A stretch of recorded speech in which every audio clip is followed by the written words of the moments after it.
There's a black cloud hanging over us. Retribution can be so dangerous. The falling rain and the rising tide. You're not to blame, but you're dying inside. There's a black cloud hanging over us, hanging over us. Still we aim for glory, for glory, for glory. Still we aim for glory, for glory, for glory. We will rise and we will fall with our backs against the wall. Still we aim for glory, for glory, for glory. There's a sentence that you must serve. You're gonna do your time for what it's worth. It's worth. The falling rain and the rising tides. You're not to blame, but you're dying inside. There's a black cloud and it won't give up, give up. Still we aim for glory, for glory, for glory. Still we aim for glory, for glory, for glory. We will rise and we will fall with our backs against the wall. Still we aim for glory, for glory, for glory. The sea will rise, the stars will fall. We're still alive to climb the wall. We live forever and stake our claim. It's now or never. Stand up and take aim. We do it all for glory, for glory, for glory. We do it all for glory, for glory, for glory. We will rise and we will fall with our backs against the wall. We do it all for glory,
Hello, friends, and welcome to the 2023 Department of Defense Warrior Games Challenge hosted by the U.S. Army.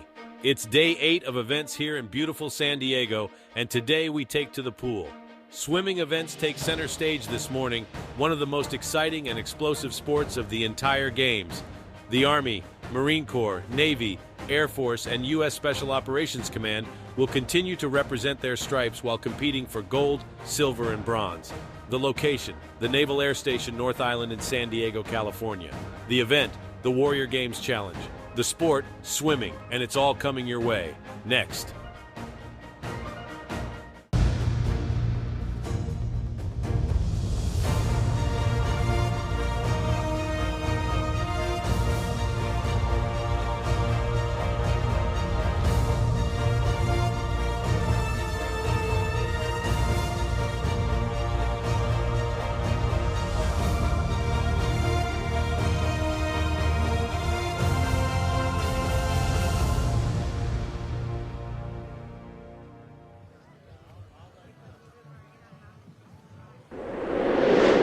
Good morning, everyone, and welcome to day 3 of the Warrior Games Challenge. Saturday, I guess I should say. Day 3 for me, but Saturday here of the Warrior Games Challenge at Naval Air Station North Island in San Diego, California. I'm Haley Elwood, and I am so excited to be with you all today. We have an amazing day planned, kicking off with our swimming event here at the pool, and then stick around because later today we will have day 1 of our sitting volleyball prelims. We are so excited to get going.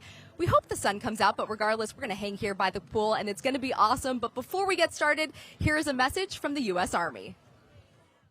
The soldiers of the U.S. Army stand watch, around the clock, across the globe. They face a uniquely challenging lifestyle. That's where U.S. Army family and morale, welfare, and recreation plays a critical role, with programs designed to enhance their quality of life. Corporate partnerships with Army MWR are a powerful tool to weave your brand into military life experiences of today's well-educated and brand-loyal soldiers. Build your brand with the strength of the U.S. Army. Oh, yeah. A very good morning and a big hello with we call this the June gloom here in San Diego and Naval Air Station, North Island, Coronado Peninsula. I'm joined by 4-time Olympic medalist Caitlin Sandino. Is that how I say the last name? I always messed that up. It, Sandino. Yes. Got it. 4-time Olympic medalist and former world record holder. And we're talking swimming. Let's talk some swimming. Yeah, the best sport there is. Now, you and I have worked together before. We've done the Warrior Games before. We did it in 2018. Talk about, first of all, the inspirational stories that we see from these athletes out here. You know, Brad, I got to do some incredible things in my career, but being able to be a part of this was at the top of the list. The emotions that I felt being here 5 years ago and watching these athletes and seeing what they're accomplishing in the pool, like, I'm going to say it, swimming is one of the hardest sports there is in general. I've trained professional hockey players, professional football players in the pool, and they're winded after 2 laps. So this sport just really challenges you, whole body. The cardio is different, and what these athletes are going up against with the challenges that they're facing and what they've done for our country and the sacrifice. I cried a lot the first time I did it with you. I'm just so inspired. And honestly, it's just a huge honor to be a part of this. Yeah. And remember some of the races that we saw. It wasn't about first place. Mm-hmm. It wasn't about second place or third. Sometimes it was just about finishing the races, and the crowd would go crazy. People would get behind, and it, like you said, you cried. I had tears in my eyes. So I'm hoping it's a little drier today. Now that I've been here day 8, but we're going to see some inspirational stuff today for sure. I'll never forget James. He was quadriplegic, swimming the 100-meter freestyle. That's the exact guy I'm talking about, yep. Do you remember he made, it was Sports Center picked it up, or ESPN, top 10 clip of the day. I mean, a coach had to bring me a towel to wipe my tears, and the camaraderie, the pride, the brotherhood, the sisterhood, everybody out here together. It was, again, dead last by minutes, but that he was the winner of the game. Your memory is insane because you just brought it how it made it to the ESPN clip of the day. It actually was the biggest clip on ESPN, and that was an inspirational thing. And he was 20 minutes behind every single person in that field, but it wasn't about the placement. It was about your personal best in finishing. Very motivational. Absolutely. I'm so excited to see what we witnessed today. I'm sure we're going to have many stories that are going to be similar. And so we're going to have a lot of talk about swimming because we're going to see 59 races today. There's a lot of So- swimming races to be had. A little bit different setup here. We don't have swimming. We don't have the start blocks, so athletes will be starting in the water, Ooh, yeah, I which is wanna a little talk to- bit different. Let's talk about that. The water starts as opposed to having the block.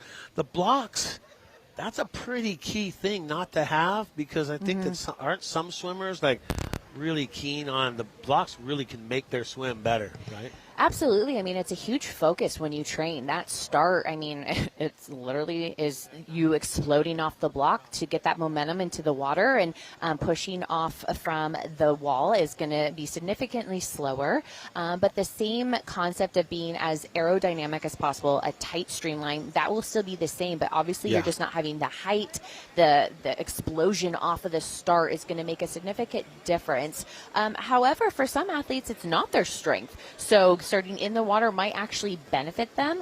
There's a lot that goes into the starting block, and there's a lot of technique that goes into that.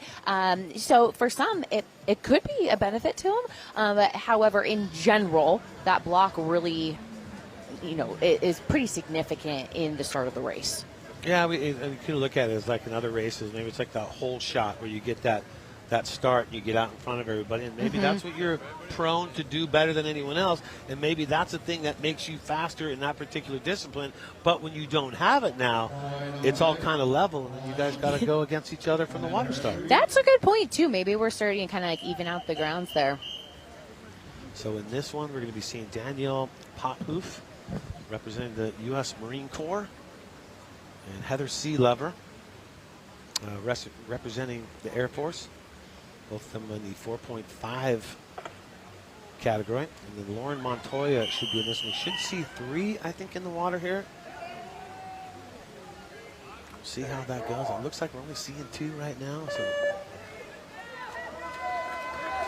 And we are off. We're racing. Number 1 of 59. Let's do this. This is awesome. Great tempos from both of them right now. It's a 50. It's just one lap. And this is considered, I would say, everybody's favorite race, the 50 freestyle. Tempo is going to be crucial. You want to try to limit the breathing. But again, like I said, swimming's hard. We need to breathe. Well, that's Heather Seelever. She's really taking off. Doing it for Air Force, that number 1 spot. And then the second spot, Danielle Pothoof doing it for the Marine Corps. Awesome. There you go. So she is going to take the number 1 spot, it looks like unofficially. And Danielle Pothoof will take that number 2 spot there. And there'll be a whole lot of medal ceremonies going on. A lot of different classifications. What that means is a whole lot of medals. So we see races within races that we have competitors that aren't necessarily in the same categories racing the same race, but not particularly racing each other. So that's going to keep you on your toes, Brad. It's going to keep us on our toes. Hey, well, we talked about your former world record holder, okay? Tell me what it was in. What was the discipline you were the former world record holder in? Yes, so I was on the 4x200 freestyle relay, and I was the anchor. Oh, I mean, okay. come on, You're the Brad. anchor. You're the real deal. Come Yeah. on. I like it was funny, too, because I hadn't really been on very many international relays before. I'm a distance swimmer, and usually it's the sprint stars, but 4x2 is a little bit more of a distance. And I was having the meet of my life, and I had only qualified to swim on the prelims relay. It kind of gets long-winded, but you kind of have to prove yourself to be on the finals relay. And they said, Caitlin, you're having such a phenomenal meet. We have confidence in you. We're going to put you on this finals. Yeah, you're going for the gold for us. And they said, not only on this relay, you're going to be our anchor. I was like, all right, let's do this. I mean, when you're 21, that stuff doesn't faze you. But so it's one thing that you're being picked to be on the team, but it's a whole other thing to be picked to be on a team and run the anchor too as well. Honestly, huge honor. I mean, a little bit of pressure, but I love that type of pressure. But more than anything, just super flattered and honored that my coaches and my teammates had that faith in me. And we are up against the clock as far as we felt pretty confident that we can win the gold.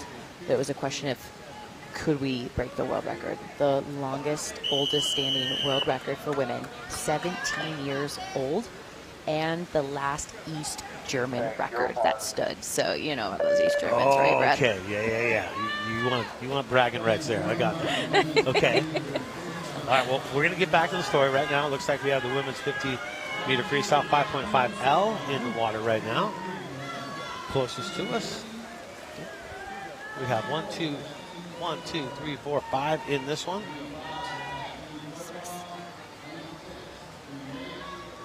So it should be Erica Neal, lane 2, Jamie Lopez 3, Suzanne Brown 4, and Knox 5. And Gabby Verhola, Navy in 6, and then Army's supposed to be Leandra Mooring in the number 7, which is closest to us. 8 is our closest lane. Leandra just crushed that field. She was out of that start fast, and she did not let up. That was a very impressive swim. She's fired up. Look at her. That was awesome. So you were okay. So let's keep going back to that story because I'm loving this right now. And then what happened? So you got picked to be the anchor, and then the race comes up. So it was kind of a crazy day for me because I actually swam the 200-meter butterfly that day as well. Yikes, Which, that's a tough if you one. know swimming, that's a tough one. And I was actually, Brown, I was seated first in that race going into finals. And I actually finished 4th, but it was still my best time. But I was, a little upset. I'm a pretty competitive person. I wanted to get my hand on the wall for a medal. So I had to shake off that, that disappointment. And I went straight to the warm down pool. And I remember my coach was like, I know you're pissed, like channel it in a good way, and let's get up there for this relay. He's like, focus, swim that out, let's get ready. And just walking out for an Olympic relay, I mean, it still kind of just sends chills down my body, just the pride and wearing that cap with the USA and your last name Sandino. And if you're familiar with swimming, I was with Natalie Coughlin, who at that time, before Katie Ledecky, was the most decorated female American swimmer, and she's just a boss. And so to be on the team with her, it was funny because in college we were huge rivals, and then on the national stage, she was my partner and she was my teammate, and she led us off on that relay, and she gave us a heads up. She's like, you guys, I'm going to kind of conserve that first 100, and that second 100 I'm going to take off. And oh man, Brad, after that first 100 she was like 4th, 5th. I'm like, all right, Natalie girl, let's go, let's pick this up, let's get the other 100 now. It's time. All right, didn't you say the next this time? is what you're gonna do? And she took off that last 100, and she just like smoked the girls. And then she gave our teammates a good lead going in to that second leg, and we just kept capitalizing on it, and got on the block and was like, all right, it's my turn. The next race in the water right now. Looks like we have Ashley Christmas, I think, in this one, and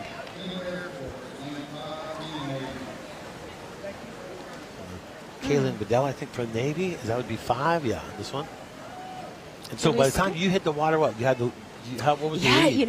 It was so great. Yeah, oh gosh, I don't, maybe 3 seconds, 4 seconds. And I remember thinking on the block, because that exchange is really important. I'm like, don't DQ this relay. Like, we have a gold medal on a silver platter. Like, don't get too excited. Don't lead too early. And I swear I had like the slowest relay exchange. Oh my gosh, right? Yeah, because it's like, do not leave early on this. And dove in, and I was like, all right, girl, this is on you. It's all you. And so what was your plan? Mellow for the first 100 too, or just all out, just like wide open?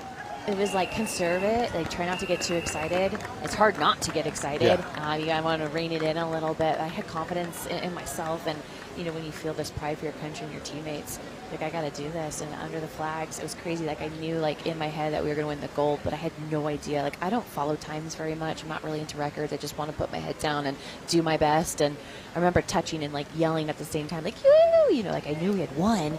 And then, like, next to our lane, it said WR. I see the WR, And I'm like, oh, WR. I'm like, I hope that's not Greek for DQ, right? Because we're in Athens. You just got disqualified. Yeah. And so I'm going to Natalie, who's like a total like swim nerd. She knows everything, every time, every record. I'm like, wait, Natalie, did we just break a world record? She's like, yes, we just crushed the world record. And it was just party on the pool deck. And other countries were coming up to us because it was a really big deal to break the last standing East German record that was known to be a doping record. And we were at the front of all the magazines and the interviews. And oh my gosh, that's huge! I had no idea. It was cool. That was a little bit different than my experience over there in Greece during the Olympics. So this next one we got going right here, I'll tell you that one. Christina Valentin, Marine Corps, in lane 5. Denise Medina, lane 4, U.S. Marine Corps, and then Stacy Englert, Army, lane 3. So that should be the one we're on right here. Women's 50-meter freestyle 6.0, one of 3 races. Brad, I got to point out, getting in the pool, I think, is the hardest part because of the cold water. Yeah. But I did feel it. It did feel a little bit warmer. I did hear an athlete say that it was warmer in the water than it is on this June gloom morning here. But I was thinking about that because for me as a swimmer, like, honestly, that's one of the hardest parts is like that. It is. That mental barrier to jump in this ice cold pool. Especially morning practice, too. Oh gosh! And when the sun set out, I mean, it's just a different vibe. But I felt it. It felt good. Usually race temperature for the pool is around 79 degrees, and you usually train at about 80, 81. Is it? That's 79 is? Okay, I did not know that. That's a cool thing to know. And I know, like, compared to the ocean when you're surfing, you're probably like, that's hot. But 79 is cold. It different. chills the body. Well, on the swim team in high school, this is going to be Christina Valentine. So she Dominant. should touch first right there.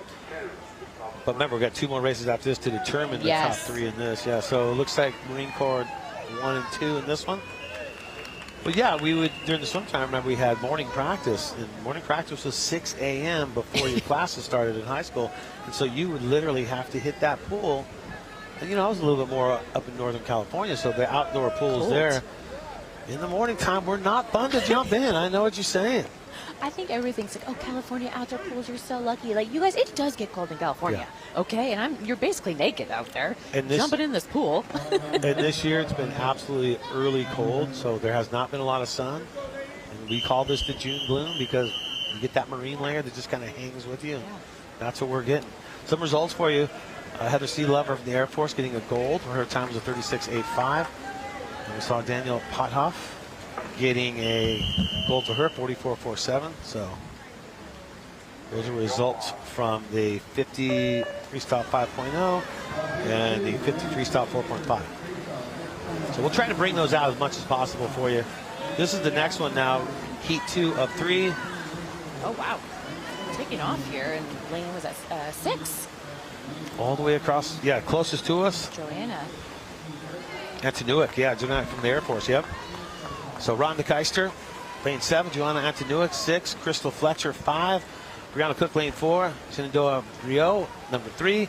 Anna Walker, lane 2. And Elizabeth Campos, lane 1. All right, I know this is unofficial, but Brad, look at the Warrior Games record is 33.02. I looked up, and she was right around 27.28. We're going to have to get these official results. That was a very impressive swim. Joanna might have just broken a Warrior Games record. We'll have to get that. Yeah, look at that. The 33.02. The record was set.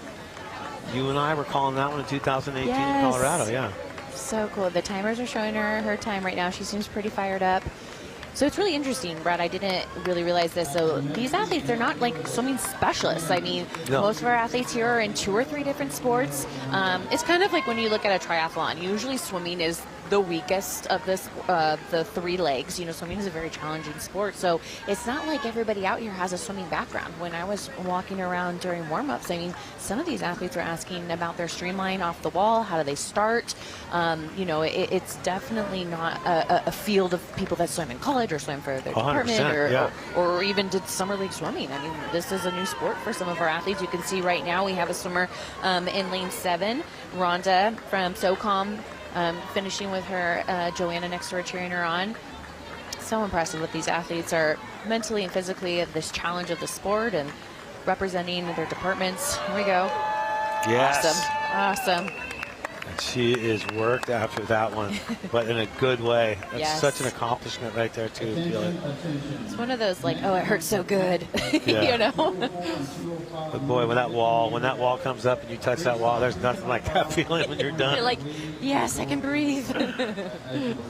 So this is heat 3 of 3. So this is the biggest category, the 6.0 classification.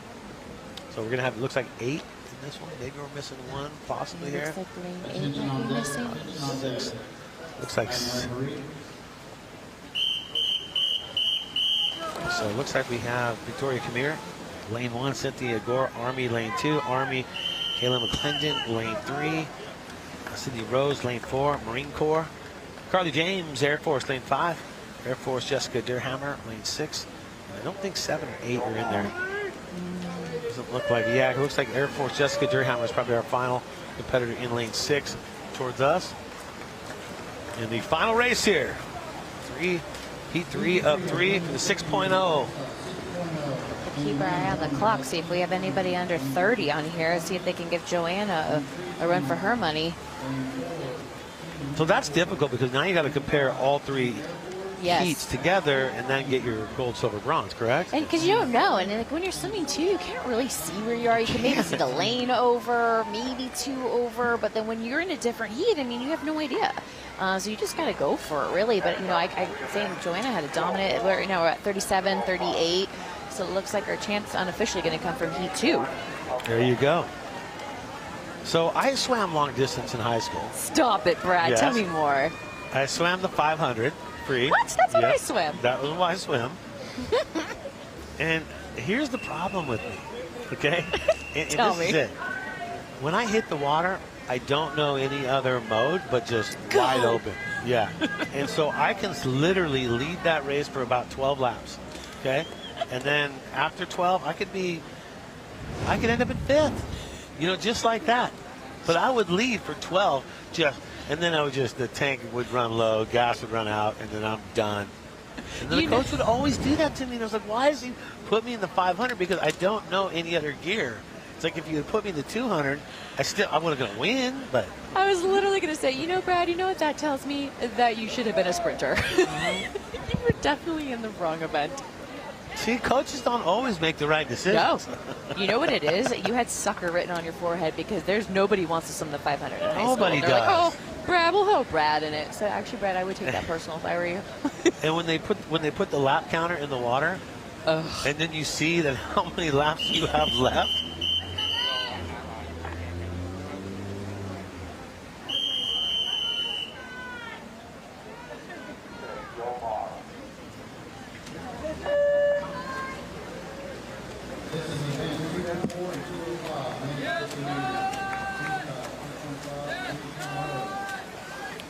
So we're just getting some words here that we're going to be calling, any records will be challenge records because this is the Warrior Games Challenge, a brand new event scaled down just for U.S. competitors that compete in the U.S. Armed Forces or have been in the U.S. Armed Forces. So we have a challenge record, the under mooring, in the 5.5L with a 34.12. Huh? How about that? I love it. That's a great way to start this day. And so back to you on your story, and then you get the world record. You guys get the best time. Your media's all over you guys. Everything's going crazy. It's all happy. But you were thinking that record was going to hold up a little longer, right? How long did it last? I was like, okay, we broke this record that's been around for 17 years. We're going to have this for so long. Yeah, 17 years, right? Yeah. I swear, it was like six to 8 months later, it was broken. It's not and I was cool. like, wah, wah. At least I can laugh about it now. You know, once Olympian, always Olympian. Good to say, former world record holder. Oh, we go. You hear that, Brad? This is the part I love about these games. The crowd's going wild here supporting what we have here. Is that Scott? Yeah, I think it's Scott Terry? Yep. It's a tough race, y'all. Like, I mean, swimming's no joke. And these athletes, I don't doubt that they are in incredible shape, but swimming's just different, Brad. It's different. And you bring it up about how many different sports they have to compete in. Yeah, and this is day what? Yeah, well, Scott, day 8, Scott Terry has competed all week long. Yeah. And some sports are in your wheelhouse, and some sports are not in your wheelhouse. Yeah, some of them you got to like take it for the team, right? Like, all right, who's going to do swimming for us? Somebody has to step up. And I mean, look at, I have the chills right now, Brad. This is what gets me. This gets me. I can feel it through my jeans right now. The chills, the hair standing up. This is incredible.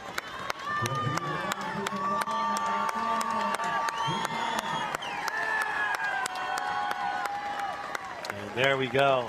Come on, bud. Yes. An emotional end.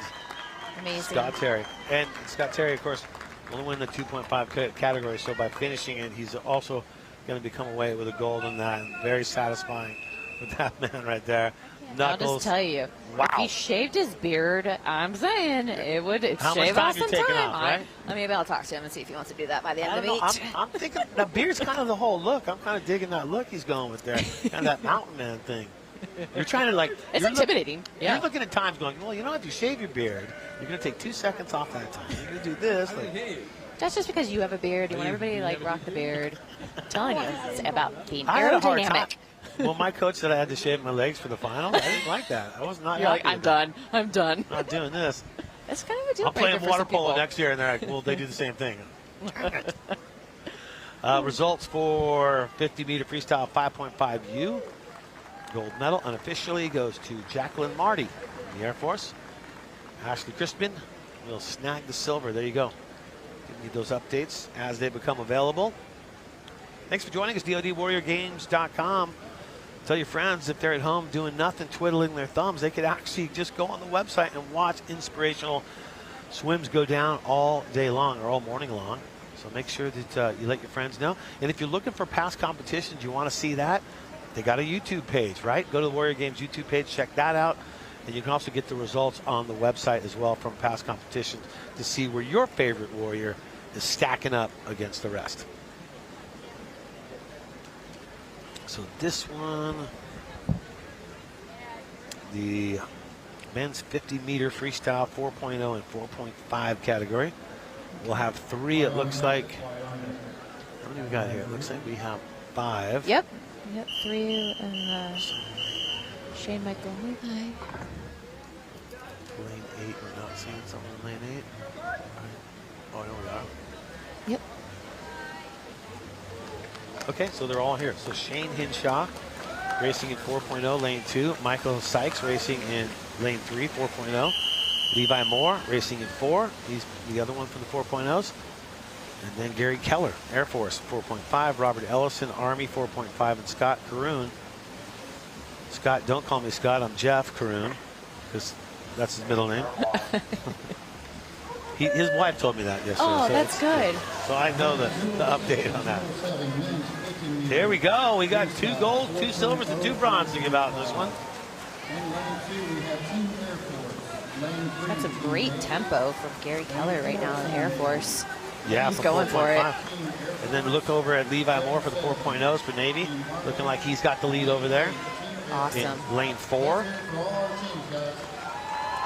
All right, Brad, how much trash talking have you seen between these departments this week? Is there a lot? A little bit. Or is it just mostly like camaraderie, support? What do you see? Yeah, I feel like it's more joking around, just camaraderie support. Good vibes. Yeah, they definitely have some good vibes Awesome. about it. I wanted to see a little more drama, a little more. You wanted to see swim that. cap or something like that.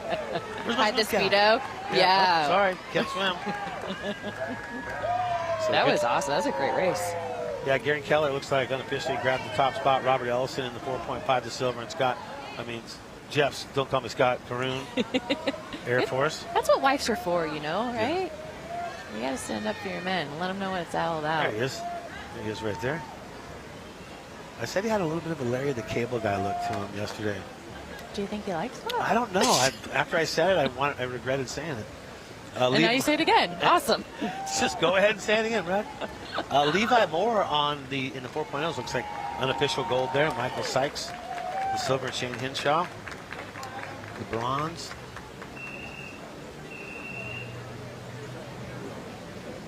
Next race getting ready to go. So we've covered that, covered your world record. I have a question for you, Brad.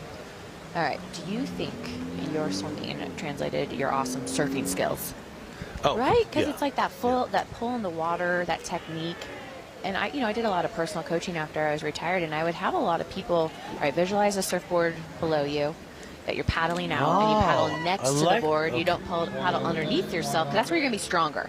So if you think about how you're going to catch the water, you want it in line, like a 90-degree angle under the water, paddling back like you would on a surfboard. So I can't help but think your 500 freestyle glory days helped your surfing days. And it does. I mean, I surf El Salvador a lot, and one of these places we surf is like a 25-minute paddle out just to get to the spot. So if you get one wave, that's fine, because it's like a 400-yard wave. So you're done.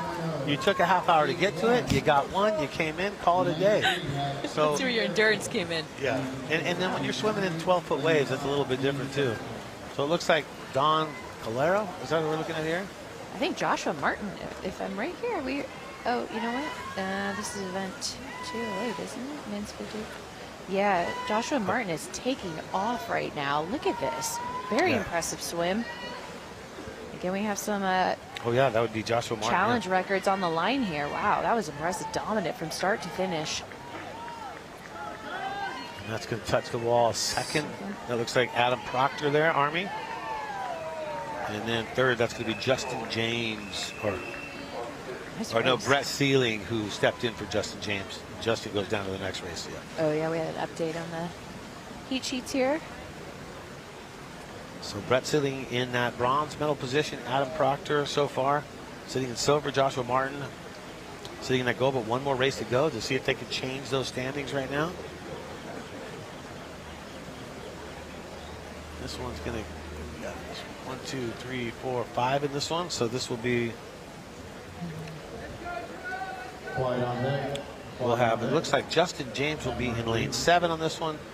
Maddie Spencer, Marine Corps 6, Teddy St. Pierre. Where's Teddy? Not seeing Teddy in this one today, so he is not in there. It looks like Lou Ori, lane 4, Darrell Gladden, lane 3, and Kyle Kisman, Navy, in that lane 2. So they'll take the results from the last race, combine them with this, and we'll get your gold, silver, and bronze. 59 races, that's not a lot. When I told you 59 today, you're like, that's nothing. Swimming, we do like 4,000 races a day. It's nothing. I mean, I've been to some summer league swim meets, Brad, that you just, I mean, you would need some margaritas on the sideline to help you get through some of those. Yeah. But not here. This is going to be quick, exciting, fast pace. And again, just so inspiring.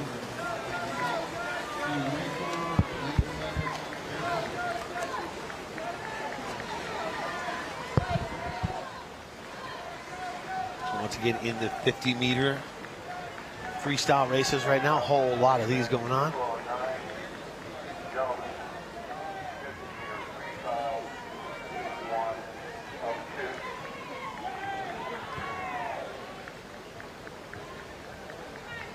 Teddy had a pretty big dominant lead on that one. Obviously, you have to wait for official results and from the last heat as well.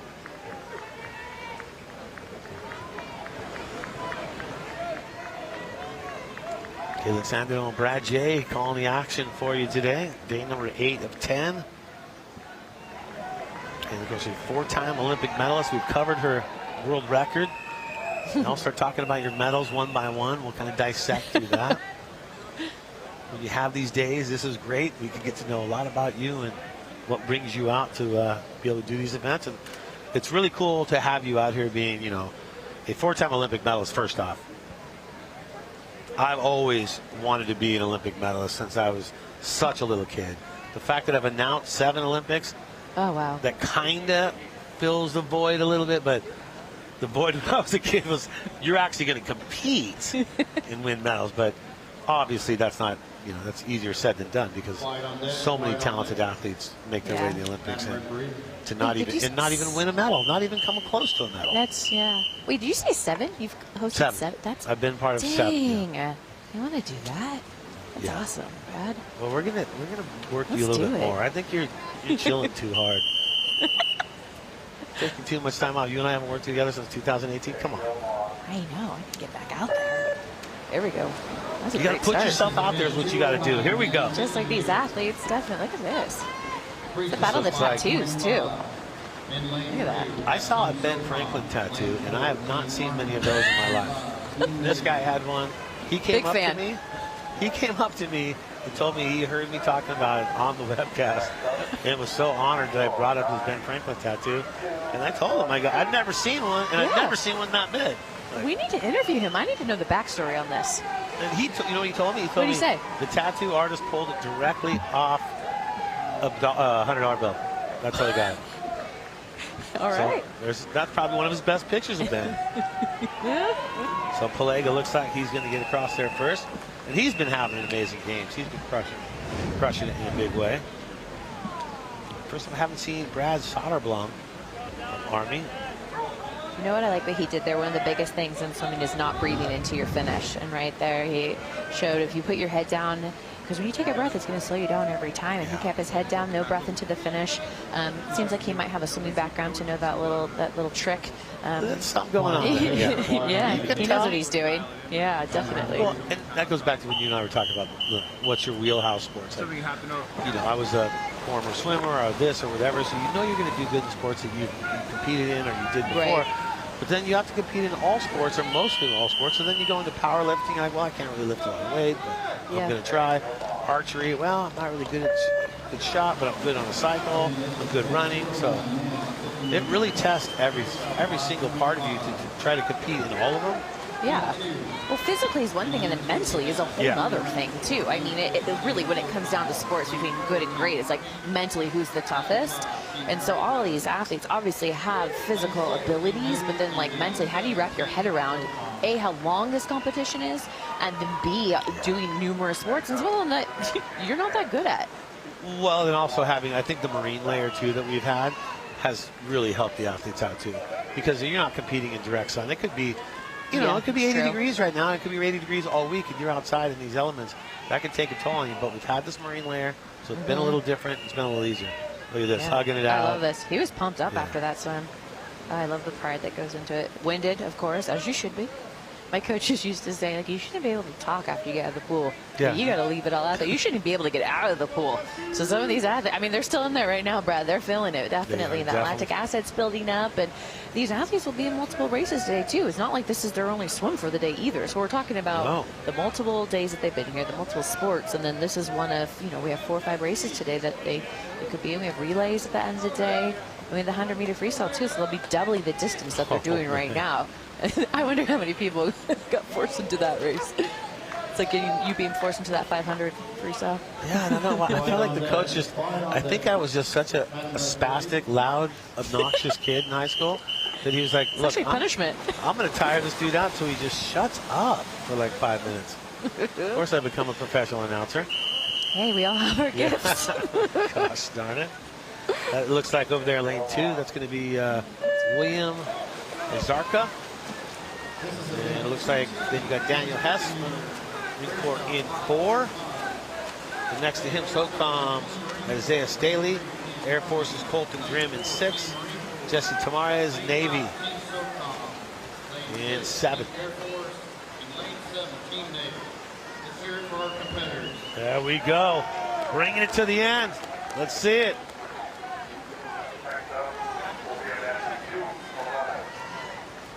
Charging through that finish there. Great finish.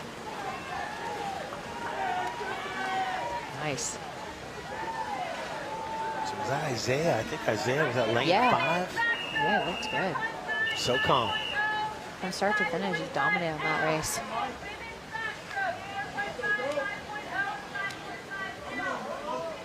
What's been some of the highlights for you this week? Oh, wow. There's a competitor on Air Force by the name of Jessica Garcia. And we have joked with her because I think she has 10 gold medals right now. Dang.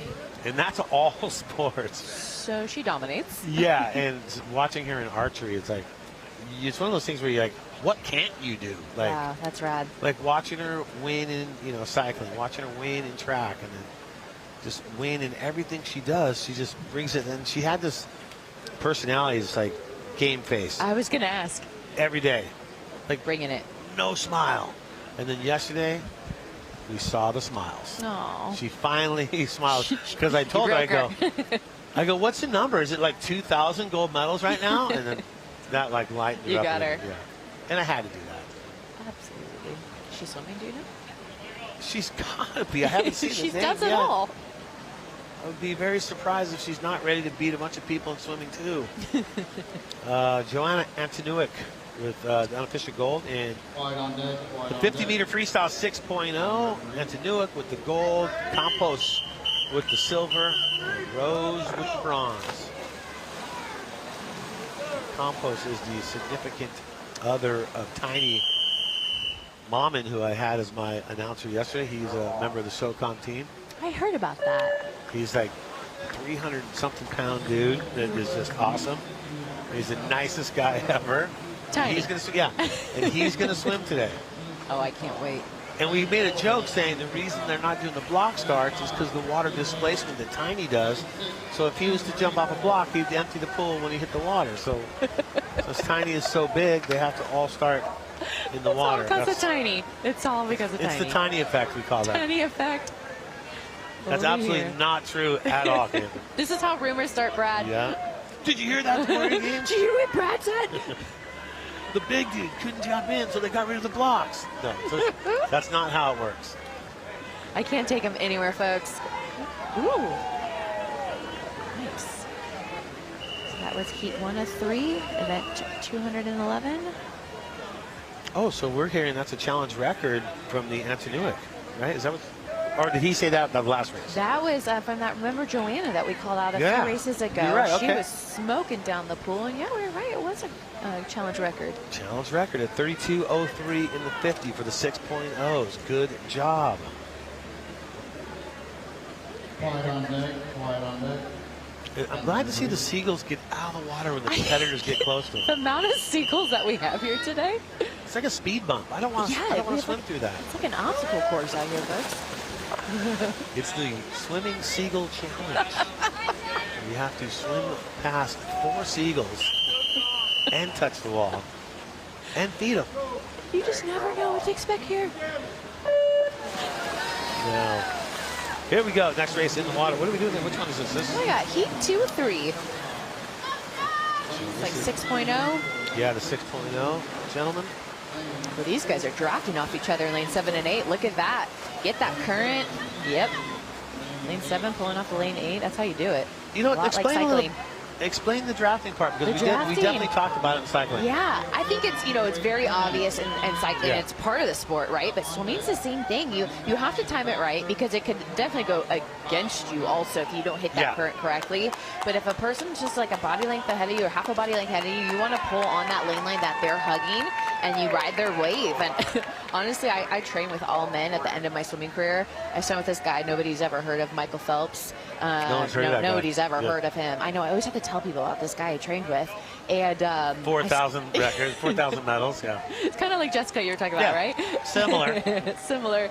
And taller. I would just try to draft off him on practice. I'm like, let Michael do all the training. Because I'll what just is draft off him. his foot size was massive. Didn't he have like a 13 or something? It's just like everything And about flippers. him. They said he was, if you look at his like body ratio and Yeah, I proportions, think I've they heard said this, he was yeah. literally just designed to be a swimmer. And he had like a super long torso and like quote unquote short legs, longest arms ever. Not short legs, but like his ratio for his torso to his Yeah. legs. And then his wingspan was just like next level. The opposite of a T-Rex. Yes. And honestly, Brad, I have never witnessed somebody more competitive than Michael. In the water, out of the water. I mean, anything you can think of, the guy would want to challenge you. And he would just flip a switch. I mean, goofy, down to earth, casual guy, and he just flips the switch and it's like, don't mess with him. Could he So still competitive. medal? Could he still medal if he was like in full shape and went back out? Honestly, You think he could? he like still trains like a beast, and like if you've seen him recently, like he is ripped, jacked. He looks like quote unquote skinny. Like I think he's lost a little bit of like that kind of like bulk per se. Sure. But in swimming, that's good. Like that's the swimming body type. And now he's like crushing golf. Like he was like on, I think his swing Okay. recently has made like national news. Like he just Well, yeah, hit with the, that arm, that reach, right? Yep. He's going to have a huge swing, sure. And then there was, what was it? Ryan Lochte. Ryan's Boy, my he boy. really had a tough go about. How's he doing now? Is he coming back? He's done, man. He tried to make the last games. He made a comeback. He was in the hunt, and he's a dad. He's got 2 Yeah, at kids. some I want to point. say third on the way, and I think he's still doing a little bit of reality stuff here and there. He has got a new shoe that he helped design. Oh, but he always did the shoe thing, though, didn't he? He was Yeah. always been really into it. He's definitely Yeah, been I like a always remember fashion the shoe guy. thing. Yeah, we've got some characters in the swimming world. And then what's up with Mark Spitz and the Relief Factor commercials he does? He does Mark Spitz. I see him always in these Relief Factor commercials where he says that helps him be older now because all the competition he swam all his life. Oh wow! So he's sponsored by this company, and I mean, didn't even recognize him because I Really? remember with the mustache and the dark hair and like, well, we all get older. I get that. Not you, Brad. But he was like he was 7-time gold medalist or something like that. What's Phelps? He had how many? Phelps is definitely the most winningest when Yes. it comes to swimming, right? For the Comes to medals, right? swimming, Olympic medals. absolutely. So Katie Ledecky is, Katie Ledecky, There you go. Caleb Dressel. Those are our big names right now. But it's funny, they're considered like our old veterans going into the next games. Brad, our team's young, but like talented, like really, really strong. But our national team right now is a very young group of athletes, especially on the women's side, and they are very impressive. So it's exciting. Paris is just a year away. I'm actually leaving on Tuesday for Indianapolis. We're doing a year-out celebration for the Olympic trials. This is really cool, Brad. For the next Olympic trials in a year, they're putting a pool inside of the Indianapolis Colts stadium, football stadium. So they are putting a temporary pool inside of the Colts stadium, and that's where the Olympic trials are going to be. How rad That's kind is of like that? what they've been doing. Yeah, that's awesome because that's kind of like that whole adage with like they're doing that with hockey in a baseball Yep. stadium. We've done snowboarding events at Fenway Park where the Braves play. So that's really cool. I like to hear that. It's you know what? cool. It just brings it to a whole other group of people who Yep. might not see that. Some numbers coming in for the 50-meter freestyle 4.0.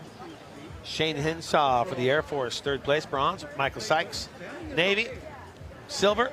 And Levi Moore for the Navy, gold in that one. That was the men's 50-meter freestyle 4.0.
I know that you don't really wanna be with me, so I don't wanna tell your body so desperately. Yeah, yeah, I know I'm just here to pass the time. Why you grinding about my waistline? Yeah, I know that you don't really wanna be with me, so why not running up and into your arms? Like we've been together for years, but it hasn't even been that long. And I don't know why I'm so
Once again, now back into the action here. Naval Air Station, North Island, Coronado Peninsula.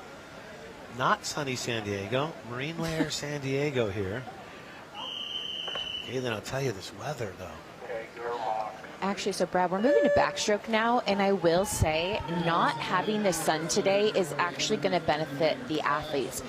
Backstroke in an outdoor pool gets challenging with the sun because the sun, it can kind of blind you, really, and it can push you into the lane line. It's a lot easier when it's overcast like this to stay straighter in the lane. Right now, I believe is that Heather? Heather is cranking this backstroke right now. She looks great, fast tempo. But I'm saying, Brad, the June gloom for backstroke is going to help these athletes today. How do you line up? Backstroke for me is just like hitting the lane lines. Just how do you not do that? To me, I don't know how you stay straight. When you have the flags over and you know you're getting close, I get that part, right. But in the middle of the pool. So that is the challenge about swimming backstroke outdoors. When you swim indoors, what you're supposed to do is spot on the ceiling. So you would follow something on the ceiling to have you go straight. Okay.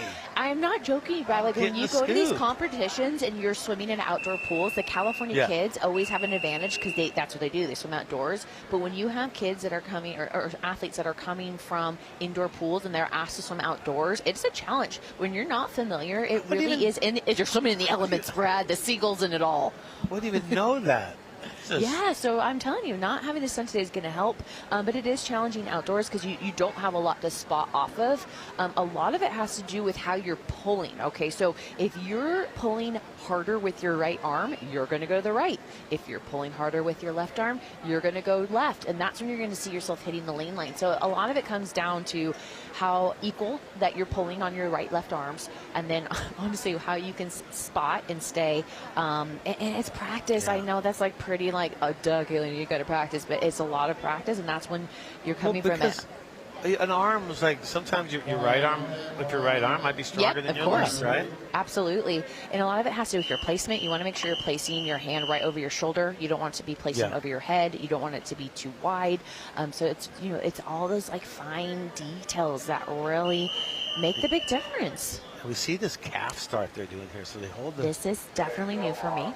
But this is, again, I think it's just adapting to the setup that we have, because normally you would have blocks, and the blocks would have a rail that the swimmers would use for backstroke. But, this is the same, because in backstroke, you start, when you start for backstroke, you start in the water, obviously. So this isn't much different, but not having the blocks is going to be different because they're not going to have that leverage to pull up on. So this is very unique to see them starting that way, but I love it, making it work.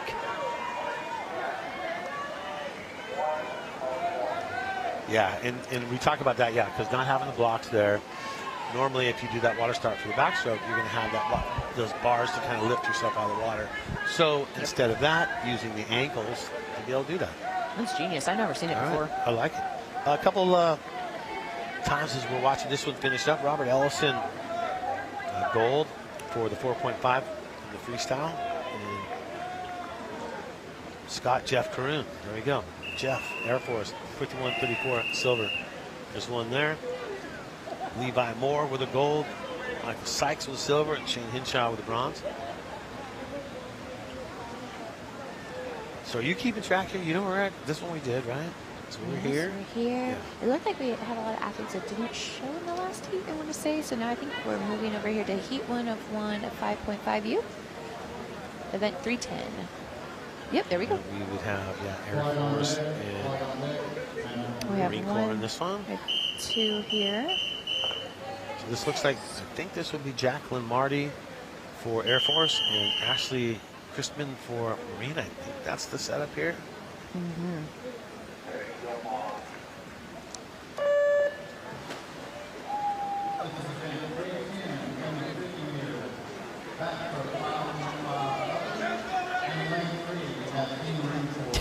Keeping us on their toes here.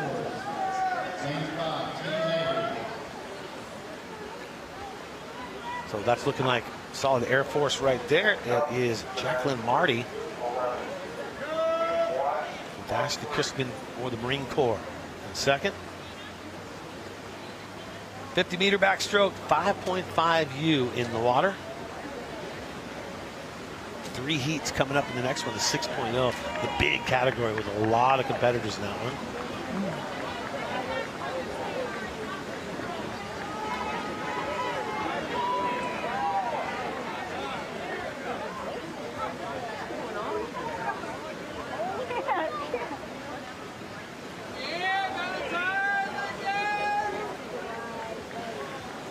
Great day here. There we go, finishing it up right there. Congratulations, can see Ashley Crispin touch that wall right there at the end. And they're up at 5.5 U's, silver and a gold awarded in that race. You know, backstroke tricky too, because when you're saying freestyle, eyes down, you can see when that wall's coming. Backstroke, you're just like, okay, where am I? How much further do I have to go? Where am I in this race right now? And I never swam it, and that's probably why, because I probably sucked at it. And my coach was like, well, he gets lost on a 500, so we're not going to have him swim a backstroke. Not feeling confident in his backstroke skills. We'll never find him. And I never did breaststroke either. That's a hard one. Breaststroke. Or as my wife calls it, the frog stroke. It is a good frog stroke. That's how, yep, learn the frog stroke. But that's not what you call it. Well, freestyle too. Some people call freestyle crawl or the front crawl. And I've swam 20 years of my life. I'm still learning all these different you just think slang. You think you have it all now? And the seagulls are coming back. Oh man! I wonder if they San Diego Seagulls. I wonder if they just peak their own lanes. They're like, they seem to separate. Well, there's 2 in 1 lane. That's a problem there. Why don't I call it the next Seagull race, Brad? I think you have a future in it. Oh, there they go. Well, at least they get out of the water in time. So let's give them credit. Yeah, stay out of the athlete's way. So this one, Joanna Antonuik, Air Force. She had a record, Yeah. right? Okay. She's got to have some confidence going to this. She's already set a record today. Great start. Once again, now you talk about how many events you're racing. You're right. And back to back, there's not a lot of time in between races. I mean, a lot of times swim meets are so long that you have plenty of time between races, but these athletes really, there's not a lot of downtime to recover. I mean, obviously there's a lot that goes into any competition, but swimming specifically, you really want to get that lactic acid out. So there's a lot of warming down after you race to get ready for the next race. I mean, some of my races, it would be like a whole hour process just to kind of flush out that first one to get ready for the next. And that's not the case here today. We're cranking these. What'd you do? Put your headphones on, crank up some tunes? How'd you do? You know, a lot of times I would hit that banana. Banana. Oh, we got to shout out Joanna. She just crushed that again. What record did she break here? I mean, we're going to have to see the official results and see if she's 2 for 2 today. What I do like, you see her come over to the lane, start rooting off her fellow competitor. That's just really cool to see. Very classy. I love that. Yeah. Straight over. There's the high fives. Hug it out. The joy. They hate each other. She's like, I'll Obviously, get you next time. Do not. I try to create drama when I can. I love it, Brad. Really trying to make swimming a little bit sassier out here. Giving swimming an attitude. Let's give the bad boys a swimming. Yeah, let's do this. Because I feel like swimming does have a pretty squeaky clean image. There's a few little stories we've heard in the past, but in general, swimming in the swim teams have really high GPAs. That's always been a recurring theme through high school and college. Really? Cross country, swimming. How does that translate? I love this. Because, I mean, seriously, think about awesome. Swimmers just have to put their head down and follow a black line all day. They're in their head a lot, Brad. So they're smart. So swimmers are inherently bigger IQs. Is that what you're thinking? I mean, I want to brag and say that, that was totally me too. I was the girl that was like singing while she was swimming, thinking about the next school dance, social life. But there's a lot of alone time in swimming. There's a lot of following the black line. And what you talked about counting. I mean, I would always get confused what lap I was on. There's a lot of math in swimming because when you're doing your workouts, there's intervals and when you need to leave. And I'm just going to say I am terrible at math. I mean, on the long races, though, they have the lap counter who puts the number of the laps in the water. That's for races, though. That's for swim meets. Yeah. At practice, I mean, that's when you're putting in. I mean, I used to train like 9,000 meters a practice, and that's a lot of laps. You're not going to bring your own lane counter out. No, nobody's doing that for you, and you're like trying to count. It's a lot that goes to it. I tell you, I wanted to throat punch those guys because I felt like I'd get to a point that you'd be saying there's 15 laps left. No, there's not. I definitely went over 5. Again, trying to bring drama to the swimming pool. Brad's throat punching people for not counting breaks the correctly. Again, guys, I can't take Brad anywhere. I was on lap 18. Break the lap board. And you said 17. Oh, this is, we need more like you in the swimming pool, Brad. Spice it up a little Creating bit. a little bit more there. Drama. I'm just cranking through these races right now. Some more results for you for the 50-meter freestyle 5.5L. Your top 3 unofficially in that. Zach Polega, 34.28 time. In third, Aaron Gomez, Coast Guard, 31.93. And Don Calero, Navy, 30.54. And so Aaron Gomez, so you look here, so Aaron Gomez with the Coast Guard, but under the Navy. So you're working under the Navy, so you're competing as in the Navy. But when you get a medal, you get to put Coast Guard. Coast Guard. Awesome. Little personal information. My nephew just graduated high school, and he is trying to get into the Coast Guard right now. So shout out to my nephew, awesome. Max. I hope you get in, buddy. It's a process. Does he say where he'd want to go? Or if you're in Canada, it's a process. Oh, a process. Yeah, it's a process. So swimming runs in our family genes. He is a swimmer, and he's interested in this swim and rescue. Okay. But they take a test that places them and sees where his skills shine. And does he want warm water? Probably a little bit better to want warm water. He's a skinny dude. He needs some warm water. He's got no meat on his bones. So don't put him up Washington State or Oregon. That's gonna. I know.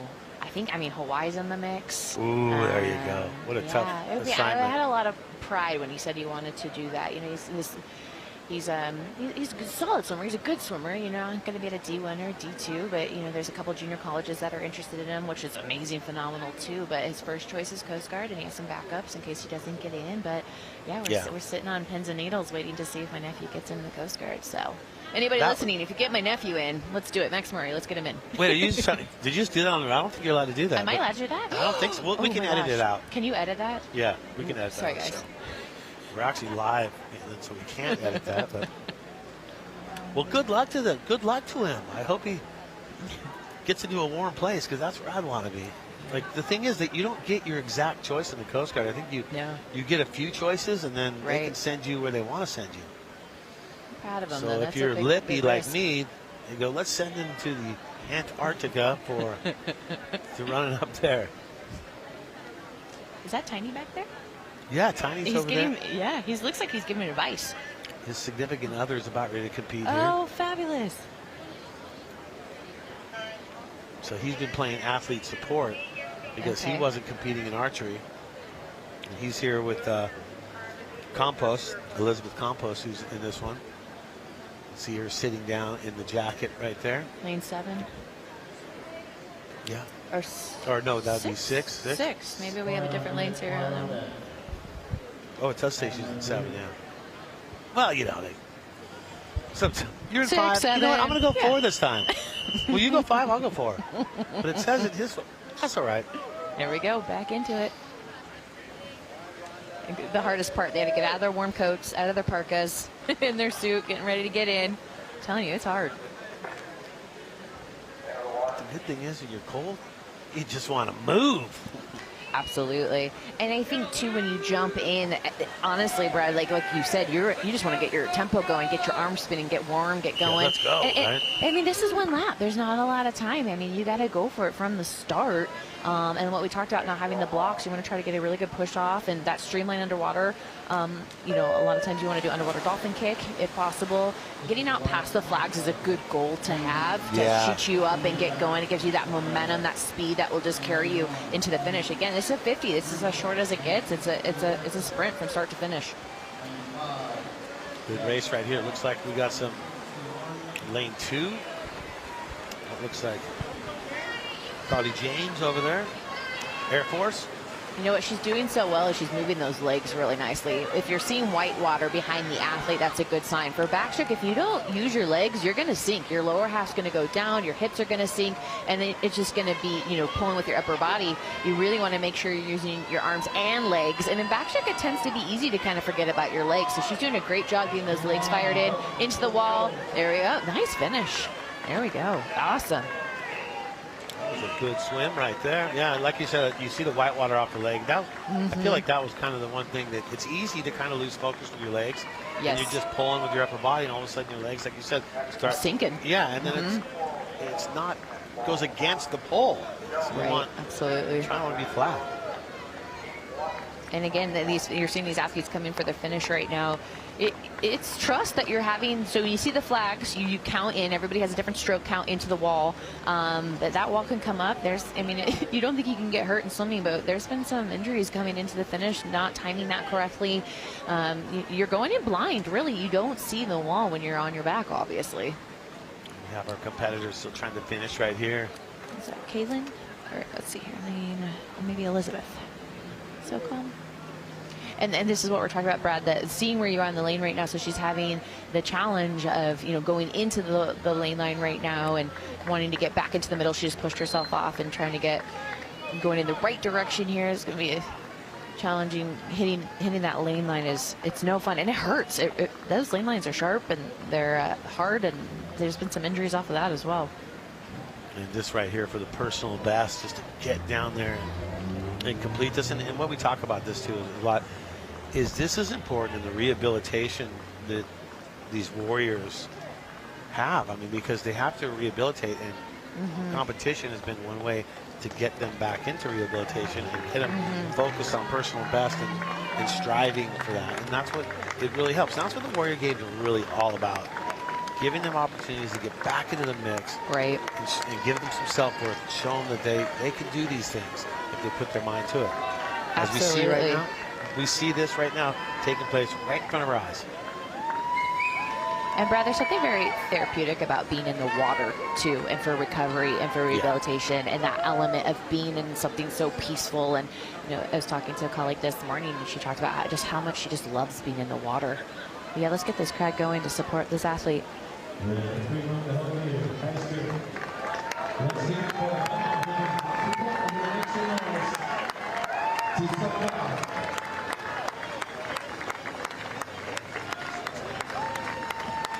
right, so we have Rhonda here for SOCOM, getting the crowd motivated, inspired. Come on, Rhonda. Almost there. Come on, Rhonda. Awesome. So great to be here. So special. Way to go, Rhonda.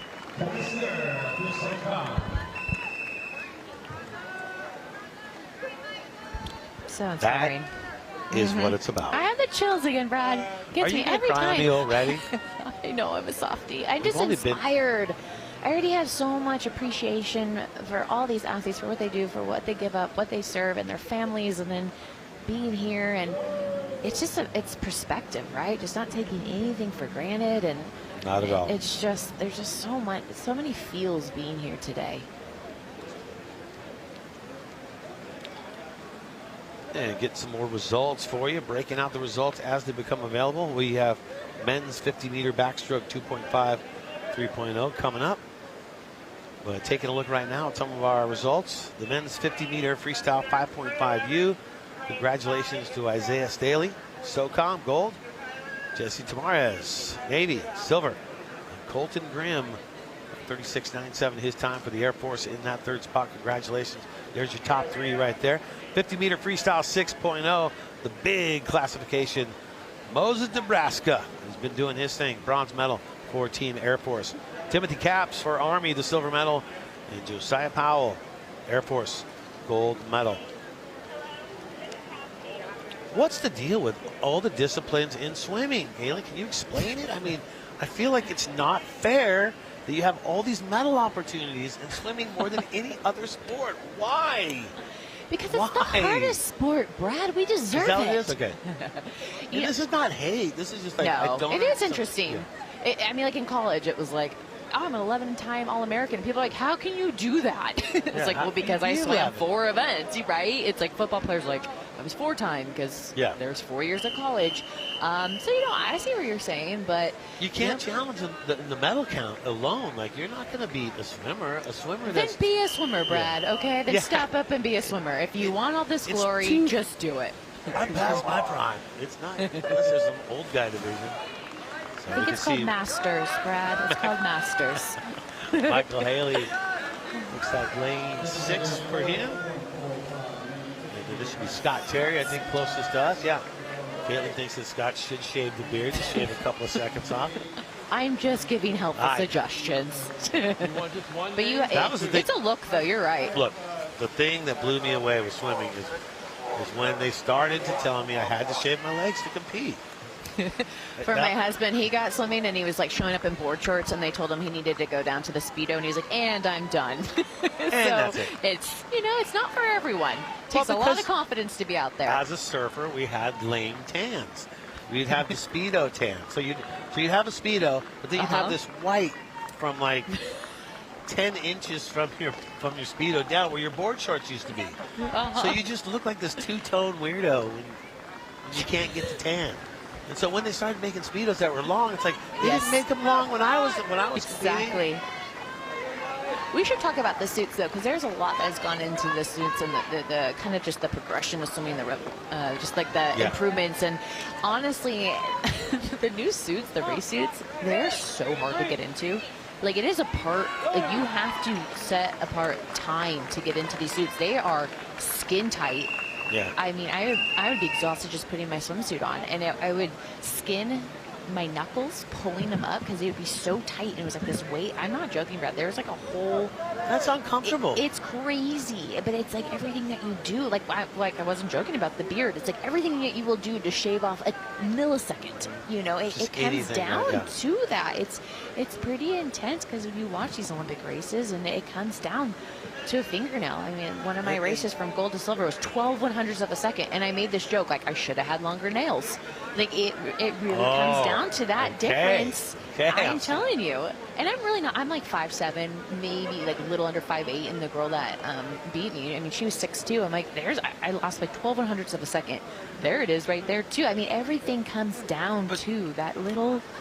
But you can't beat yourself up over that, though, right? I mean, it is what it is. I mean, my height is my height. But, I mean, you could grow nails longer. Well, I mean, here's the thing. I mean, shave whatever to make it clean. It's like even eyebrows. That used to be just you shave your friend's eyebrows when he passed out. Now it's like a thing. Stop. Like, These are Brad's friends. My friends didn't do this. That's all right. Shouldn't have said that. I take keep that it back. coming. Keep it coming. Congratulations to Heather Sea Lover, Air Force. They took the win there. Women 50-meter backstroke, 4.5. And then Daniela Pothoff, Marine Corps, 50-meter backstroke, 5.0. Gold for her.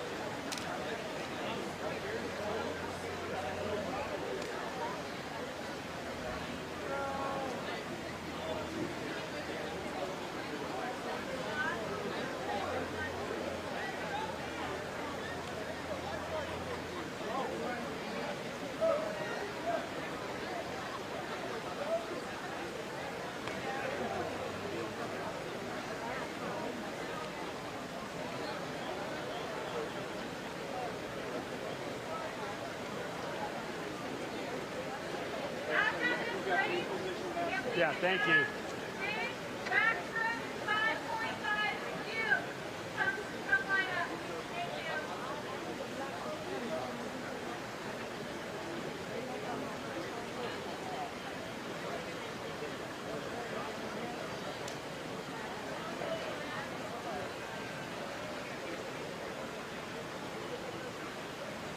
Next race coming up. Men's 50-meter backstroke, 4.0 and 4.5. So be handing out 2 golds, 2 silvers in this one, and 1 bronze. Lane 2, Michael Sykes, Navy. Lane 3, Shane Hinshaw, Air Force. Levi Moore, lane 4. Robert Ellison, lane 6, Army, 4.5 crew.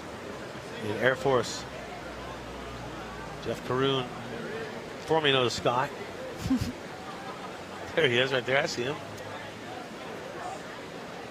So the next race, so 2 races in a race, basically, because you have your 4.0s, 3 competitors there, and then 2 competitors in the 4.5. So in the 4.5, a gold and a silver will be awarded. And then in the 4.0, gold, silver, and bronze. have that buffer lane between the 4.0 and the 4.5, which is actually really nice, Brad. Having an empty lane kind of cleans out the water, a little bit less of, we're talking about riding people's waves and wakes, and just, they call it being next to clean water, which is an advantage when you're swimming next to an empty lane.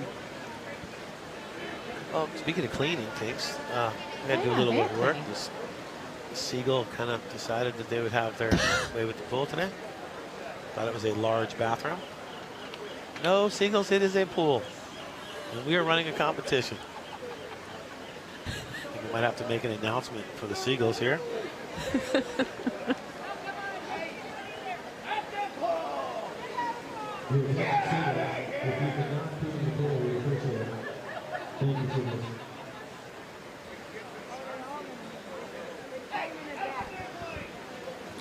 Some more results for you as they come in. It's a comedy show. Kyle Kitzman in third in your 50-meter freestyle 5.0. Teddy St. Pierre, Coast Guard, silver. Joshua Martin, SOCOM. Oh, there you go. I can honestly say this is the first swim meet I have been at where we've had to have intermissions for the Seagulls and a Seagull pool cleaning intermission. It's the elements. You just never know. Oh, there's cheers. Yep. Looks like the pool has been cleaned. The Seagulls have left for now. For now. All right. If we just swim long races, we can keep them out of the pool maybe. Because they're circling us now. Our athletes are too fast for that. There's too much time for these Seagulls to join them. So here we go, getting in the go. water right now. Jeff Caroon is going to be closest to us in lane 7, doing it for the Air Force. Robert Ellison, Army, lane 6. And then over in lane 4, the 4.0s. Levi Moore, Shane Hinshaw, Air Force in lane 3. Michael Sykes, Navy, in lane 2. What if you got pulled in from the ankles and just all dry and yank you in the pool, and now you have a huge mess on your hands? No. Again, Brad bringing more drama than needed. There's no need for this. No, I love it. Looks it. like Levi Moore right here. Levi Moore in that top spot for the 4.0s. So strong. That right arm just cranking him through right now. Robert Ellison for the 4.5s in the gold spot right now with Jeff Caroon for the Air Force sitting in silver. Something so important in backstroke is keeping your head still and looking straight up. The body follows where you look. Head back, hips will come up with it too. And you can see Levi doing a great job right with that. And again, just how impressive it is, pulling with that right arm, staying straight down the pool, coming underneath the flags. There we go, awesome, so amazing. Great swim. So good job right there for Levi Moore. And Robert Ellison for the 4.5s. Levi Moore for the 4.0s.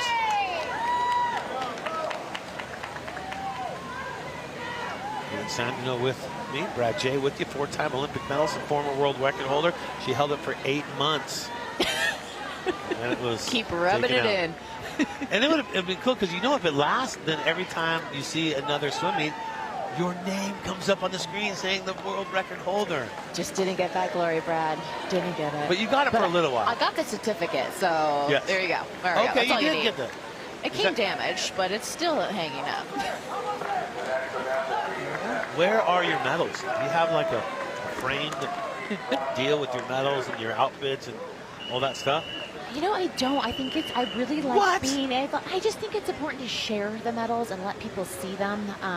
Gosh, oh, yeah, you don't want to carry a big all framed picture. Yeah, you know, okay. and it's just like, it's so cool when you show people your medals and people are like, wow, I've never seen an Olympic gold medal before. And wow, is this real? And I just think it's really special to be Is this real? You're like, yes, it's real. You think I have to print it up? You'd be surprised how many times I get asked, is this real? I don't know if they think that we get, like, you know, when to put away and when to, you know, show off. But gosh, that's not a bad idea. Which I think it honestly would be, but for many years I was the national spokesperson for the Jesse Reese Foundation, and their whole cause is to spread hope, joy, and love to children fighting cancer and to encourage them to NIGU, never ever give up. And gosh, Brad, I did over like 120 hospital visits and would bring my Olympic medals. And I mean, my medals, if you were to see, like, wow, they have seen better. They are very loved on. They are very worn. They are, but I mean, Now to be you're gonna get me all able teared up to here. share, I know. I mean, that's some of the cool things I've gotten to do because of like all the hard work and just being able to use those to inspire, encourage, motivate other people. And yeah, so long story short, Brad, my medals travel with me. They come with me to use as encouragement. I love doing motivational speaking and opportunities to just inspire people, so that I always bring them with me. I like people to wear them, hold them, take pictures with them, because some people say, you know, this is the one and only time I'll ever see this or feel this. And the number one question is like, is this real gold? It's like, nah, it's gold plated. It's plated. It's But plated. there's some gold in that. There is some gold, let's be honest. All right, next race getting ready to go. The men's 50-meter backstroke 5.0. We're going to stack and rack 3 in the water here. Justin James, Air Force, lane 5. Brett Seelig, Air Force, lane 4. And so comes Joshua Martin in lane 3, and they are off. We're back to racing action here. Great start. That was an awesome start for Joshua Martin there. You saw him explode off and underwater past the flags, which I was saying, Brad, is a really good goal to have when you're starting a backstroke. He's taking off on this race. And once again, 50 meters, just up and down, or up. Just one. Just one. We have the 100 coming up freestyle later in today's program. I feel like this pool's longer than Olympics. I looked at it today, I was like, wow, is it really that long? I really had to do 20 laps in these pools? Like, no, you did short course. You did yards. Yeah, this is I did meters. yards. See, so you would have done 10. 10 in here.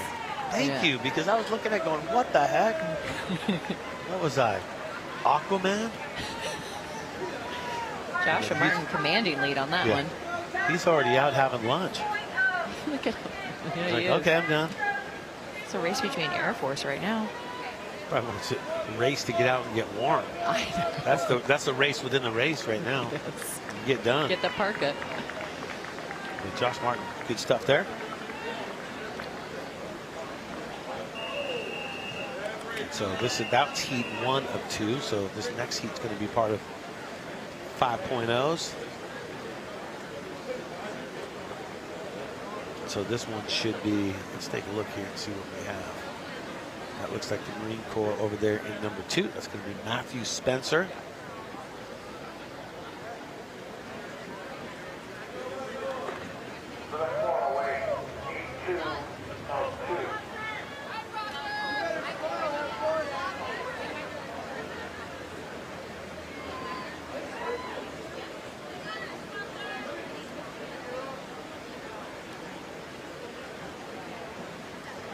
So over there in lane 2, looks like Matt Spencer, Marine Corps. There we go. See Teddy St. Pierre. So we'll go, I think the Kyle Kidsman will be next. And he is in lane 4. And Adam Proctor, it looks like lane 6, Army. There you go. So 4 in this one. And they're going to get in the water here. These results will be combined from the results from the last one. We saw Joshua Martin have a great swim for SOCOM there.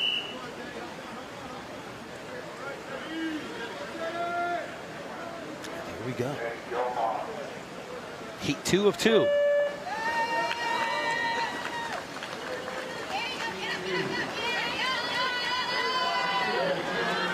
It looks like Marine Corps, Matthew Spencer. Oh. A late challenge, a little outside smoke there. Oh, he comes right over past him, so that's going to be, looks like Kyle Kisman or.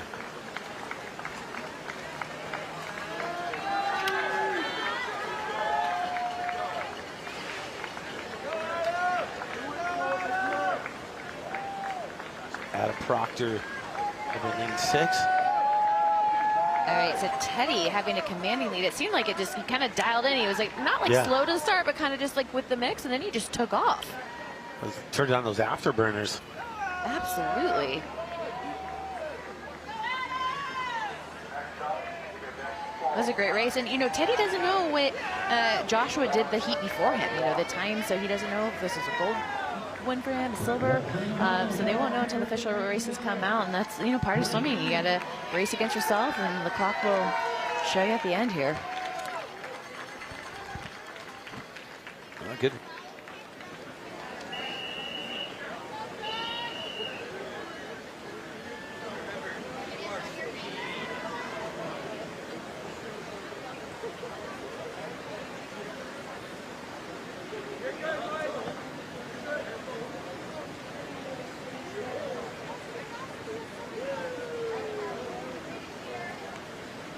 So next race getting ready to go. Locked and loaded here. The men's 50-meter backstroke 5.5L classification. 5.5L here.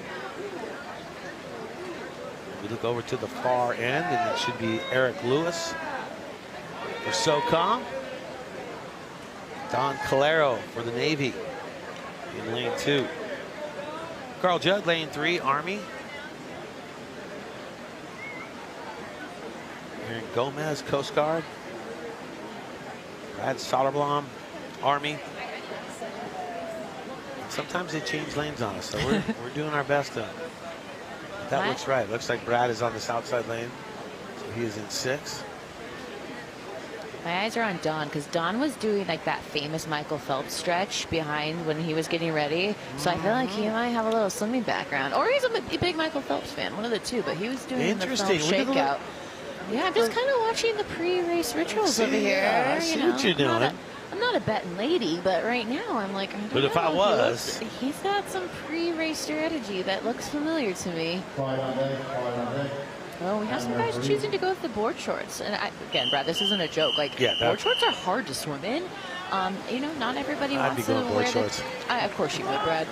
But they're putting, I'm just saying, that's, they're making the race harder than it needs to be. I'm going to say that. It's called drag. I have 3 pairs of board shorts that are all American flags. I love that about you. I love it. Oh, see, I knew it. Dawn's off. Dawn is off. I'm telling you guys, I saw that from the start. Look at him go, man. He's charging. That tempo is quick, but he's getting some competition with Aaron Gomez right now from the Coast Guard. Oh, yeah, look at this. A little late push here. Yeah, and they can't see each other right now. So they're blind. They have the blinders on. You can't see what's going on. A lot of times you can see the movement of the water, the splashing. Yeah. If they're next to you, you can sense but it. Right now, these guys probably have no idea that they're in a tight race right now. This is exciting. We should put a camera on the Seagulls so we can have a drone cam shot. It would be impressive. This is going to come down to the end here. It's too tight to call. Oh, that was great. That was a good race. So that was Don Calero with Aaron Gomez right there? Yeah, unofficially. And it's going to be, we're going to see what the timer's got. Nice race. Told you, I saw it from the start. The way he was stretching, I knew he was onto something.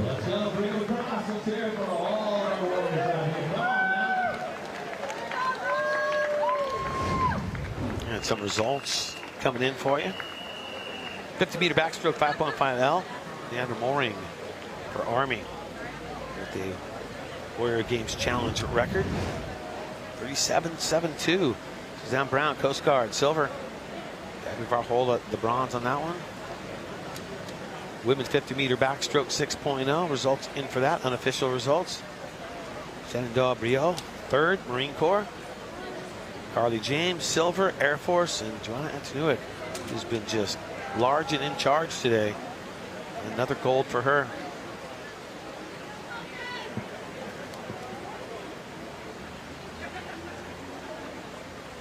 And now we're getting the next one's going here. And this is going to be event 410, the men's 50-meter backstroke 5.5U. William Pizarka over there in lane 2 for the Marine Corps.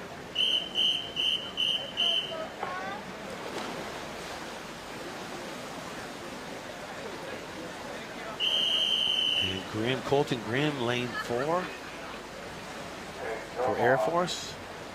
And Daniel Hess, Marines. And all the way here on the outside, Jesse Tamaris, Navy.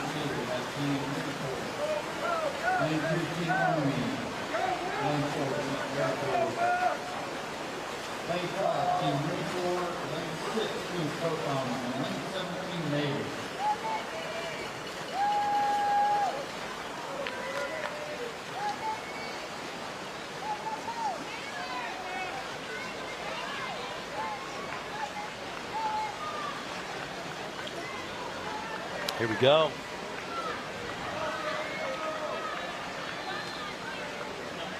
Looks like Daniel Hess, Marine.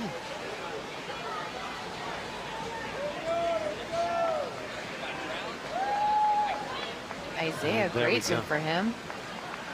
You know, Isaiah was impressive because even though he did have some interference at the lane lines, he was still able to compose himself, get back into the the middle of the lane, finish strong, unofficially winning that heat right there. Those lane lines, they get in the way, man. I mean, they do their job, but they definitely can cause a little interference. Well, I mean, there's going to be mayhem if you take them out. Take the lane lines out.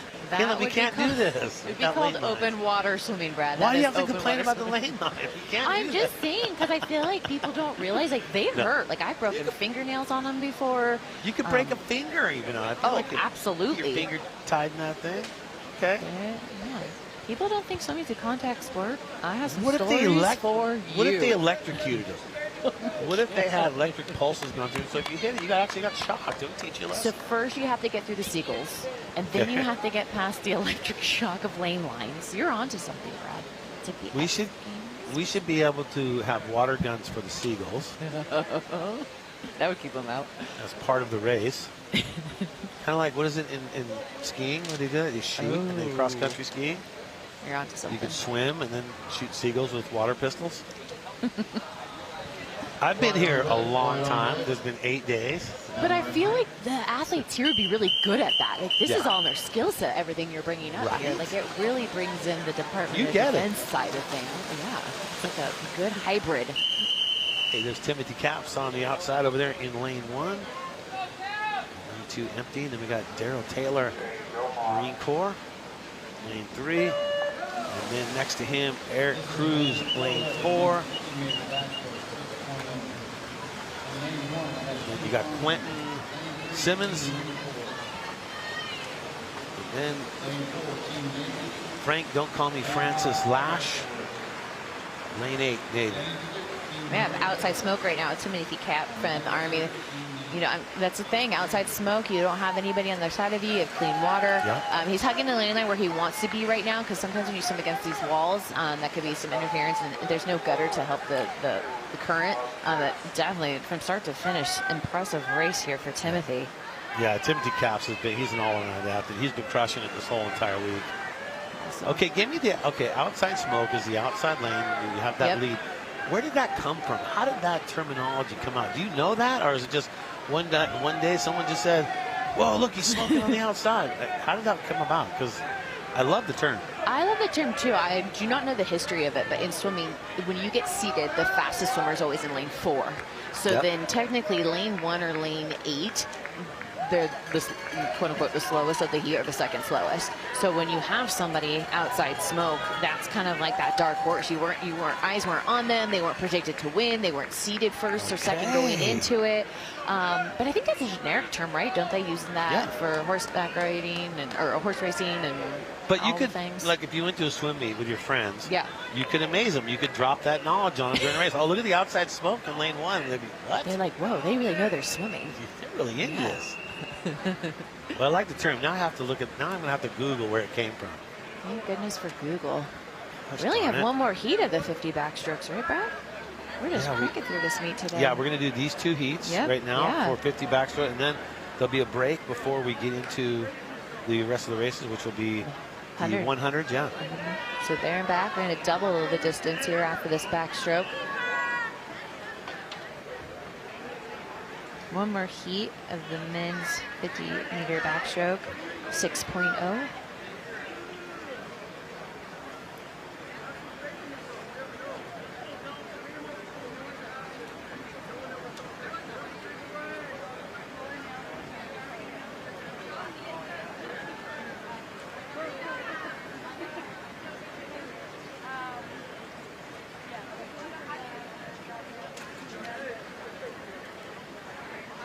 Yeah, they give the outside smoke credit for swimming, but they don't say the origin of that. So we're gonna. Wait, they're saying it started with swimming?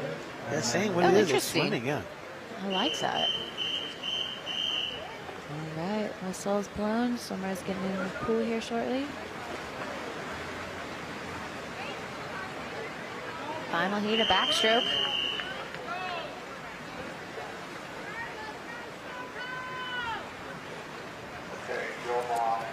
Final race here.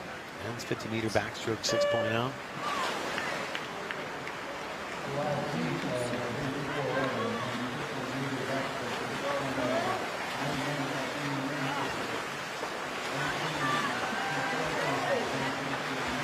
Michael Harkness made 1, Nolan Ellis 2, Noah Struck green, Josiah Powell 4, Dalton Apodaca 5, Gracia in 7.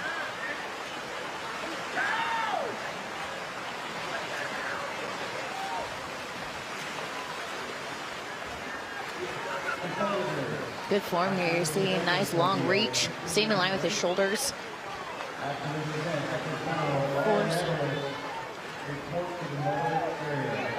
Nice race. He had good form there. I like that.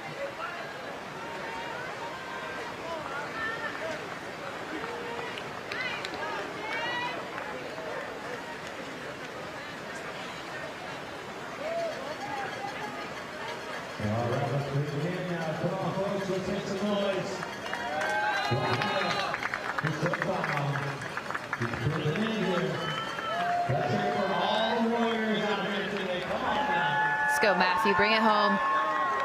Last backstroke of the day. The crowd's getting into it. This is what I love to see.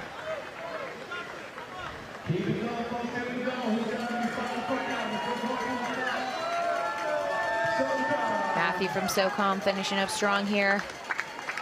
Strokes to go. Awesome, awesome, awesome.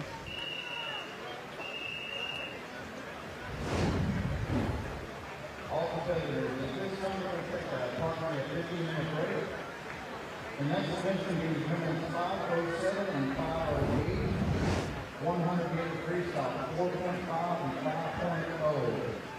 So approximately 10 o'clock, we have both competitors on. Well, some great racing so far, Caitlin, but we have more to go, right? We got a whole bunch of races actually have. We're going to be getting into the hundreds, right? 100 freestyle, so we'll be doubling that first race that we saw with the 50 freestyle. Let's see, we have the 100 free, then we're going to do some 50 breaststroke, and then some of my favorite, we have relays at the end. Is that correct? Are we? Oh, maybe not. It's probably a time situation on that. If there's time, they would do that.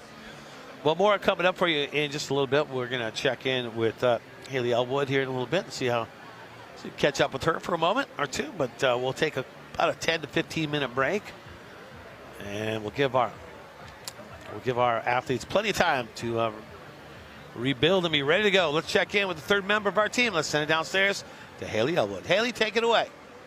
All right, thanks so much, Brad. And I know we're talking about regrouping and regaining breath, and I'm here with Tim Capps. And if you've been watching with us all morning, you've heard his name a couple times. Tim, how many medals do you have so far today? Just 2, I think. 2. Okay, kind of cash. What has it been like getting out in this pool, participating in this swimming event? Absolutely fantastic. Besides, not being able to dive in, everything else has been great. I mean, the pool is nice. The sun's starting to come out just a little bit, so it's cool. We've been trying to figure out what's warmer, being in the water or outside of the water. Oh, definitely being in the water for sure. It's good to know. All right, we were also hearing our commentators talk about the lane lines. You told me you hit one of them, but you kind of regained your composure. You also mentioned, though, you're watching your other teammates. What is it just being like to be out here to cheer them on, root for them on this day? It really is amazing just seeing everybody with their different injuries and just, competing at this level is just awesome. So, yeah. And then last question for you. How many more races do you have coming up today? 3. So pretty much 100 free, 50 breast, and then the relays. All right, Tim, congratulations. Go take your breath, get ready for the next one, and we will be back soon.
I could say, but I might as well show. There are things we could guess, but we might as well know.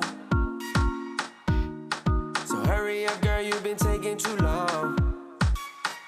We can't just get crazy like there's nothing wrong. Cause all I hear is talking, talking, talking, and all I need is action. Baby, till the morning, morning, morning, a little satisfaction. If you just take the time, everything could be simple, and every day I'll be with you, no lie. It's not that complicated.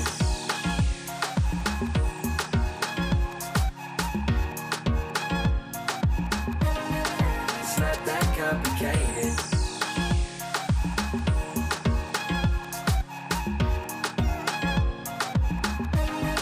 It's not that complicated.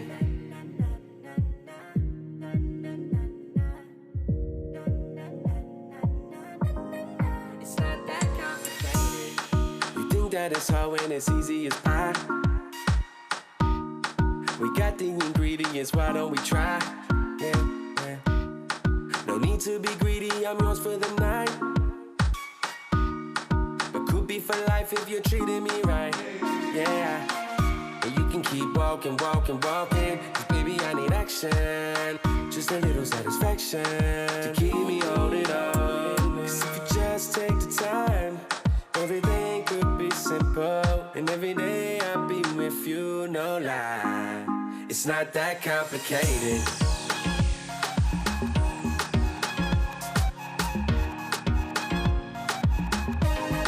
It's not that complicated.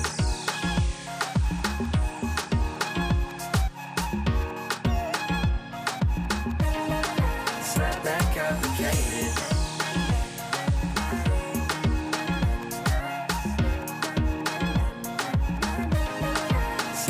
Complicated.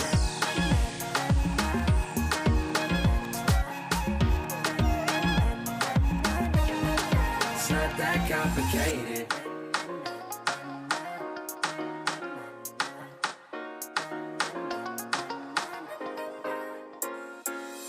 If you can keep it simple, boy, we'll take it easy. I gave you all the info. What more do you need from me? 'Cause everything you say you like now, you can get it all right now. Baby, it's not hard, it's no lie. It's not that complicated.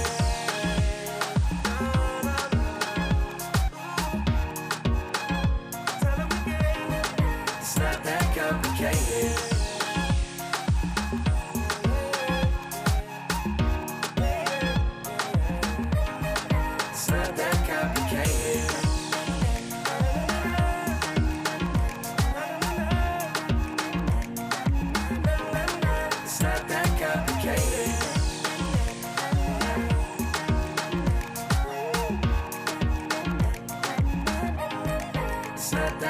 complicated.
We party like we're rock stars, rock stars. It's midnight at the dive bar, dive bar.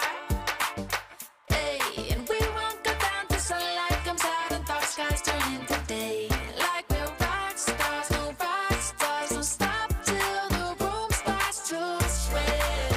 Hey, hey, sweat. Hey, hey, sweat. Don't stop till the room starts to sweat. Come and sway with me, lay with me, yeah, babe with me, and she rolling all day with me. Rock stars at the party and there ain't many that can party how we party, yeah, it ain't litty. You can holler if you hear me, if you heard this. Yeah, the word is anytime that I come, then you know it ain't worthless. Do it for the fun, but I come with a purpose. Dressed to impress, tell the bouncer move back. Vibrations in my chest, I wanna feel that boom back. Libations for my guests, they know I'm a cool cat, but you knew that. We party like we're rock stars, rock stars. It's midnight at the dive bar, dive bar. Hey, and we won't go down till sunlight comes out and dark skies turn into day. Like we're rock stars, no rock stars. Don't stop till the room starts to sweat. Hey, hey, sweat. Hey, hey, sweat. Hey, don't stop till the room starts to sweat. Got the whole crew here, mommy, come chill. When you step up in the party, it's a done deal. Drinks on me and one bill. We rock stars, and I ain't talking about a drum field. You should know that I gotta bring more of us. And we party on the go like a tour bus. You couldn't make it, well, I'm sorry, that's just your luck. Meanwhile, I'm getting more bucks. Stack it up, then rack it up. Bend it over, poke it out, then back it up. We acting up and we right here. We don't party like squares. We party like we're rock stars, rock stars. It's midnight at the dive bar, dive bar. Hey, and we won't go down till sunlight comes out and dark skies turn into day. Like we're rock stars, no rock stars. Don't stop till the room starts to sweat. Hey, hey, sweat. Hey, hey, sweat. Hey, don't stop till the room starts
made a start, but you need to push through.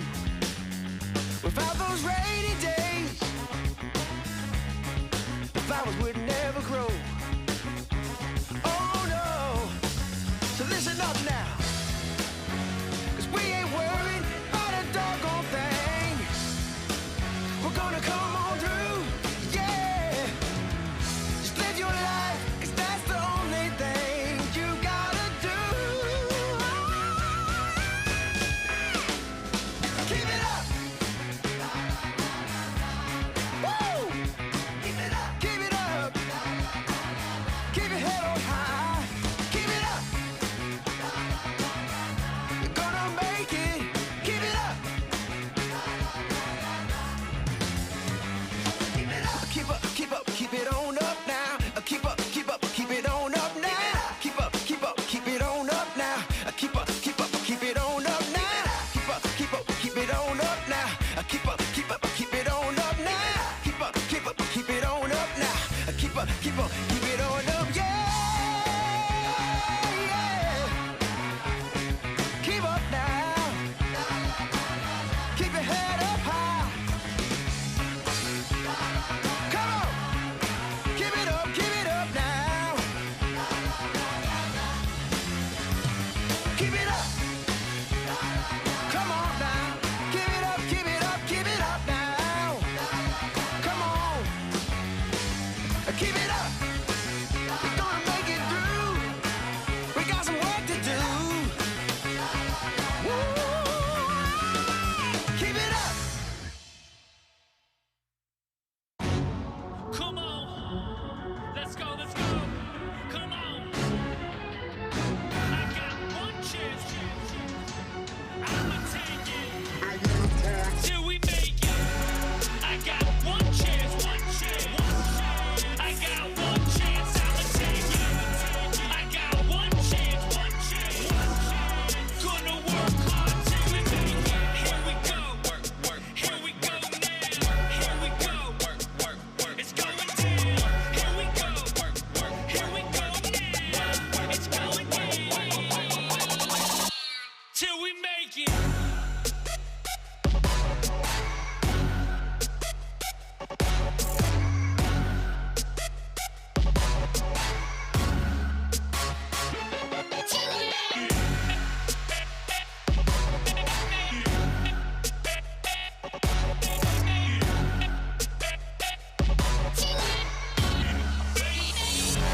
Here we go, work, work. Here we go now. Here we go, work, work, work. Here we go, work, work. Here we go now. It's going down. Work hard till we make it.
Welcome out, everybody, to Naval Air Station, North Island, the Coronado Peninsula, San Diego, California, the birthplace of naval aviation. That confused me at first when I read that, but now I understand it. Day 8 of 10. Wow. Caitlin Sandino with me, and she's a 4-time Olympic medalist, former world record holder. And we're calling the action for you. About 59 races, 60 races. We're about halfway through right now. It's been a great start. It's been so exciting to see. Right now we're going to get into the 100-meter freestyle, which we're doubling the distance for what we started with today, the 50-meter freestyle. You know, it's going to take a little bit more endurance. This is a long race, you know. This is going to be a challenge. Why not do the 100 first and then make them do the 50s afterwards so they can have a little easier time? I didn't do the lineup, okay? You need to talk to somebody this is not your else. scheduling. No, it's not. But I see what you're saying. You have a very valid point. Well, we did that actually. What was that? The race we did that. It was. I feel like we did that running. We did that track. We went with the 1500 first to get it out of the way. Makes sense. Well, here we go. In this one, we got Danielle Pahoof for the Marine Corps, and then we also have Heather Sealover from the Air Force in this one. And Sealover. Going for it. I mean, she's taking it out like it's just the 50. She's got to turn around and come back if she can keep this up. She's setting herself up for a great swim. Just got the seagulls out of the way. Yeah. Actually, I got some info for you, Brad. If On the you were seagulls? with us, yeah. Okay. If you were with us earlier, we spent a lot of time talking about the seagulls. At the break here, I was talking to one of the coaches from the Marine Corps, and he said, you know, when athletes come over and talk about race strategy, you know, Coach, what do I do? And he goes, Coach, what do I do if the seagulls are in the way? And he goes, whatever you do, close your mouth. Because it was for backstroke. I was like, Brad's going to love That's this. the best advice I think I've ever heard. Coach, what do I do about seagulls? Well, you close your mouth on the backstroke. Just looking out for you, buddy. Okay, got it. And then you think, so why would I? Okay, I need no. Okay, no white clothes. Actually, there's a story from when I was in middle school many years ago. A lot of seagulls out. They took off, and this one guy, he looked up at the wrong time and he had his mouth open. I brought the story up. Yes. Nope, you went there. Yeah, unfortunately. So that's great advice from the coaches. There you go. So there we go. Touching the wall first. That is going to be Heather Sealover, Air Force. That was Which a I really thought strong she swim. would be Navy. Sealover. Again, folks, this is day 8 for Brad. Okay. So don't make excuses for me. You got Here some comes- good dad jokes. Yeah, very good. And here's Danielle Pahoof. She likes to eat at Panda Express. You know how I know that? Because I was eating at the food court, and saw she her? came in and she ate at Panda Express, and I ate at Rubio's. So there you go. We know how she Fun fuels facts. her swim. Absolutely. That was a great swim for Heather. I mean, like I said, she took off that first lap like she was going for the 50, and she didn't lose momentum. She kept the speed, she kept the endurance. Excellent. She's in shape, man. That's a great swim. Yeah, and she had and her whole competition week has been amazing too as well. Everything she's competed in, she's definitely had some stellar times, and she is in great shape for sure. And she's an all-around too. She can do everything. See, no limits there. You're in a wheelchair, but you can compete in all these sports and excel at all these sports. Right, absolutely. Madam Referee. So that was our women's 100-meter freestyle. 4.5s out there on that one.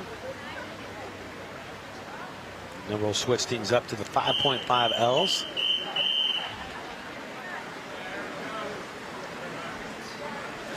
Looks like we're going to have 4 in the water on this one.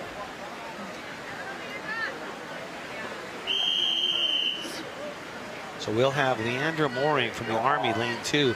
Ann Knox for SOCOM, lane 3. Suzanne Brown, Coast Guard, lane 4. Lane 5, Gabby Varhola for the Navy in that lane 5. And then SOCOM, Erica Neal is going to be in lane 6.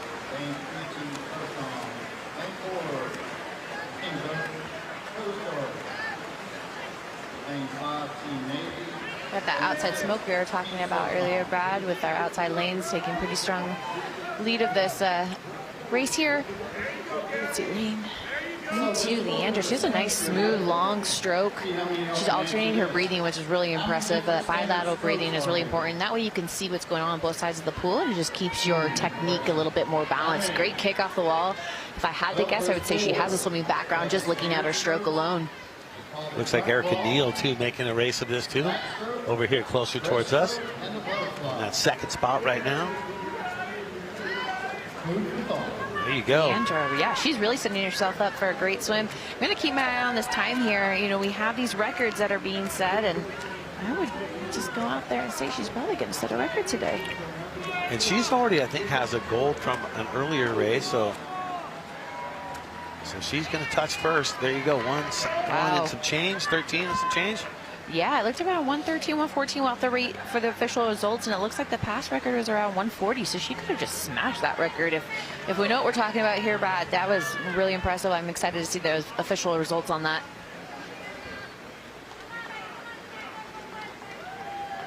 And bringing in our other competitors coming through finish here. That would be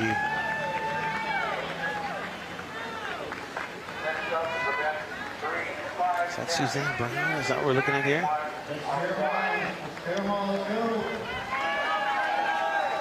Or is that Gabby Varhola right here?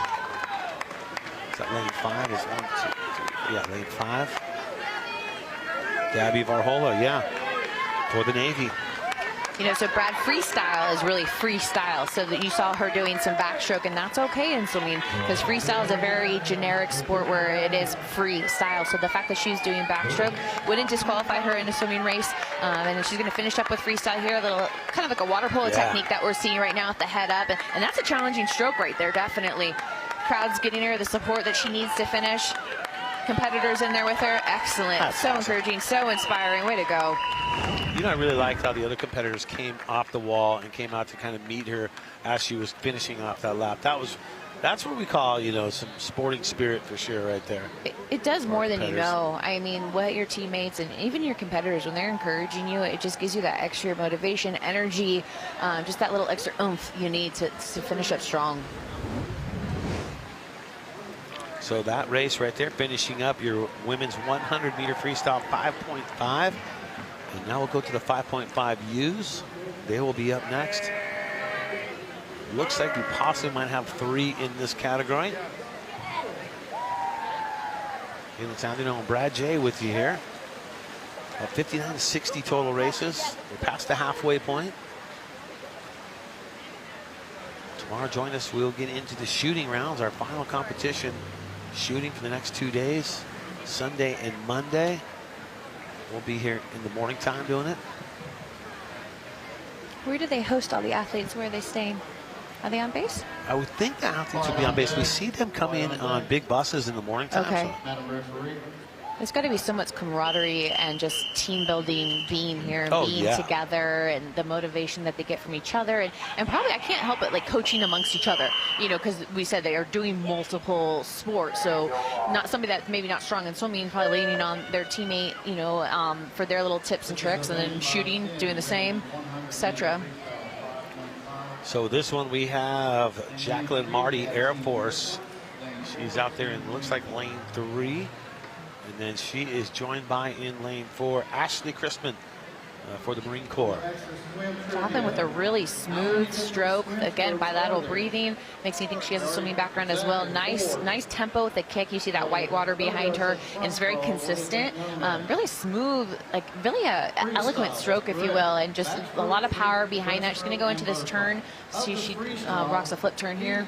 Now, there we go. Is there a term for a certain kick, like an 8-beat kick or something? What's the term for that, by the way? My dad used to always tell me this. So they're all tempo kicks. So there's a 2-beat kick, a 4-beat kick, and a 6-beat kick. 6-beat kick. You're usually, when you're doing a sprint, you're usually going to see a 6-beat kick. It's when you're doing the distance, you see more of a 2-beat kick. It's just the tempo. And obviously a sprint's going to have a faster tempo to it because it's going to be easier to maintain that kick. It's, you know, listen to this knowledge look right at all now. this swim talk. It's like I swam or something. It's like you have 4 Olympic medals or something. I spent a time or two in a pool or two. But, you know. So that's it. So that's what my dad meant by it. 6-beat Your dad kick. knew what he was talking about, Brad. You should have listened to him more. He would brag about my brother having a 6-beat kick, and I didn't have that kick. I'm not bitter.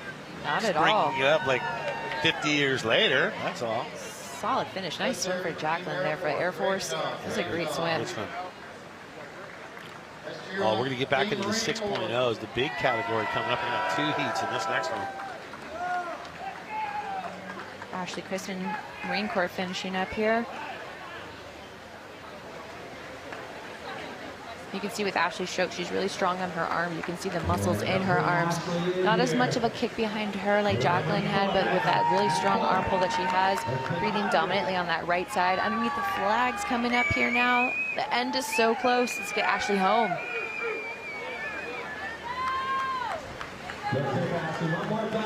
Nice. Great swim, ladies.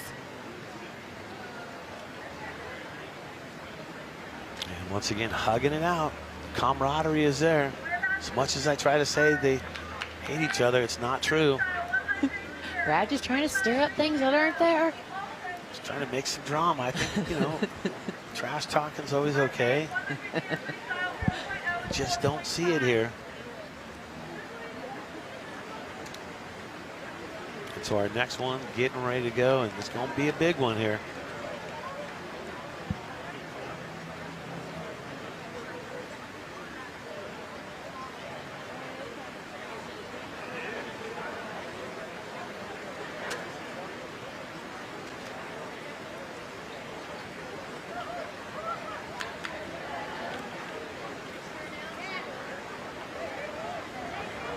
Quiet on deck, quiet on deck. And the referee. So it looks like we're going to have on that outside lane one, Stacy Englert from the Army. Looks like Sydney Rose from the Marine Corps in 3.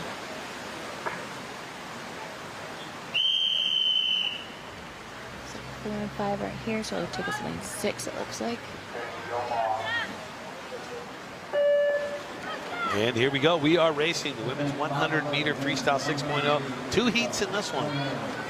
Wow, did you see Joanna's underwater? She was under way past the flags, and she's been smoking it all day today. Wow, look at her go. And I think she has a record, or a Warrior Games Challenge record too so far. Earlier today, yeah, in that 50 freestyle, I want to say, and she was going for him from the start. Her underwaters were super impressive. I'm sure she'll do the same coming off this flip turn here. She knows what she's doing, that's for sure. And the flip turn's so important in swimming. It you is. really have to have a good flip turn. Oh, she is going into it. Look at that speed. Look at that flip turn. Incredible. Look at these underwaters, Brad. That's exactly what I'm talking about. Getting past the flag. She's doing that underwater dolphin kick, which is huge. A huge advantage. I'm going to guess that she was on a swim team. She knows what she's doing out there. Look at that 6-feet kick she has. I was there going it to is. say that. You stole that from me. Shoot, I'm so sorry. Next heat. I'll let you try to point it out to me. By the end of today, I'm going to make Brad a swimming expert. Boy, my dad said that a lot. Because we had a pool growing up, and he would always just say how he was amazed that my brother had a natural 6-feet kick. And they never knew what that was until you pretty much explained it to me. Look at head down, no breathing until finish. Excellent swim. Yeah. I can't wait to see the official time on that. I'm just going to unofficially say I'm guessing that was another record. But when we get those results, we'll bring the good news. But that was a very dominant race from start to finish. Excellent flip turn, great underwaters. Way to go, Joanna. So you look at the time that we saw that was a 1:13.74. It shows on our sheet as a Warrior Games record. We're talking Warrior Games Challenge. The Warrior Games Challenge a little bit scaled down from the Warrior Games. U.S. only competing, whereas the Warrior Games, not with the challenge, will have more of an international field. The final 2 competitors making it to the wall here. Final 3 competitors. Jason Englert out there in 1.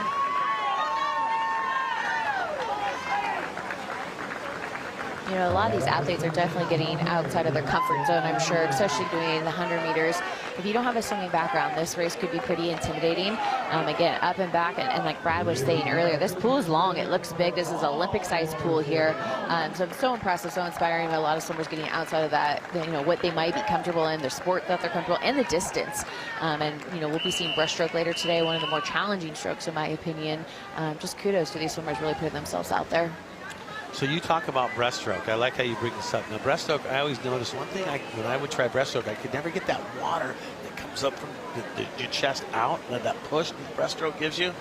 Like, I never could just get that. What's the technique to it? Is it just a big pull on both the legs and the arms at the same time? What's your key there? Honestly, it's so funny. So when I first started swimming, I was a breaststroker, and by the end of by the end of my career, it was my worst stroke. And there's just the timing of it is just, it's so important when you pull, when you kick, when you breathe, how you grab the water. Because, okay, let's talk about freestyle, backstroke, and free butterfly. The concept is you catch the water in front of you and you push it back and you go forward. Like we talked about, it's very similar to surfing, and being in a kayak, a canoe, rowing. It's a very forward movement. You push water back to go forward. It makes sense. Breaststroke are like circles in the water. So where do you push water to go forward? And where do you kick water? Because again, it's like a circle. It's little frogs out there, guys. So how do you go forward? So to me, the stroke of breaststroke doesn't even really make sense. And the technique that goes behind it, it's like, okay, where do you push water to go? So it's to me, it's a very challenging stroke. In the water right now, heat number 2 of 2 in your women's 100-meter freestyle 6.0. Christina Valentine, lane number 1, Marine Corps. Carly James, lane 3, Air Force. Shenandoah Brio, 4, lane 4, Marine Corps. And then you got Air Force, Jessica Durhammer, lane 7, in Army's Hannah Walker in lane 8. Joining us online, DODWarriorGames.com. Day 8 of 10. 10 days of glorious competition in a place that's normally sunny, San Diego, but the Marine layer. And I was talking to some of the people from the Navy, and I go, why did the Marines get to name the Marine layer? Again, the dad jokes are here all day for you folks. Thank you, Brad J. You know what Navy said? They said, well, they can have that one. They can have Marine layer. Take it. I don't want it. Oh, I'm so bad sometimes. Here we go. Finishing it off. Carly James from the Air Force coming in, Yeah. coming under the flags here, keeping her head down. Look at that. Boom. No breath into the finish. So big. Love that finish. Way to go, Carly. Christina Valentine from the Marine Corps, not that far behind her. It was a nice race. And on the outside towards us, Anna Walker, Army, and Air Force next to her, Jessica Durhammer. Lots of encouragement coming. You can see some of our athletes a little uncomfortable out there. She's fighting for the end, but their teammates have just gone on the side here. She's got this. Again, this is a long race. If you're not used to swimming, this is definitely very daunting when you look at the end of the pool. I mean, look at that pool, God. That's a big, long, Olympic-sized pool. Very encouraging. You can see her fighting through this right now. I felt like I saw her laughing a little bit, like Susan. I hope it was laughter. I couldn't tell if it was laughter or this is terrible. I'm hoping it was laughter. Way to go. Anna Walker, the Army, everyone bringing her across that line. Hey, a couple of results to break down for your men's 50-meter backstroke 5.0. Congratulations to unofficially Matthew Spencer with the bronze. Doing it for the Marine Corps, the Coast Guard, Teddy St. Pierre with the silver, and SOCOM's Joshua Martin with the gold. And looking at your men's 50-meter backstroke 5.5L, Eric Lewis from SOCOM with the bronze, Coast Guard's Aaron Gomez sitting with the silver, and Navy's Don Calero, the gold in that one. Remember, all these are unofficial at this point. Air Force getting the bronze in the men's 50-meter backstroke 5.5U. That is Colton Grimm with the bronze. William Zarka for the Marine Corps, the silver. And Isaiah Staley, SOCOM, taking care of business with that gold. There's your updates right there. As we look to our next one, you see Michael Haley from Army. And the one I see out there right now. Oh man, that's tough, Brad. When you get in a race by actually I think I see a competitor maybe in lane 8 sliding in. Is That should be Scott Terry, SOCOM, I think. That'd be great. I mean, it's challenging when you're out there by yourself, so at least having one other competitor in there with him helps you get through that race. And Michael Haley competing in the 3.0, and Scott Terry will be 2.5, so they will both be able to get gold on this one. And Michael Haley, what a surprise he has been. When he was in the powerlifting, I looked at him and just went, he's not a very big guy, but when he started pushing weights up, you realize it's not about how big he is, just his muscle tone as well, has been able to just pump weight way past his, you know, say an ant can lift like, what, 10 times its weight? Michael Scott's put up some weight, that's for sure. It's amazing. And look at him right now. It looks very comfortable out there. He's got a good piece in the water, nice even stroke. Some quick results for you here in the men's 50-meter backstroke 6.0. Noah Strunk, Army bronze. Air Force, Josiah Powell, silver. And Timothy Capps, Army gold. The men's 50-meter backstroke. Michael coming to this wall. Great flip turn. Good explosion off the wall here. Michael with the bilateral breathing again. It's you know, not everybody's favorite to do. It definitely takes a comfort level to be able to breathe both ways. The breathing is so important. A lot of times when you take that breath, swimmers tend to have a hitch or slow down, or kind of, you know, it's not the smoothest part of the swimming, but Michael has great timing with it. It's just a part of his stroke. He's opening up over through his shoulder. You kind of think about opening up through your hip, if you will. It just makes it a lot smoother, a part of your stroke. Just really dominating this race. That's very, very strong out there, very comfortable. And for Michael Scott, he has a leg injury, so it's basically one leg that it works to its full potential. So he really has to use that upper body for himself to really work to get to the good times. Yeah, you can see his definition in his arms. It's like just powering through that upper body. There's this drill that we do in swimming called just pulling, and you put a pull buoy on in between your legs, and you just crank through with your arms. And it's just, you know, a lot of swimming. Obviously, it's a full body sport. That upper body strength is really going to get you through. Nice swim. Pull buoy, is that what that's called? Pull buoy. I know it. Pull buoy. Yeah. Not the most comfortable thing. Really awkward, but part of what we do. Sure. Yeah. You know, we break it down. There's, you know, pulling sets where you're literally just pulling with a pull buoy, and then there's kicking sets where you're on a kickboard and you're just working your legs. And those are the different kind of emphasis that you have during your practice before you're getting ready for a main event, main set. So breaking some more times down for you. Michael Haley in the 50-meter backstroke, who we just saw here cross. He had a 104.65. That was a gold for him on that one. And then we also had Scott Terry in the 50-meter backstroke, who's swimming right in the pool right now. Yeah, this guy is a machine.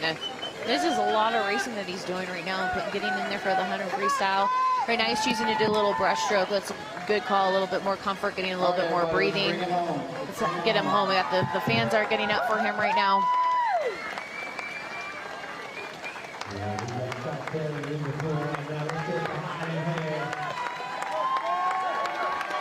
You can see, not in the camera screen right now, but Michael Scott is, Michael Haley, who just won that race, is coming back right here. Looks like he's going to be cheering on his competitor.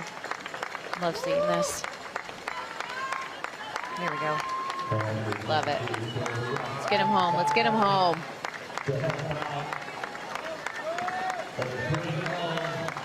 Awesome. Ah, the chills. Oh, the chills. So amazing. So amazing.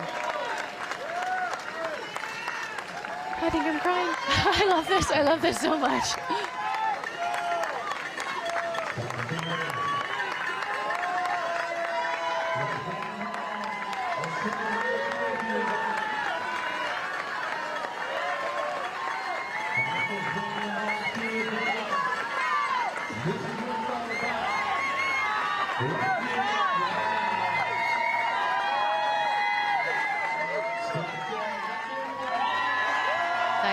Nice and loud. Oh, love it. So good. Way to go, Scott. Wow, that was really cool. Michael coming out there to bring him in, too. I mean, coming out halfway into the pool to bring him across. So awesome. Just going to go grab my Kleenex right now. Blot the eyes a little bit. Yeah, we got a little crying. Oh, man. It's okay. Naval Air Station here in North Island, the Coronado Peninsula here, live in San Diego, California. The birthplace of naval aviation. Day 8 of 10 swimming. We take the beautiful Coronado Bridge over here. If you've not seen the Coronado Bay Bridge, you need to take a look at it. Things absolutely beautiful. I think it could have been a little smaller, but I didn't design it. It's nothing to do with me. This is just Brad's world, and we're living in it, folks. Well, we've gone across this bridge every okay, break day. it down. And I look at the Coronado Bay Bridge, and I think it just makes these turns, and it goes up high, comes down low. I'm like, yeah. Could it have been a little smaller? Who do we need to talk to? It's too late. It's built now. Is there a suggestion box? Can I talk to the manager? I think they're going to let you. Brad has a suggestion. Just a suggestion. All right, men's 100 meter. Let's bring it back now. Men's freestyle 4.0 and 4.5 now in the water. Quiet on deck. Well, soon to be in the water. And you see the live announcers will tell the deck, the people to be quiet on deck. Is that them just being mean, or is that a thing where you need people to be quiet? Yes, we do. The start is really important, and a lot of times you can't hear them. And we're outdoors too, Brad. See all the elements. Sure. You got seagulls. You have everything Seagulls. happening. So we just need to make sure it's quiet for the start. You know, I actually knew that. I just was having fun. you just wanted to. You want to stir it up again. Yeah, he's a little mean on his delivery on that. So Robert Ellison is going to be lane 8 next to us. Jeff, don't call me Scott Caroon, is going to be over there in 7. And there we go with Gary Keller 6, Shane Hinshaw 4, Michael Sykes 3, Levi Moore in lane 2. And this one's pretty tightly grouped right now. It really is, and I love the form I'm seeing from Robert Ellison in the Army closest to us. He's got a little bit more of a catch-up stroke, which you see a little bit more dominant in male swimming. You have to be really What did you say? It's called a catch-up stroke. It's like your right arm starts kind of catching up to your left. So a lot Not of like the tomato ketchup, I mean, like catching up. Okay. yeah. There you go. Not Because I was ketchup. thinking the red sauce. But now you totally distracted me, Brad. But you do have to be very strong to pull this stroke off. Yes. Because a lot of times you'll see the right hand is always in front, left is in behind. Yep. They really kind of like a windmill type stroke. But when the catch-up stroke, it's literally catching up to the other hand. Like I said, it's a little bit more dominant in male swimming.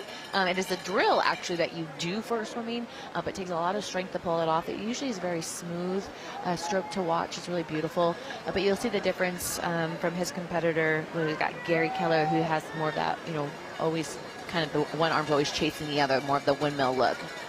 Now talk about the breath that you take, because you want to take that breath during the mid-stroke, so it's natural when your head can turn up. Is that how that works? Yeah, you really don't want your arm covering your mouth, if that makes sense. So you really want to be taking that breath when one arm's in front, one arm's at your side. The timing is so crucial of it.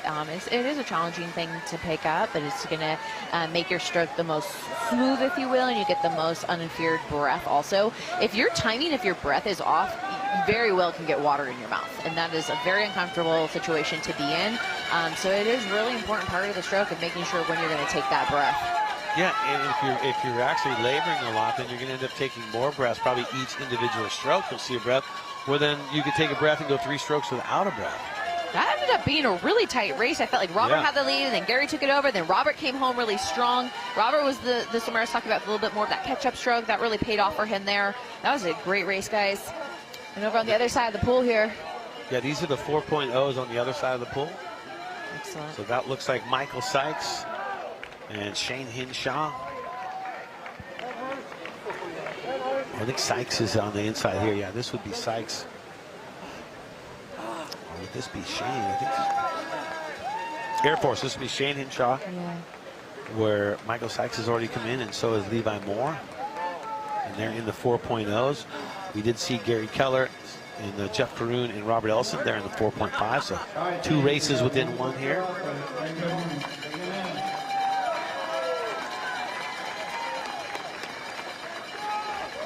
So obviously flipping to the back, getting the kicking in, getting able to get some like full breaths right now. Good choice of like getting some more of your energy conserving, getting going to bring home this last part of the 100. Again, guys, this is long. This is a long race. Olympic-sized pool. Let's get these athletes home.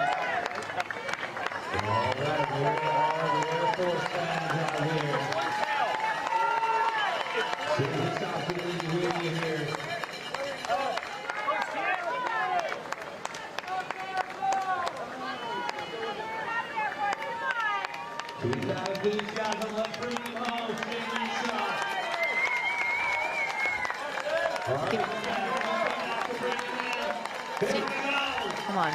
There we go. Come on, Shane. You can see he's got a really strong pull under the water. You see that left arm there, finishing the stroke there. Making it work. He's making it work. Amazing. So incredible. Inspiring race. Great effort. Let's hear it for Shane Hinshaw right there. Bringing it home. Great racing action. You love to see this, even the personal best, just to be able to get there. Because once again, it's not always about first, second, and third. especially when I used to compete, because I would never be in Especially. those places. But out here, man, these guys are they're rehabilitating, they're doing it through sport, and they're giving you a sense of value and what you can accomplish when you put your mind to it. And that's what it's all about. That's where the Warrior Games really strike a nerve. So much perspective being here. Incredible. So that was the men's 100-meter freestyle 4.0 and 4.5s. And our next one's going to be the men's 100-meter freestyle 5.0. We're going to have 2 heats on this one.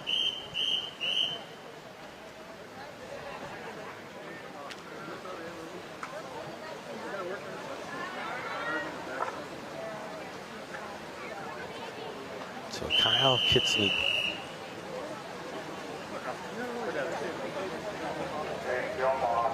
Kyle Kitzman, Adam Proctor for Army, and Matt Spencer, Marine Corps.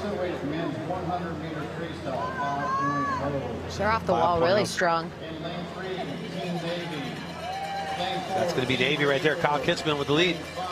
This is a good race right now. We got Pretty evenly matched here, Caitlin. absolutely, especially for Kyle and Matthew. They can see each other right now, right next to each other, either out of the water or underwater when they're taking their breath right now. And you can almost it's like you can sense them too, Brad. Like you can feel somebody next to you when they're that close to you, especially in the lane next to you. And I mean, that in itself is very motivating. And that's where you feel like that sense of competition, right? Like, oh, wow, that was, I mean, they're coming into the wall. Whoa. Okay. That was awesome. They're literally like stroke for stroke going into the wall here. Let's see who has the endurance to bring it home. Well, right now it looks like Kyle Kitzman in the battles between Kyle and Matt Spencer. Now there's another heat after this for this same 5.0s. So just trying to put in a good time to see if it can stand up and you get on that podium, whether it's the gold, the silver, the bronze. Right now, Kyle Kitzman, #1 spot with Matt Spencer. It's like Kyle's been changing up his breathing a little bit. He has his head down, then he was kind of bringing it up in a little polo stroke. Now he's bringing his head back down. He's really starting to pull away right now. Great endurance. See, now he's moved to a little bit more of a head up stroke there. He's got a combo like the water polo freestyle and then putting his head down and putting his head down underneath the flags is what I would recommend. Yep, there he goes. Head down under the flags here. Strong finish. No breathing. Look at that. Nice swim. And Matt Spencer's going to touch second on that one with Adam Proctor finishing it off here. Yeah, I like when you refer to that water polo stroke with the head above water. You're not putting it under your strokes. That's a breathing situation too. Like if you're labored breathing and you need more oxygen, sometimes you have to go do that stroke, right? Yes and no, because yes, you can breathe more, but the water polo stroke is very taxing. Pulling your whole body up. Yes, you're bringing in even more strength that you need for that. So the perks, yes, your head's up, you get to breathe a little bit more, but it's harder because it's more pressure and strength that you need to bring in with your upper body. And really you have to kick more to bring your upper body up too. So, to each their own on that one. Yeah, well. What would you do, Brad, if that was you? Well, I did the water polo strokes. I played water polo, so I was used to that because your head always has to be above water in water polo so you can see what's going on. Yeah. So I could see where that stroke would actually be more taxing to you. But depending on your ability and what you're dealing with, that might be also the issue too on whether you have to go to the water polo stroke. And you see it in a situation where you're your breathing is labored a little bit. And you just, You see it a lot in open water swimming too because you need a spot. So you bring your head up to spot for the buoy, and you'll see that combo when you're out like in the open water competitions. Your mom's a fan of open water swimming, right? My mom loves a good open water joke. Okay. Shout out to my mom for watching today. What's your mom's name again? My mom's name is Jill, and she's my biggest fan. I love you, Mom. And she loves swimming, and she loves her servicemen and women. We are such passionate, patriotic family, and so yeah, this is the Sandino Fields right now. We have so much pride for our men and women that serve our country. So this is right up her alley. Swimming plus the service. I mean, this is big for us. So Joshua Martin close to us, lane 7, SOCOM. And then we have Justin James, lane 6, Air Force. Teddy St. Pierre, Coast Guard, he is in lane 5. Air Force Brett Sealing in lane 4. SOCOM. Looks like we have on the end is going to be Navy, and that's going to be Terrell Gladden. Josh and Teddy both had great races earlier today, and they're, giving each other a fight right now. They put up good races earlier. Now if they can double the distance and see if they got flip turns out of these guys, oh, yep, here we go. Both of them flip turns. Dropper. Awesome, rocking flip turns for sure. That's going to make a big difference. Not everybody knows how to do it, so the ones that come in with a flip turn are definitely going to have an advantage. Yeah. You see some people that touch and turn, it's just slower, Especially without blocks, too. You don't have blocks, so you really got to concentrate on your flip turn. And you know what? A flip turn just feels so good when it's done correctly. When you just nail it, you're like, oh, yeah, that's good. Proper knee bend, Yeah. Wow. These guys are really neck and neck right now. They're coming right in front of us in our booth, and this is going to be a close one to the end. Underneath the flags are going to make all the difference here. Again, I would just recommend putting your head down. Don't breathe. Come on, guys. Oh, excellent, excellent. There we go. Teddy St. Pierre. Very nice swim there for Coast Guard. Joshua Martin there. Nice race, guys. They have a lot of results I'm going to bring out to you real quick.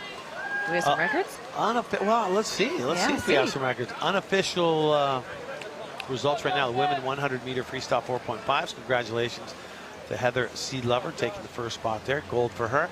Women's 100-meter freestyle 5.0. Danielle Pothoff taking the gold on that one. Leandra Mooring from the Army doing the gold in the 100-meter freestyle 5.5L with Erica Neal silver. And Suzanne Brown for the Coast Guard in that bronze. And the women's 100-meter freestyle 5.5U. We have Ashley Crispin with the gold for the Marine Corps. Jacqueline Marty, the silver for Air Force. The 100-meter freestyle 6.0. We talked about Joanna Antonuik and having an amazing day. The record for her, 1:10.15. Carly James silver, and for the Air Force and Marine Corps, Christina Valentine holding it down. Scott Terry for SOCOM. The men's 100-meter freestyle 2.5. And Michael Haley getting it done in the men's 100-meter freestyle 3.0 with the gold there. And that brings you up to date on all of our unofficial scores right now as we move on. Men's 100-meter freestyle 5.5L. Quiet on deck. Adam referee.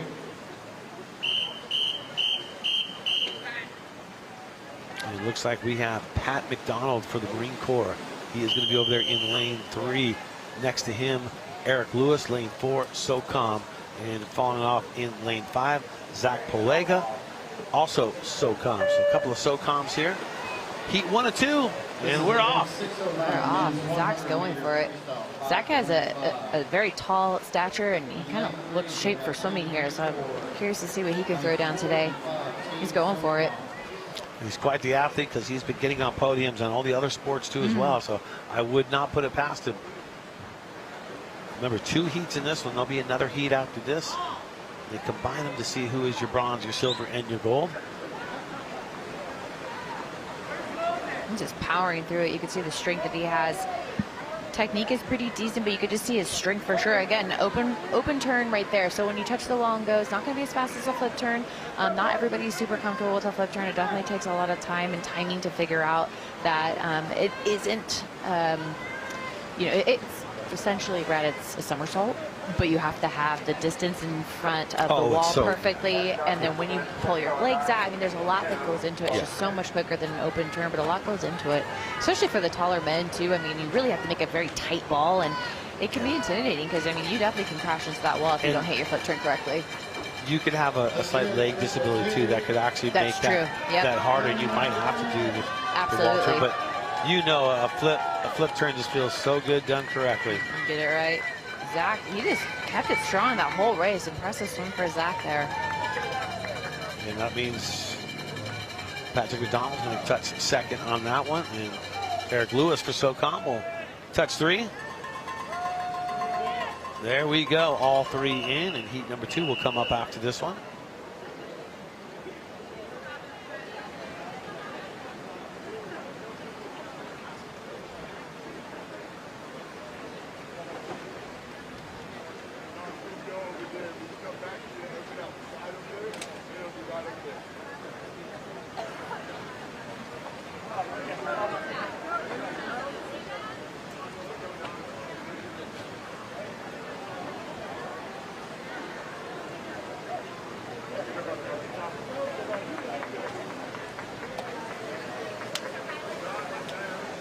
So I have a classic story for you, Brad. When I was getting ready for this event, I was before. Okay, so leading up to this event, I did it 5 years ago with you, right, in Colorado. Okay. Yes. And I had the time of my life. My sister got to come with me. It was the most incredible experience. Got to meet you, Brad, then obviously be a part of this amazing opportunity, and then to experience it with my sister was really special too. I mean, it was really just a significant trip that we got to share together, and didn't get to do it since then. And I kid you not, Brad, I was literally watching the most recent Top Gun with my husband, and I got an email from the production company saying, "Hey, we'd love to have you back. It's on." And no, listen to this. She's like, it's on the Navy base on Coronado. Think Top Gun. And I was like, I kid you not, I am watching Top Gun right now. How classic is that? So it was meant to be. So cool. And I got to go to the Top Gun bar yesterday. One of them. One of the two that are here. Yeah, I got to kick off San Diego right here for the Warrior Games Challenge. Got Brad Soderblom on the outside in 2 and for Army. And then Aaron Gomez for the Coast Guard in lane 6. And Don Calero, who from the Navy, he's got some swimming skills. I've been noticing his approach before he goes. I think you called that out. After the freestyle, Yeah. men's freestyle, after the last event of men's freestyle, we're going to take a 1 hour lunch break. Return back at noon, 12 o'clock.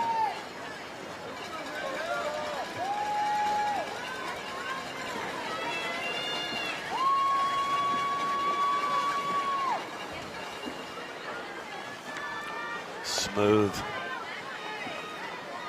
Yeah, he's very smooth. Yeah. So that's Don Calero is going to cross first.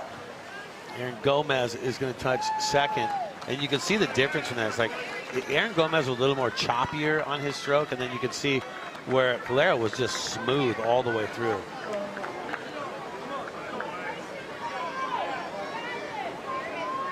Exactly. Yeah.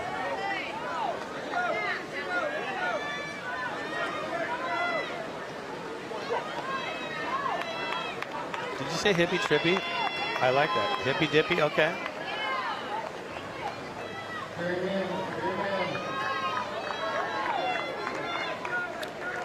And that would be Brad Soderblom right there.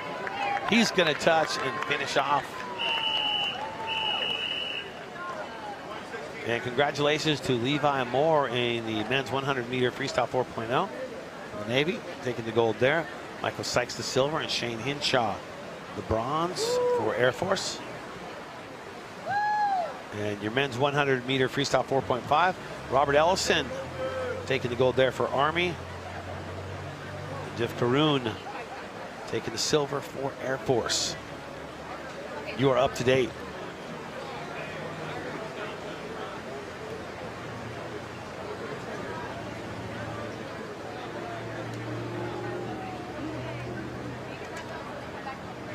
Quiet on deck.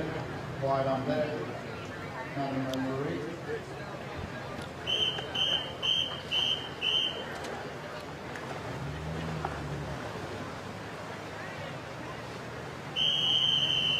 So next swimmer's in the water now.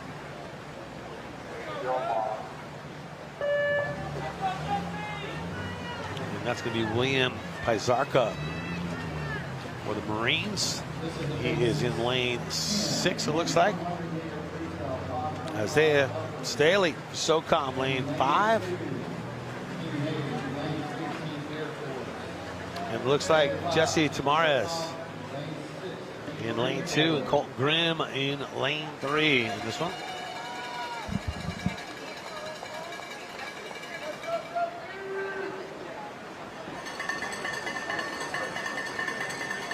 Oh, I think we got some cowbells on deck now. That's going to get us going. Or be really annoying. One of the two. At some of the international meets, Wait, though, cowbell? I thought that's for skiing. No, they started bringing them to swim meets, and I kid you not, they had to start banning them because it started getting so annoying. And Brad, what you were asking about being quiet for the start, yeah, it was interfering with the start, and they had to start taking away people's noisemakers. Oh my gosh. But we're bringing it here. It's not there. So calm. That looks like Isaiah Staley right there. Isaiah super smooth. Nice swim. Coming in strong. Excellent finish there. Looks like William Pizarca will touch second. You know what I love seeing? Like, did you see with Lane 2, who was that? Jesse. I love how I know you're gonna say. he touched and he was like looking up, like he was so competitive. He wanted to see where he came in that heat. I love seeing that. Yeah, because you can see it. He cranked his head over there quick. Like, Yeah. who else was touched? Yeah, did I get, what place was I? Can't say this is not a competitive group. So that'll wrap up your men's 100-meter freestyle 5.5U. Now the 6.0 group coming at you. And we're going to have 3 heats in that one. So winding things down here, day 8 of 10. Top Gun, very important out here. We went to the I-bar yesterday on base. Ah, so cool. I want to get on. How do I get in? So cool to go in there. Oh, man. How? You know the rules of the I-bar. Christy was telling me about it. It's Yeah. intense. Break it down. What is it? No hats? So the rule is if you walk into the I-bar here on base and you have a hat on, you have to buy a round for the entire bar. Ooh. If you sit at the bar and set your phone on the table, you have to buy a round for the entire bar. And if you touch the planes that are hanging from the ceiling, you have to buy a round for the entire bar. So Those you're are the telling me there's a rules. good chance I could get a free drink there? There's a very good chance. In fact, a guy walked in with a hat on. They rang the bell so quick, and he ran out of there. And they were telling him to come back. There's like 50 people in there. Probably had a limit on that card. Here we go. It looks like Air Force in the lead on this one. That Dominant is- lead. Yeah, Josiah Powell. Smooth. Look at those. Okay, so he's got the long swimming arms. Like, that is something in the swimming world. If you have long arms, like, you're destined to swim. And he's definitely, look at that reach. That's the thing. The longer your arms are, the bigger your hands are, the more water you're going to grab, the bigger catch you're going to have underwater, if that makes sense. And so, I mean, this is just the body type of a swimmer. Yeah, You can tell the technique he has. He's got that swimming background. It's better to have long arms and short arms and deep pockets, that's for sure. That's what I always say, Brad. Especially if you're going to go out to dinner with someone. You don't want T-Rex arms. There you go. Look at this swim, so strong. Yes. Again, I'm talking about records. I know it's unofficial, but I want to say that maybe we just got a new record there. And 3 heats in this one too. So okay. So Josiah Powell will touch first on that, but Oh yeah, you're right. and then SOCOM in the water right now. That should be Brian Castillo. Yes, there we go. So going back to the I-bar, the rule about the cell phone on the bar, I mean, that has to be relatively new, right? Because, I mean, I know cell phones have been around for a bit, but I wonder when that really started. And can we have that everywhere we go? Like, make people engage and not have the phone. Not a bad idea. It's amazing. And I just figured that it has to get the most rounds. I mean, everybody puts their phone out on the bar. Well, so cool. I got to go to the one that was used in the original movie. Yes. My husband and I sat in 3 hours of traffic, but we would sit in 6 hours of traffic to be here at this games. And that was I was like, we need to go get a beer. And we went straight to that bar. The bartender was so cool. It was so amazing to see all the hats there and all of the military uniforming and all the Top Gun stuff they had there. The original piano. Was that right? That was cool. And then there's a cool little story where they were when they filmed the famous volleyball scene, right? On the beach. Oh, yeah. So I know that scene. So they decided they would just set up on an area because they have so much beach here on the base that you have empty beaches that you could use.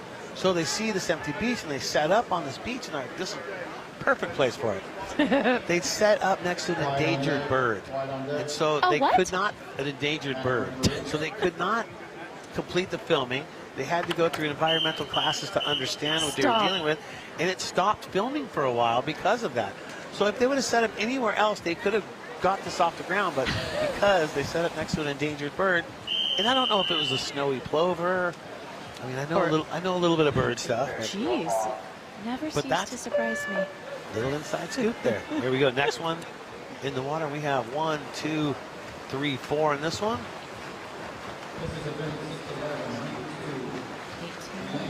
Let's see here. Noah? So, yeah, we have Noah Strack, scratches. lane 1, Army. Frank Don't Call Me Francis Lash, Navy, lane 3. Nolan Ellis, lane 6, SOCOM. Brachia, SOCOM, lane 7. So SOCOM in 6 and 7.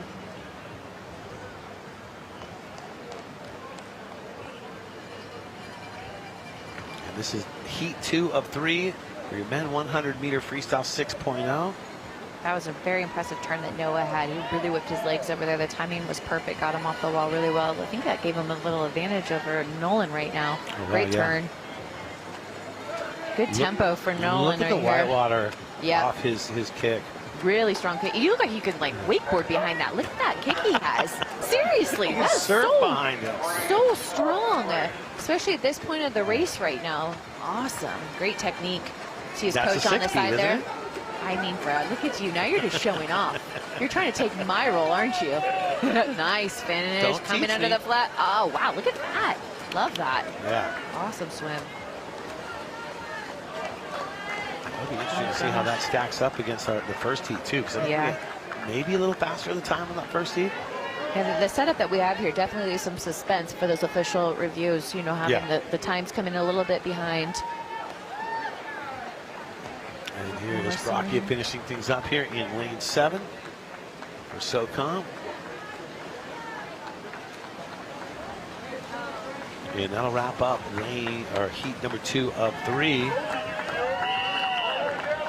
we go. Moving right along. And this is our last heat that we have coming up, Brad, of the men's. Yeah, for the 6.0s, yeah. There we go. Wow. We're going to be moving on to the 50-meter breaststroke next. Always the big category, too. Oh, the 6.0, yeah. Yeah, always. That's the most competitors.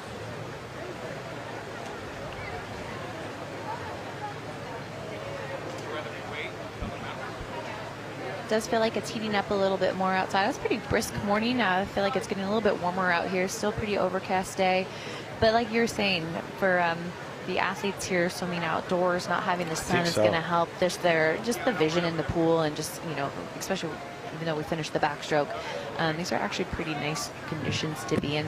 The water felt warm. I heard an athlete say that the water was warmer than the air. So that's always a plus, I'll tell you that.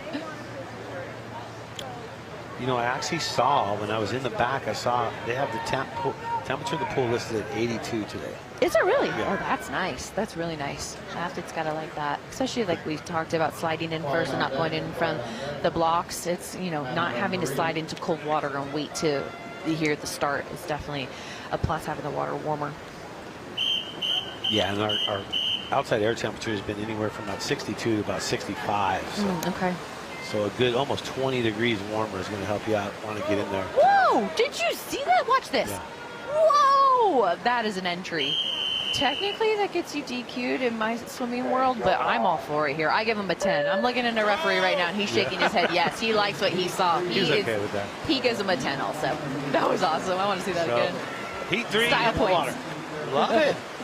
Moses Nebraska over there in lane 1 for the Air Force. Adam Faust, SOCOM, lane 2. Dalton Apodaca, lane 5 for the Army. Marine Corps, Daryl Taylor, lane 6. Joshua Kiefer, 7. Army, and Timothy Capps, 8. I mean, Moses with the front flip entry, that already gets you style. Do you get style points? I think we should start adding style points to that. That was awesome. Yeah, I don't know if they're going to award that. I'm giving it. Caitlin gives style points here. So the competition within the competition. We heard some talk that there might be a cannonball competition. I heard something about that. I heard you were in it. I can display some water. I'll tell you that right now. It's a battle of outside smoke right now with Moses and Timothy, lane 1 and lane 8. I would guess that they can't see each other right now. That is pretty far to see. He might be able to, Timothy might be able to see Moses right now. Looks like Timothy's pulling ahead right now. Look at the time. Great race for these guys. Yeah, the time they're cranking. 107. I think we were close to 113 on that first group. So look at this time. So these will be very close. Ooh, it's hard to tell. Yeah, lane 8, Timothy Capps, Army. Great swim. But then, you know, lane 1 got the style points. So it might be go out. I don't know. Yeah, I mean, you all have to get in the water that way if you're gonna start making a competition out of your entrance. People's Choice Award right there.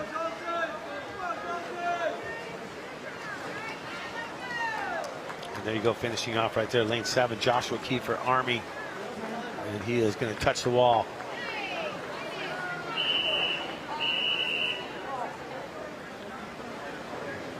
And that'll wrap it up. Heat number 3 for your men's 100-meter freestyle 6.0s. Oh, are we getting a play-by? Are we getting this?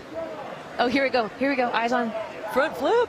Oh, fronty. Oh, that was good. See? Thank you. Thank you for the replay on that. I needed that. And that let's was just awesome. clarify. A front flip's going to get you more points than the back flip, okay? Why is that? Front flips are going to be harder. The rotation's harder. Back flip is kind of a little bit easier to do. So front flip is going to get you more points, I'm thinking. Like in other sports, the fronty's going to go bigger. I'm going to take your. I feel like you know what you're talking about. I just think it's cool. That's awesome. All right, we're moving on to breaststroke. Like I was saying earlier, I think breaststroke's a more challenging. It's just a hard stroke, Brad. I mean, the technique about it, the timing of it. For me personally, I was better at this stroke when I was more petite, like when I was like younger, smaller. As you get older and you develop, it's just a harder stroke to figure out. So we have 50 breaststrokes coming up next. I think Brad has some results for us to go over. It's been a great day here. I love being here. Thank you for tuning in.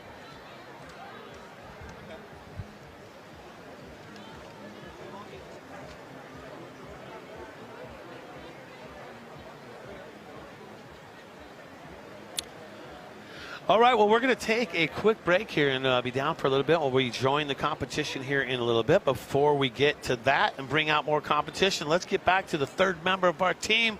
Let's send it over to Haley Elwood. Haley, what's going on? Thanks so much, Brad. I am here with the very smooth, as you called him, Don Calero from the Navy. Don, you are a gold medal winner already today. How has it been going for you? Very well. The biggest thing is just team motivation, coming out here, being prepared, trusting with the coaches, trusting with your teammates, and just coming out here and just give it everything you have in the pool. That's been our biggest thing, and everyone here is doing phenomenal. So I called you smooth because those guys called you smooth back there. They were commenting on your swimming skills and just how graceful you look out there. How did you get involved in this sport? So basically with this sport, it's been when I was a teenager, I was a lifeguard. Just being in the water in general was always my big comfort zone.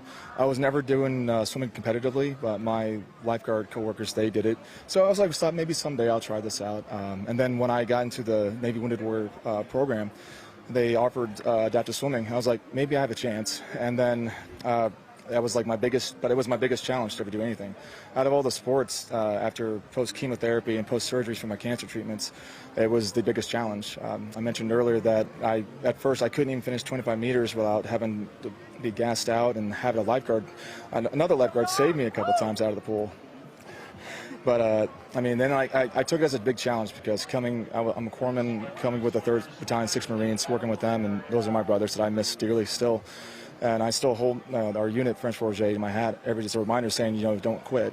But I try to bring that motivation to the team because swimming was my biggest challenge. And then I kept working, and the coaching staff's been phenomenal, not just for Team Navy, but for all the coaches across the board. And there's one of my coaches there. And it's like they know what to do as far as motivating us and also teaching us, since this is adaptive sports. And also the biggest factor is the family. My wife and daughter have always been my biggest cheerleaders here and on and off the pool. Getting them involved in the adaptive sports training at home has brought us closer, I feel, and also a chance for us to kind of get more involved with the program and also spread the word about this program, how it can help not just the service member but the family. So this has been a true blessing, and I will do whatever I can to help it out in the future. Maybe come back and teach it myself someday. So amazing, so remarkable. And now you also mentioned the team event is coming up a little later on today. You are proud to rep the Navy, but you're out here doing these solo races. But what's it going to be like, though, getting to swim with your teammates and do it as a unit? Those are one of the most memorable experiences I'm going to take with me. Like last year, it's the intensity, it's the drive, not just for myself, but seeing my teammates do that, because a lot of the athletes we have this year are brand new.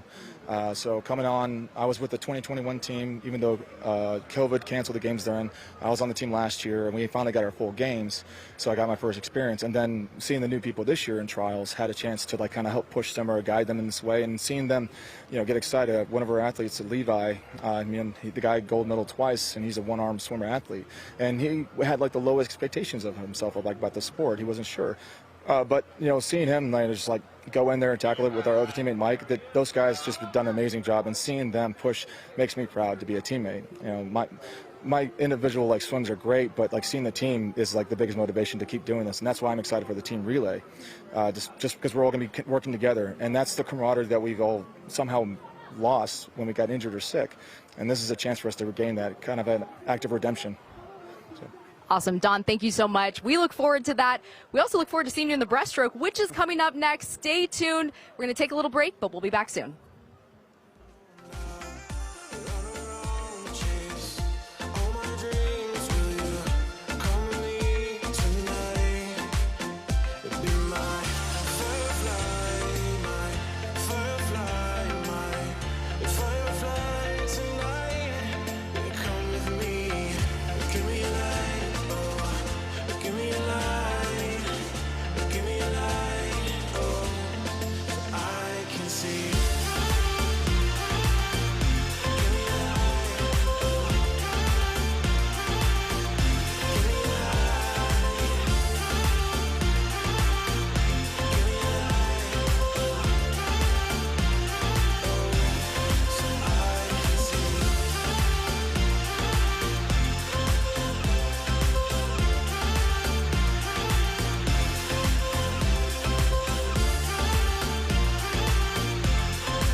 I could say, but I might as well show.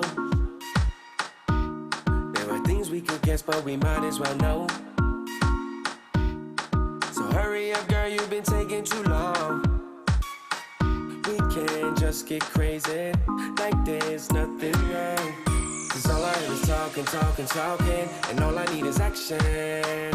Baby, till the morning, morning, morning, a little satisfaction. If you just take the time, everything could be simple, and every day I'll be with you, no lie. It's not that complicated.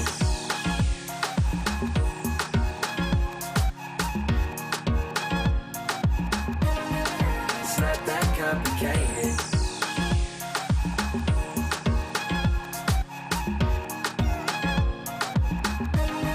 It's not that complicated.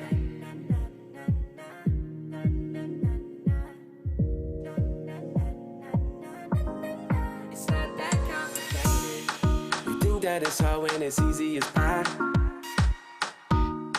We got the ingredients, why don't we try? Yeah, yeah. No need to be greedy, I'm yours for the night. But could be for life if you're treating me right. Yeah, and you can keep walking, walking, walking. Cause baby, I need action. Just a little satisfaction to keep me holding on. Cause if you just take the time, everything could be simple, and every day I'll be with you, no lie. It's not that complicated.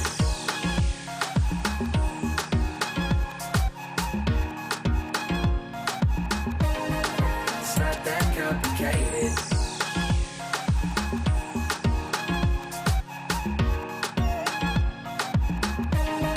It's not that complicated.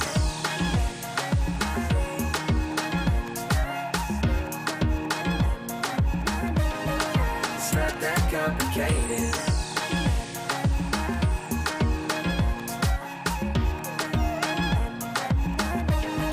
It's not that complicated.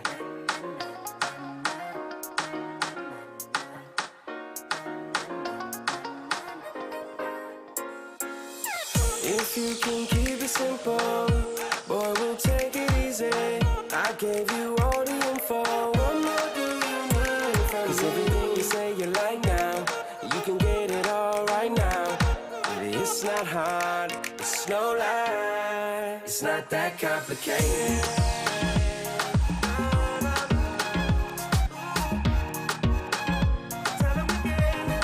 It's not that complicated.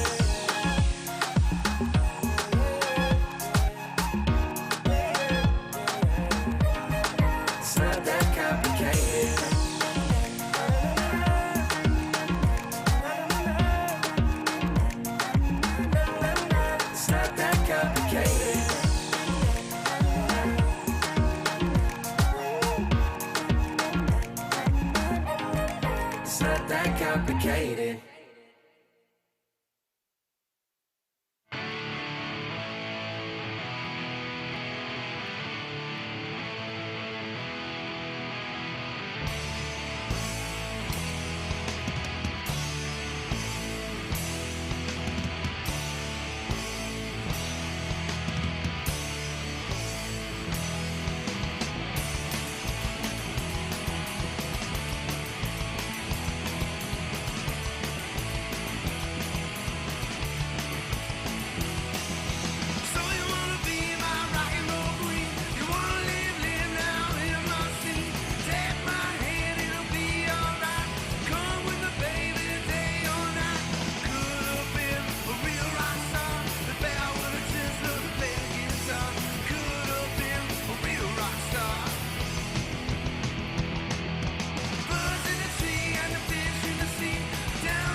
We party like we're rock stars, rock stars. It's midnight at the dive bar, dive bar. Hey, and we won't go down till sunlight comes out and dark skies turn into day. Like we're rock stars, no rock stars. Don't stop till the room starts to sweat. Hey, hey, sweat. Hey, hey, sweat. Don't stop till the room starts to sweat. Come and sway with me, lay with me, yeah, babe with me, and she rolling all day with me. Rock stars at the party, and there ain't many that can party how we party, yeah, it ain't litty. You can holler if you hear me, if you heard this. Yeah, the word is anytime that I come, then you know it ain't worthless. Do it for the fun, but I come with a purpose. Dressed to impress, tell the bouncer move back. Vibrations in my chest, I wanna feel that boom back. Libations for my guests, they know I'm a cool cat, but you knew that. We party like we're rock stars, rock stars. It's midnight at the dive bar, dive bar. Hey, and we won't go down till sunlight comes out and dark skies turn into day. Like we're rock stars, no rock stars. Don't stop till the room starts to sweat. Hey, hey, sweat. Hey, hey, sweat. Don't stop till the room starts to sweat. Got the whole crew here, mommy, come chill. When you step up in the party, it's a done deal. Drinks on me and one bill. We rock stars, and I ain't talking about a drum field. You should know that I gotta bring more of us. And we party on the go like a tour bus. You couldn't make it, well, I'm sorry, that's just your luck. Meanwhile, I'm getting more bucks. Stack it up, then rack it up. Bend it over, poke it out, then back it up. We acting up, and we right here. We don't party like squares. We party like we're rock stars, rock stars. It's midnight at the dive bar, dive bar. Hey, and we won't go down till sunlight comes out and dark skies turn into day. Like we're rock stars, no rock stars. Don't stop till the room starts to sweat. Hey, hey, sweat. Hey, hey, sweat. Don't stop till the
keep working.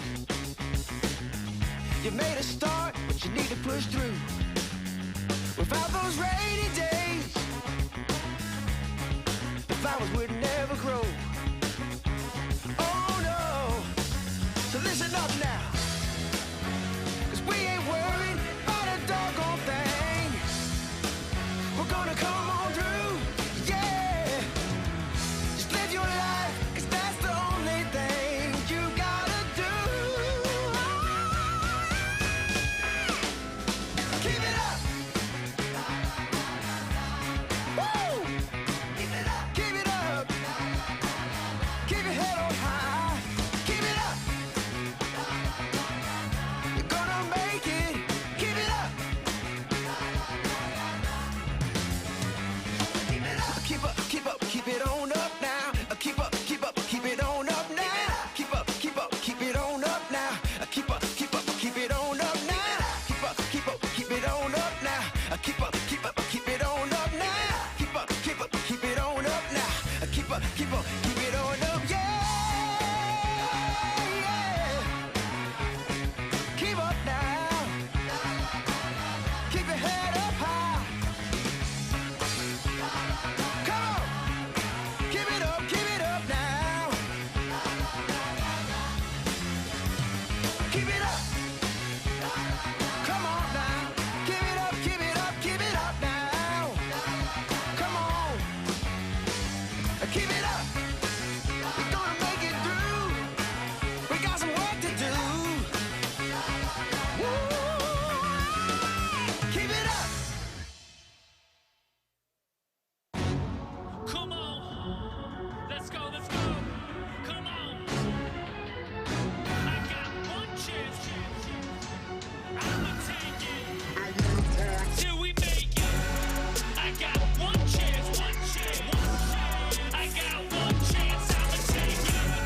I got one chance, one chance, one chance. Gonna work hard till we make it. Here we go, work, work. Here we go now. Here we go, work, work, work. It's going down.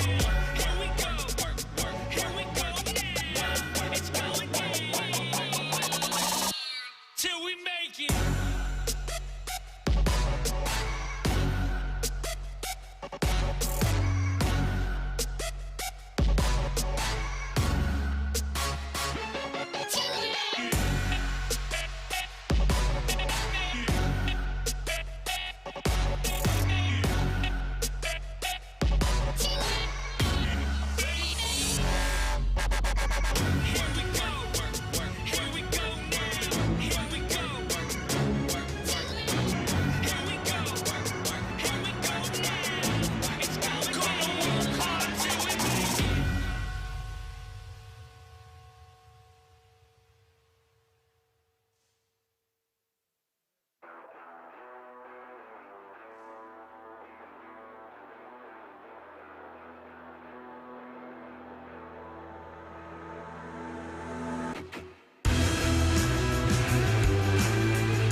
We're brothers in arms, gonna dig your grave.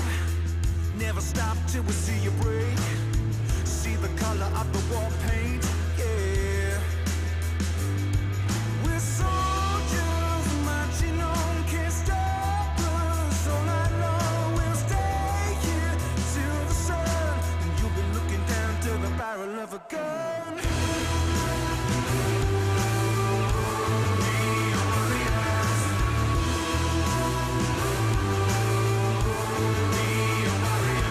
Fight fire with fire in the killing fields.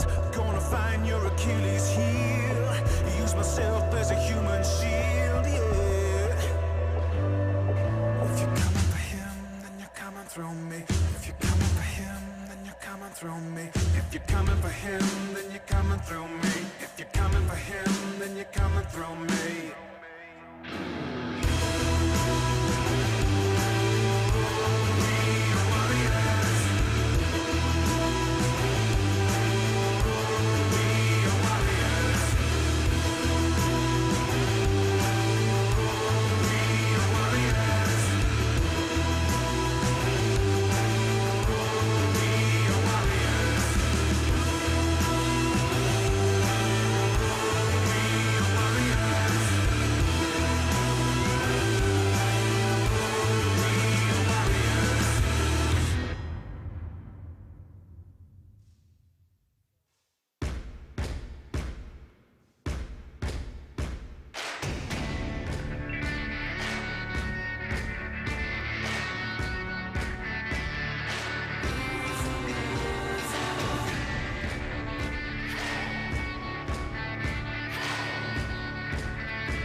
know that you don't really wanna be with me. So why don't wanna tell your body so desperately? Yeah. Yeah, I know I'm just here to pass the time. Why you grinning about my waistline? Yeah, I know that you don't really wanna be with me. So why not running up and into your arms? Like we've been together for years, but it hasn't even been that long. And I don't know why I'm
Catch me if you can. On the wild escape, escapes that you have made. The truth, the guilt, the lies, the life is pursuing.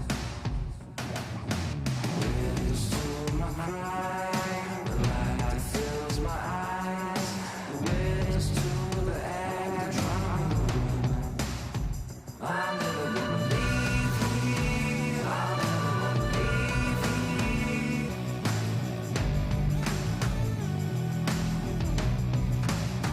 Oh, never gonna leave here. Oh, never gonna leave here. Catch me if you can. Can I break from these shackles? Will I be free again? I need you at your chapel, so catch me if you can. Can I break free from your shackles? Will I be free again? I need you at your chapel, so catch me if you can.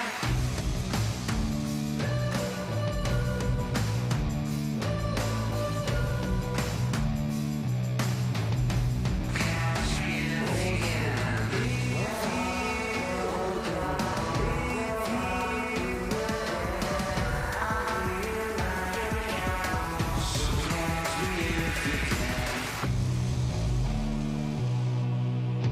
Catch me if you can. I'm never gonna leave here. I'm never gonna leave here.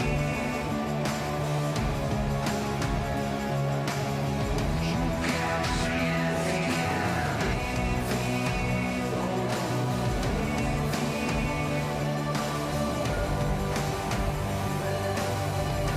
Catch me if you can. Can I break from these shackles? Will I be free again? I need you at your chapel, so catch me if you can. I break free from your shackles. Will I be free again? I need you at your chapel, so catch me if you can.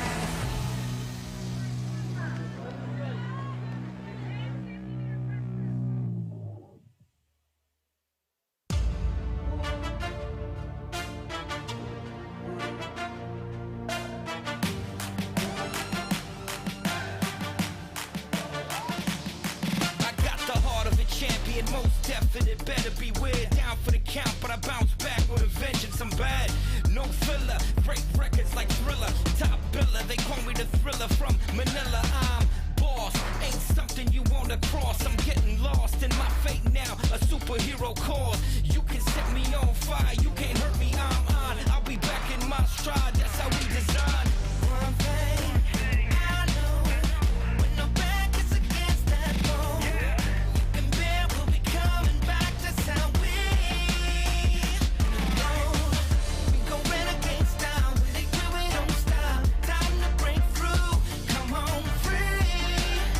Look inside and you will find the heart of a champion like me. Go renegade style, never when we don't stop. Time to break through and come on free. Look inside and you will find the heart of a champion like me. Cold-hearted warrior, I never rest on my laurels. No matter the battle, I come back like I'm immortal. Undefeated air, been this way since I was born. Exhibiting the true mark of a champion. One thing I know, when the back is against that wall, you can bear, we'll be coming back, that's how we roll. Go renegade style, never when we don't stop. Time to break through, come on free.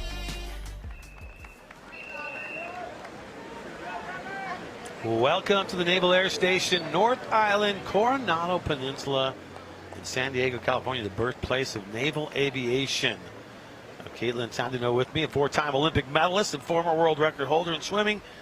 And my name is Brad J. I have no medals of anything. I have a couple skateboard trophies.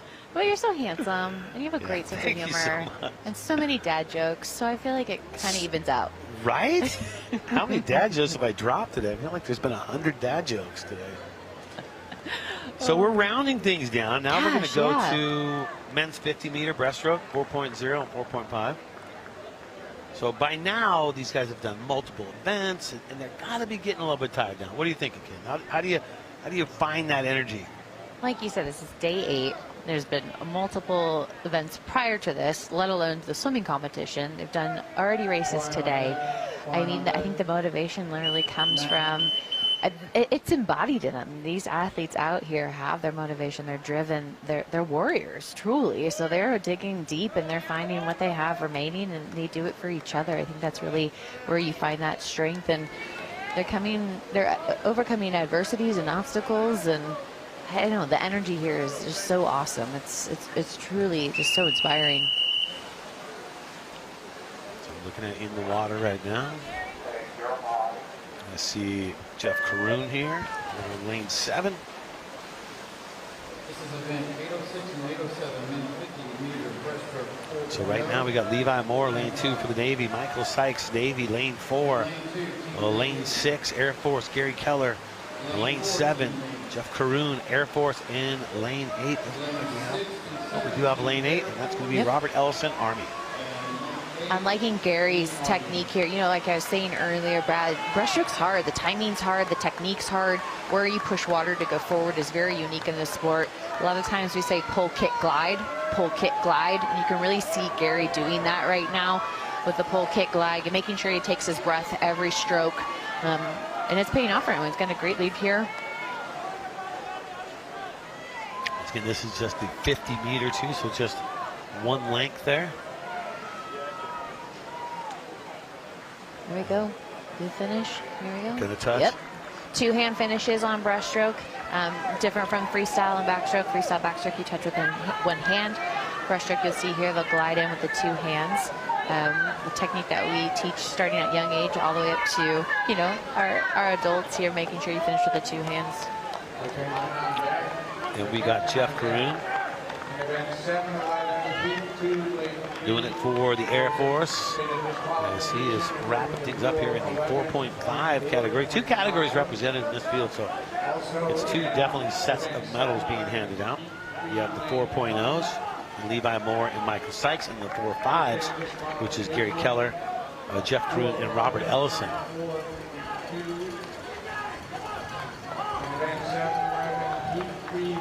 And there you go.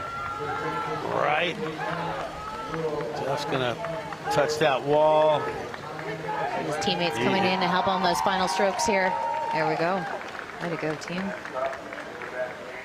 And so we'll get the men's 50-meter breaststroke 5.0s ready to go. Got a bunch of them in this field.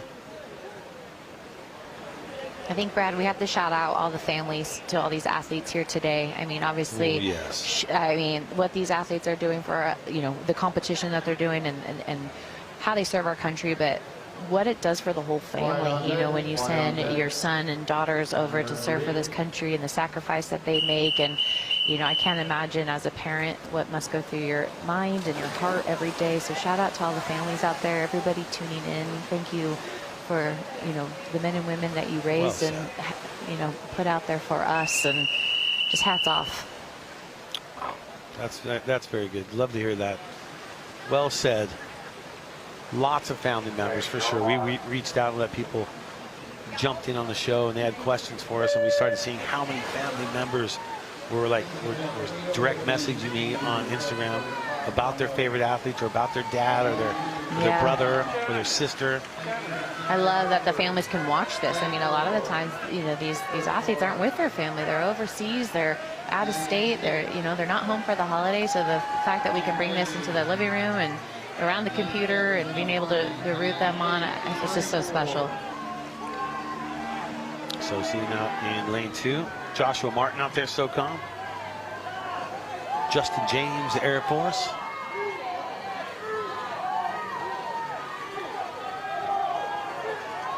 Teddy St. Pierre, Coast Guard. Kyle Kitzman, Navy's lane 6. Adam Proctor, lane 7. And the Marine, Matt Spencer, 8. Wow. Yeah, really fast turnover, really quick. Paid off for him. He's happy splashing that water. Final 2 competitors Nice swim. making their final 3 competitors making their way in. Justin James out there in lane 3. He's going to come. Oh my goodness, look what we got here. I've heard a lot. We are going to get into the men 50-meter breaststroke 5.5L. And in that group, we got none other than Tiny Mammon. He's going to be in the middle. And he's not tiny. And Zach Polega. So a couple of SOCOMs in the Army being represented. We have a showdown here. He's a big dude. 300 and something pounds. That's a swimming body right there. Absolutely. Pure strength. Let's do this. People are yelling, "Go Tiny." His mom's actually watching at home, so. I've already heard, and Yeah, she's she's- famous over here. I love it. Yeah, she's our executive producer now. I've heard the title. She's commented so much. So she's our That's what I'm unpaid saying, though. The portion. support of the parents is just so incredible. I love it. Absolutely love it. So, and what happened is Tiny, you see, he's going to be lane 4. And they're not doing block starts. We call it the Tiny effect because they're worried about water displacement when Tiny hit the water. So they got rid of the blocks. No, that didn't happen. No, Brad. Stop it, again. Brad. Rumors are starting, Brad. Here we go. Here we Here we go. go. There we go. Yeah. Again, the timing of breaststroke is where it's going to be at pull, kick, glide, how you bring your head up. You want to try to not lift with your head, but have your upper body bring your head up. There's a lot that goes into the stroke. I feel like people think breaststroke is easy because it's kind of like a frog stroke. You learn it when you're younger, but the actual technique for the stroke is really challenging. And again, just it doesn't really make sense how you do your arms in a circle motion to go forward. It'd be like Brad paddling out on a surfboard and like making circles on it. He would just go around in a circle. So I'm still trying to figure out after 20 years of swimming how this stroke makes sense. It's not my favorite, but it is fun to watch because I feel like everybody's technique is a little different and you just never know what's going to work for that person. Well, the beard's not going to help Tiny put a fast time in. That thing is drags on the water. I think it's down to his chest. It's such a big beard. There's like things living in that thing. Not anymore. Great He swim probably for got rid of him Zachary. right there. Yeah, it cleaned it out, that chlorine water. That chlorine, I'm telling you. I told Tiny we're going to have some fun when I got to see him swim. He's faster than I thought. He's way more aerodynamic Yeah. than you expect. He got across really well. I thought he was And going the to swim. Seagulls are back. They're back. Seagulls have parked it right there. Man.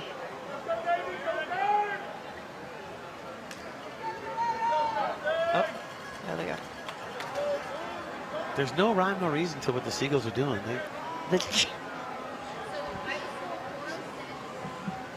So Tiny. Was he third there? I think it was pretty close. Yeah. I feel like he kept it close with Brad Soderblom. You good? Heat 2 of 2. Men's 50-meter breaststroke, 5.5L.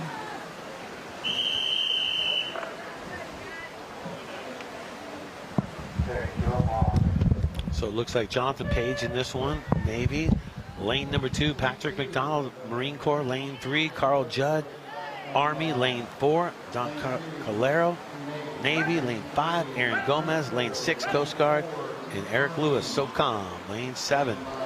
I'm liking Aaron's stroke right now. He's a really strong pull, and you can see his kick is really pushing him forward. A lot of the power of breaststroke comes from the legs, that push that really surges you forward. He's got a pretty quick tempo, doesn't have a ton of a glide, but you're not going to see as much of a glide in a 50. You would see that more in a 100 or a 200 race. So the tempo for the breaststroke is going to be quicker, kind of compared to a 6-beat kick. Brad, it's going to be just a faster tempo in general. Battle. Nice, Calero. wow. Great Calero finish. and Gomez battling it out right there. And SOCOM's Eric Lewis will touch the wall as well. Great swim. Aaron had a very aggressive finish. You saw he pushed half of the water out of the pool. He was ready for that finish.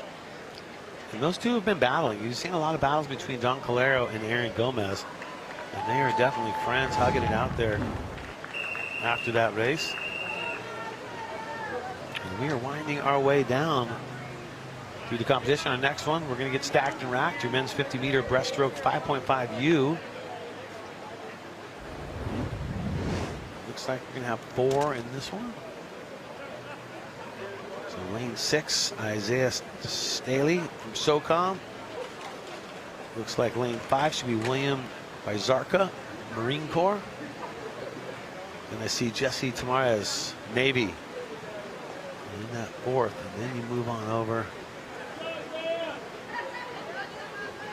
Wide on deck, wide on deck. So that would be lane 2. So that should be Daniel Hess, Marine Corps, out there in 2.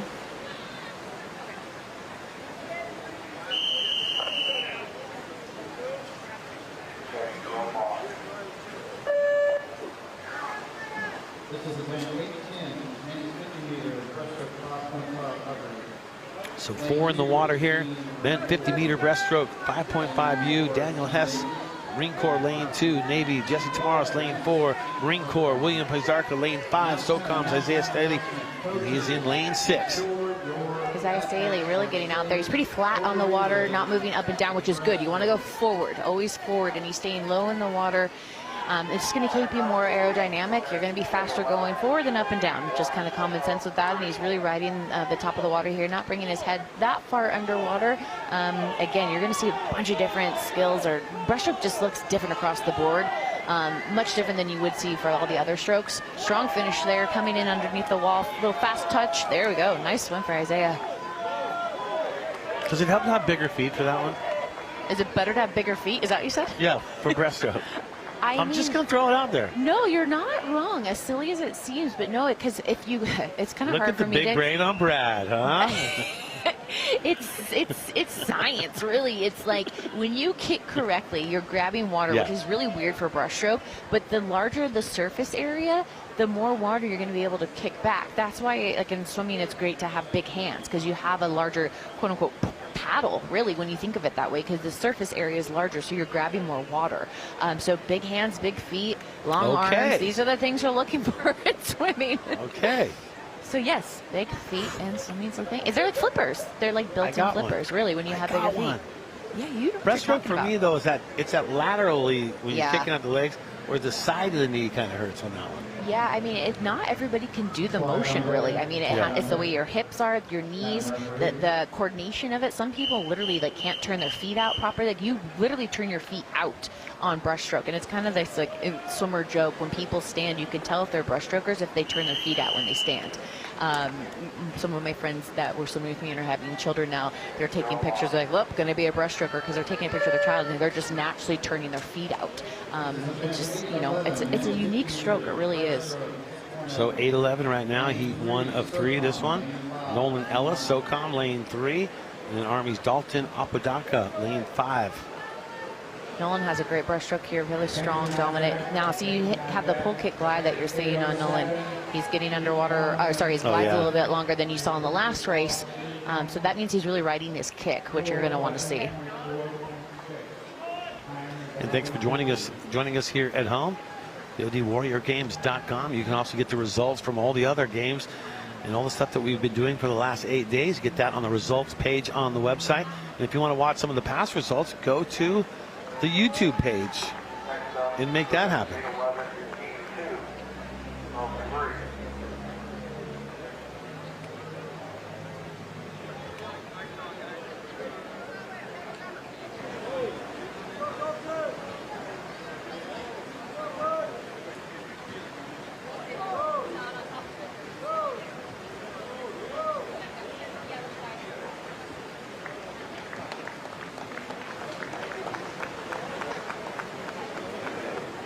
And so that'll finish up that one right there. This is 3 heats in this one. Yeah. We'll really talk about that breaststroke. Just not an easy stroke to do. It seems like it is, but to be confident at it and to be good at it, it takes a lot of work. Absolutely. And the kick is very similar to an egg beater, or you know, the water polo kick, and that they alternate. But in the breaststroke kick, you're doing them at the same time, but it's the same motion. You want it to be a little bit more narrow, so you kick back to go forward. kind of an old theory was a bigger kick was better, but then as they started getting more into the sport, more research came out. A more narrow kick pushing water back was what the goal was. So you've actually seen the kick of breaststroke become more and more narrow over the years as the stroke has really evolved. I'm just a plethora of knowledge. I'm going to mic drop with that. My God, I'm going to drop the mic right now. Sound guy's going to be upset. But that is a mic drop moment right there. Very good. Thank you. You did not have to go that deep into it, but I appreciate you for that. I'm here for you. I'm here for you, man. So that's going to be Adam Fouts in lane number 6. And then Brachia, would be 4, it looks like. He is with SOCOM. Well, we're not seeing no. So you go all the way to 1 and 3, which should be Gabriel Lomas, SOCOM in 1, and Daryl Taylor.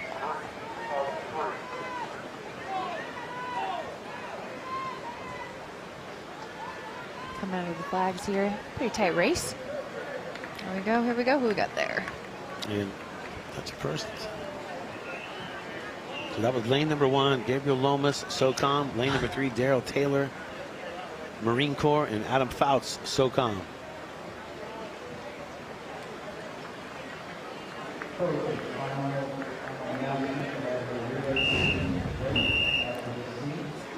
Let's take a look here and see if we can see that finish. Look at how close this is. That is tight. That's tighter than a Beyonce dinner dress right there. Very good race between those actions. Might have been. Oh, he's been waiting to use it. He's been waiting to use that one. But really the timing on the finish. Should I apologize? Should I just apologize now to everybody? It's good to laugh. It's good to laugh. Thank you. What? Is this the last individual race before the relays? Wow. I think it is, yeah. Oh, it's been so fun. So it looks like 5 here. So let's see. No one in 6 or 7.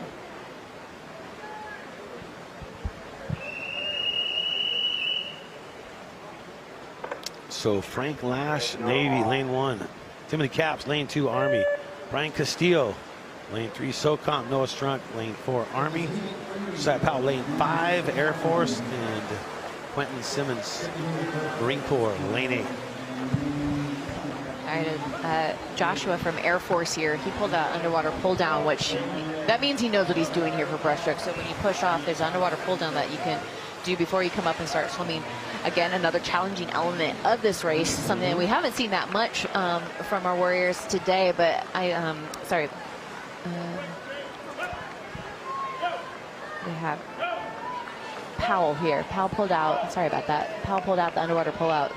Makes me think he knows what he's doing. He's been in a couple breaststroke races before. Great finish there. The finish is it's really crucial because the timing's a big deal. You want to make sure that you hit that timing perfectly to come in. You don't want to glide too long. You don't want to be caught in the middle of a stroke. And you could tell from that finish there he knew what he was doing. It's a very competitive group here, the 6.0s.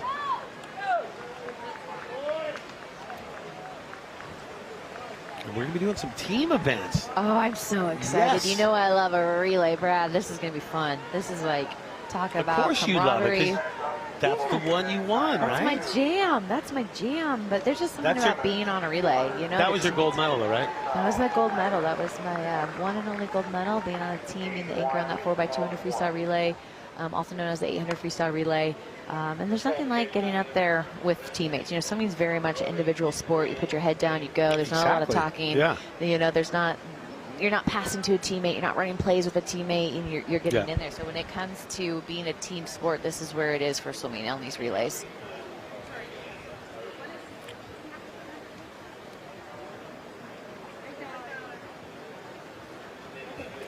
Just breaking down some of the results for you that we've seen so far. Women's 50-meter breaststroke 6.0. Carly James, Air Force bronze medal, Marine Corps. Shenandoah Briode, the silver medal, Air Force. Joanna Atsanuik with the gold on that one. There's that result for you. Women 50-meter breaststroke 5.5U. Jacqueline Marty, silver for Air Force. Ashley Christman, Marine Corps, taking the gold there. And your women 50-meter breaststroke 5.5L. Erica Neal with the bronze for SOCOM. For Navy, Suzanne Brown with the silver. Army's Leandra Mooring with the gold there. Danielle Pothoff taking the gold for the Marine Corps in the women's 50-meter breaststroke 5.0. Heather Sealover doing her thing in the 50-meter breaststroke 4.5, taking the win there. And your men's 100-meter freestyle 6.0. Rose Nebraska with the bronze for Air Force. Army's Timothy Capps with the silver. Josiah Powell with the gold for Air Force. Don Calero, Navy, with the gold in the 100-meter freestyle 5.5L. Aaron Gomez, the silver. Zach Polega, the bronze. Isaiah Staley from SOCOM, gold medal in the men's 100-meter freestyle 5.5U. Pizarca, number 2, the silver medal, Marine Corps. And Jesse Tamares, Navy, bronze. And those are your updates right there so far.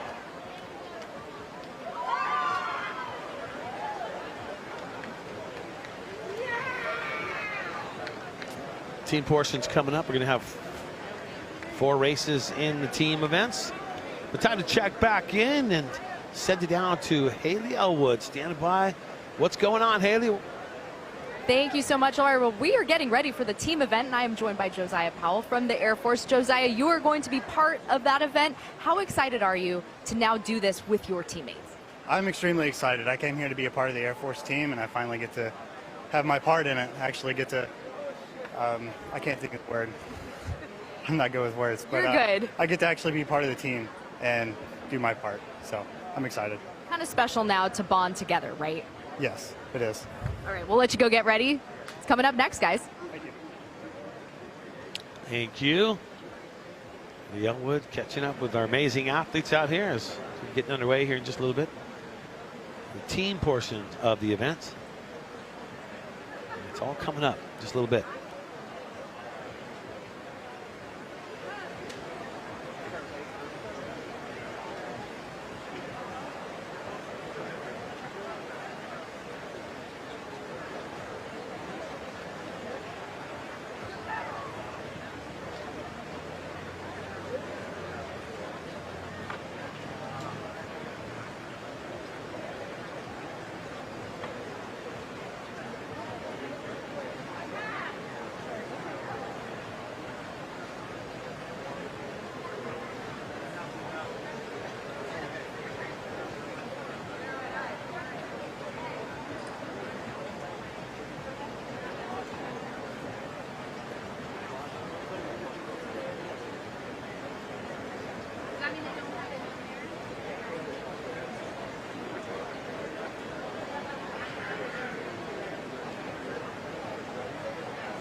Marine Corps, you guys ready for this? That's what we're talking about. Air Force, you ready to battle?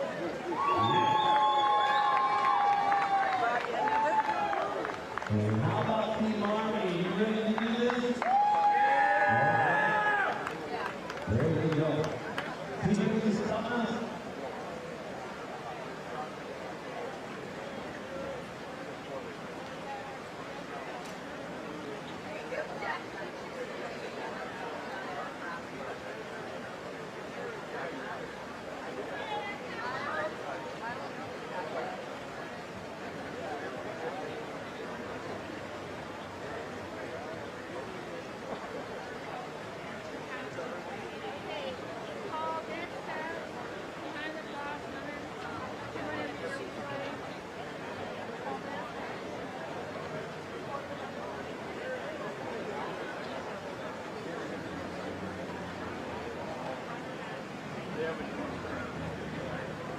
At this time, and now to women's 200-meter freestyle relay to the cross.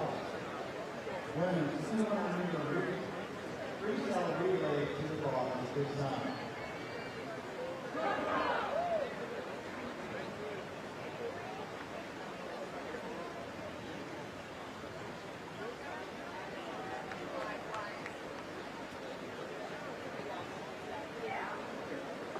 Timers, we need you down here. Timers, the finish is down here. Sorry. You look good down there, but we'd rather have you down here.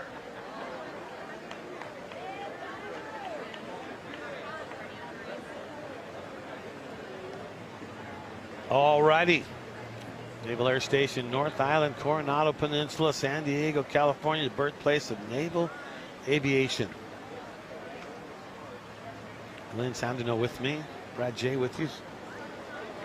And a 4-time Olympic medalist, former world record holder. Honored to have her in the mix. And your sister's watching too, right? Camlin, thanks for tuning in. Yes, she came with me 5 years ago. Yeah. She was so inspired. I shared earlier, her son is hoping to get into the Coast Guard, just graduated high school. How come you didn't invite her this time? She put me on the spot. We're on an active Marine base, or sorry, Yes. we're on an active base right now, so it's a little bit more tricky to get people on base. And she had a graduation she's queen party. Of fun. She's like the fun girl. That's what I get it. Comes out and she has a good time. She has the fun part. She gets to be like +1 to everything. Yeah, she gets to come out to the events, not have to work, and just decide where we eating dinner out tonight. Where are we having our drinks at tonight? Okay.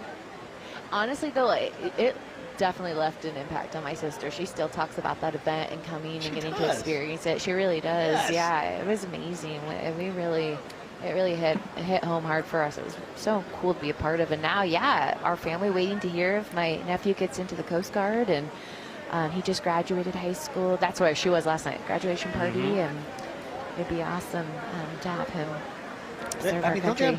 have, I feel like they have graduation parties now for like, elementary school. You have graduation parties. Hey, Middle school, you have graduation parties. I'm all for celebrating anything. Let's celebrate. Let's celebrate life. You don't Let's need do an it. excuse.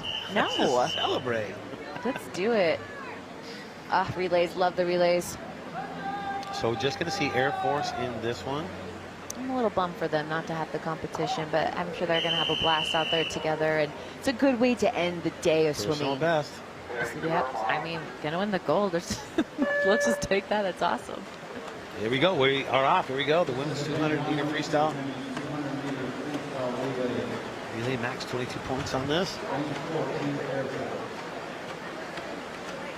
So now these are water starts. So is it a touch the wall still here? There you go. You can see your second competitor here for Air Force. So you can see how their water starts. You must wait till your competitor touches the wall, and then you go. Yeah, a little bit different transition now that we don't have the blocks. Thanks to Tiny. Tiny factor. No, Tiny. That was all a joke.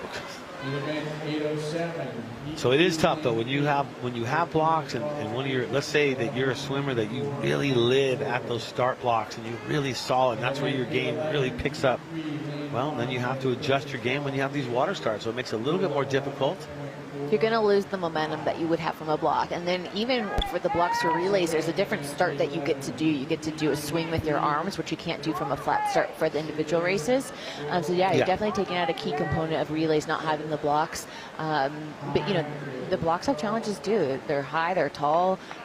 There's a lot, you know, of technique that goes into it for some of our athletes. They might be, not everybody's comfortable on blocks either. I mean, it's definite. And if you're not familiar with the sport, if you know, this isn't, if you weren't a swimmer, getting on those blocks could be a little daunting. So, you know, pros and cons for it all for sure. So we have the, this is the 200-meter freestyle. So each athlete is doing a 50, 4x50, they would also call it. One of the shorter relay races that we have for this sport is the shortest relay that we have in this sport. Everybody's favorite, always really exciting. And again, getting to be in a relay is where you really feel the team aspect of I hear swimming. you. Yeah, absolutely. I hear your love for the relay, and I know why you have that too. You love that relay, don't you? You do. You really do. And you make the great point. Like it's an individual sport, but when you have the relay, that all of a sudden changes the whole swimming dynamics. Where you got 3 other teammates you got to count on. That's when it's a team sport, absolutely. Yeah, because swimming in general, it's definitely an individual sport, but when you get thrown on a relay, that's when you start feeling that team camaraderie. I love this over here, this little guy filming on the side. This is awesome. Finishing up. 2:40, check the time here. Time looking good here, 2:44 and counting. And touch the wall, right? 2:48, I think right around that number. There you go.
And so now we'll get into the men's side of things here. Men's 200-meter freestyle relay. We'll have Navy and Army in this one. Ooh, a lot of pride on the line here, don't you think? Oh, yeah. Now, Army, of course, there is some love for the Army on my side of things. My dad was a lieutenant colonel in the Army, World War II, and in Korea. Wow, amazing. So, wow. Kind of, I mean, you don't back them because you have to be, you know, neutral like Switzerland here. Oh. Just right. Yeah, it looks like it's just Army here today. End of the day. I mean, another thing too, Brett, I mean, I know this is like really the obvious, but you need 4 swimmers, right? I don't know, down here looks like we have athletes ready. Oh, here we go, here we go.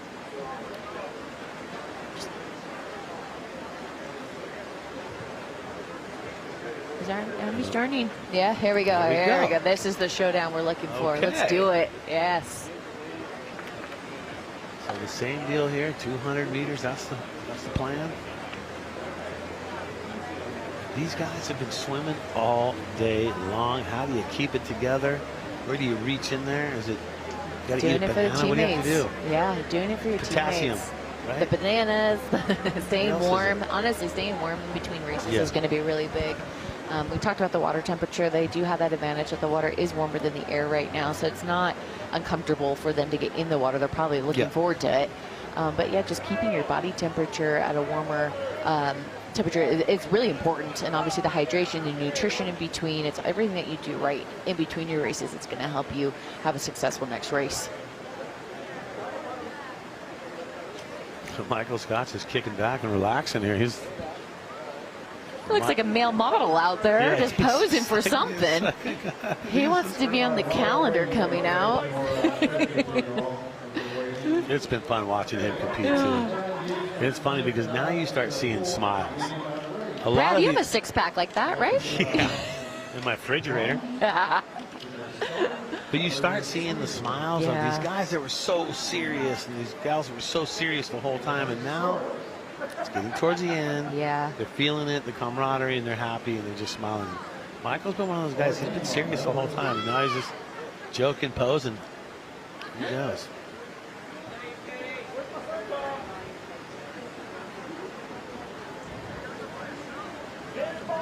Keep looking for a camera. Is he waiting for something to get the shot? Yeah, I don't know. What are we missing? There's a little bit of a delay for the start right now. Might be getting our teammates situated.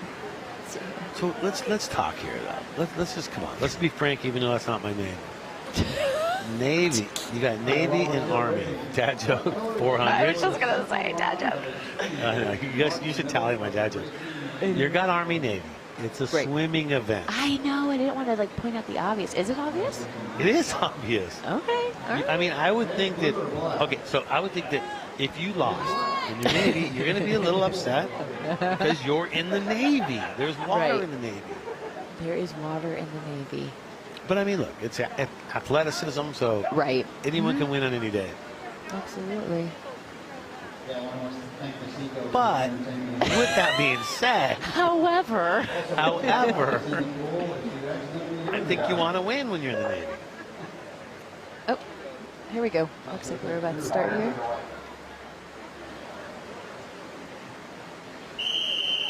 All right, we'll see if your theory's right, Brad. We'll see. Let's see. And we're off. There we go. Army 5, Navy in 4. Let's just see how this plays out here. Yeah. Yep. 1, 2, 3. Yep. Lane 4 for Navy. 5 for Army here. So there's obviously a lot of strategy when you're placing your athletes in a relay. You know, are you going to put your fastest swimmer first? Are you put your fastest swimmer last? Sometimes they stack the middle. So right now, the Navy just going for it with their first swimmer here. But it doesn't mean that, you know, the Navy's or the Army's out of it. Let's see what they have here.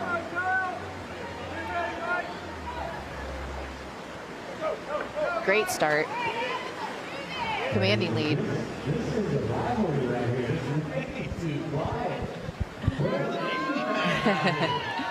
Brad J trying to rev up the audience here, end of day.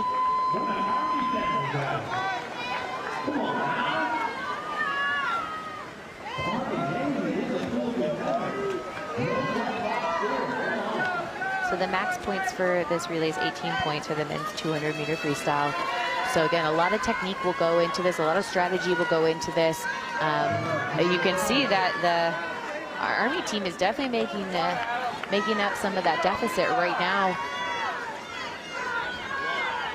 It's going to be really crucial who they send off. This is getting a lot closer now. Again, like I was saying, Brad, you never know what can happen with these relays. A lot can happen after. Oh, it's getting tight. Oh, here we go. Here we go. Transition. There we go. Slow.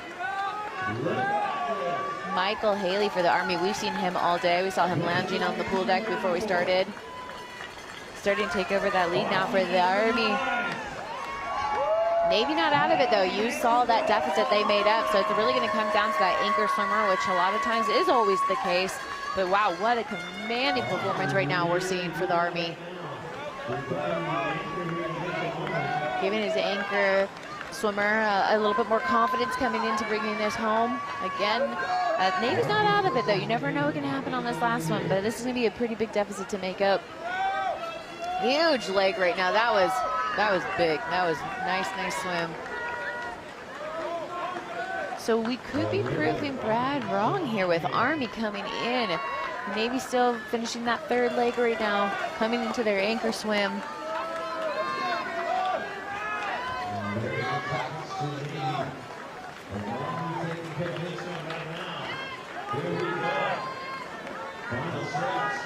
Army bringing it home. Here we go. Nice. Oh, he's picking it up. Look at the tempo of his kick. Tempo of his arms have even picked up. Under the flags are coming up now here. Army's getting revved up on the side of the pool here. What a finish. Whoa, look at that finish, and he jumps out of the pool. It's like who gets out of the pool first wins that race. Look at that. That was impressive. But let's root on the Navy here to finish up strong. This has been a long day, long competition. Amazing athletes. The fitness the challenge mentally, physically to be here today. Wow. I love what I'm seeing. Army rooting on Navy to finish up right now at the end of the pool. You see it here. Clapping for each other, encouragement. Oh, awesome. Way to go, Navy. Great race, men. So inspiring.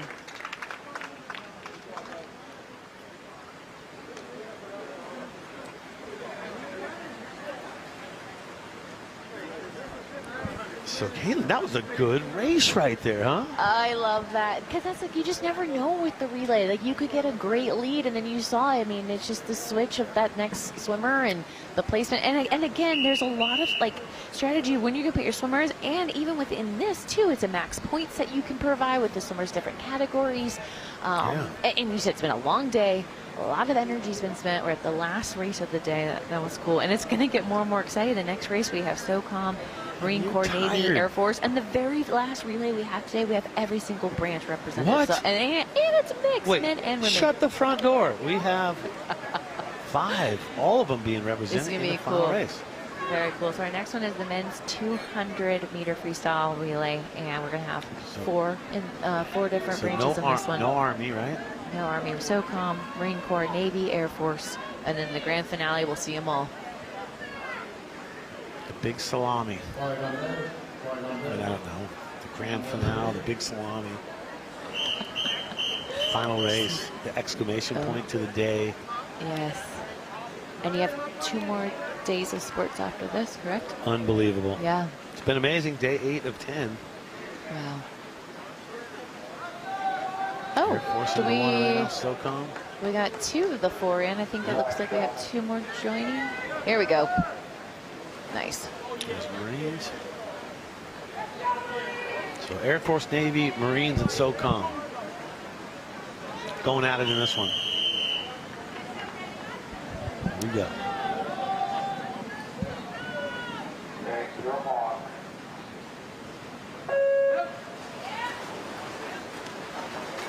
All right, who gets the jump? Looks like SOCOM on the outside. Yeah, SOCOM's going for it right off the bat. Looks like they're putting one of their fastest swimmers first. Navy, though, making an impressive comeback right now. He got a little bit of a slower start, but he's definitely making headway on this one. Again, look at the technique. You see a lot of splashing, which is great. That's just the tempo, the strength, the endurance behind this sprint. This is a sprint. This is the last lap that they have of the day. Digging deep right now. And not just the day. Once again, just go day 8 right, of competition.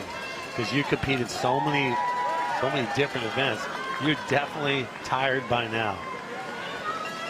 SOCOM and Navy battling it out right now.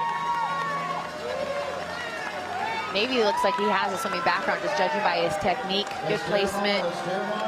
Oh, yeah. Good quick breathing, good timing of his breath. Well, Pulling away now, giving a good lead. He's going to be off first here, it looks like. So touching the wall. There goes Coming Navy in the lead. Here we go. Good transition there, too. That was a quick transition. Some of these athletes are getting a little stuck on the wall with a quick transition. SOCOM just had a really quick transition as well. Look at that pushing off. So Navy, SOCOM, Marines, 1, 2, 3 right now. Let's get this Air Force in the game here. Let's get them catching up.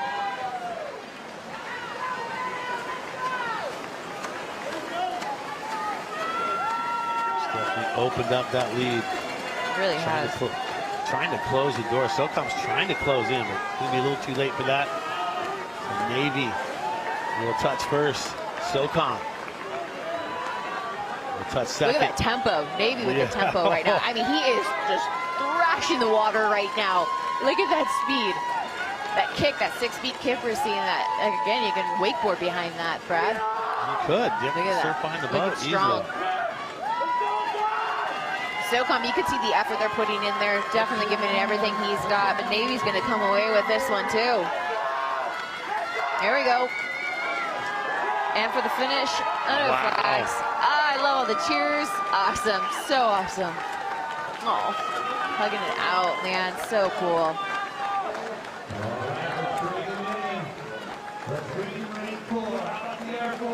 Marine Corps. Air Force really had a really strong anchor lead. He definitely made up a lot of their deficit there. Really strong anchor leg for the Air Force coming in.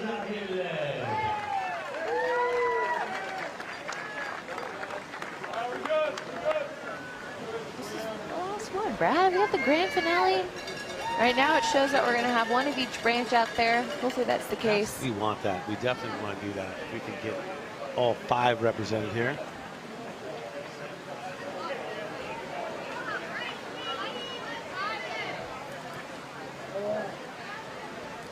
Thanks for joining us here at Naval Air Station, North Island, Coronado Peninsula here in San Diego, California. Our final race of the day at the birthplace of naval aviation. It's been a true honor to be here. Thank you so much for having me. Thank you for all the families tuning in. You Hope you guys me? enjoy. I didn't hire you. It is everybody. I just like I had something to do with it. Christy, awesome. Thank you. And the production team here is so rad. It's so cool to be here. All the smiles and support, and it's been such good vibes being here. I'm just so grateful to be a part of the team. I mean, look, all kidding aside, having you here is very rad. I mean, because your connection with swimming and, you know, being a 4-time Olympic medalist and the stuff that you know about swimming, I mean, no better person to share this with than you and explain what we're seeing out here with all these warriors too as well. So honored to work with you, and that's the nicest thing I'm going to say. Okay? Thank you so much, Brad. No, truly, it's a pleasure. It's all mine, man. I wouldn't miss this. All right, so this is going to be a mixed relay. So you can see men and women competing. This has actually become more popular in the international and national field. They used to never have mixed relays, and this is new in the swimming world, which we love. So there's no point max on this either. So this is like kind of all, anything goes. This is awesome. I can't wait. And like we said, this is one of each branch. We have Navy, SOCOM, Marine Corps, Air Force, and Army. Last race of the day. This is awesome. Here we go. We're racing. You. It's like SOCOM with a slight lead there. Yeah, SOCOM going for it right now. They have a female out there taking that first leg for them. Look at, so again, I feel like I can broke a record here. A lot of strategy when it comes to relays, especially the mixed relays. That's something that the coaching staff had to really think about. Do you put the women first? You put them last? You put them in the middle? Do you want a man to go first and hope they're going to get the lead? You just don't know, and it's just a mixed bag out there. It's really a mystery, and it's as a competitor, as being in the relay, you don't know who you're going to be up against. Are you going to race against a guy? Are you going to be racing next to a female? Like, it's exciting. As you can tell, but you can tell I'm excited.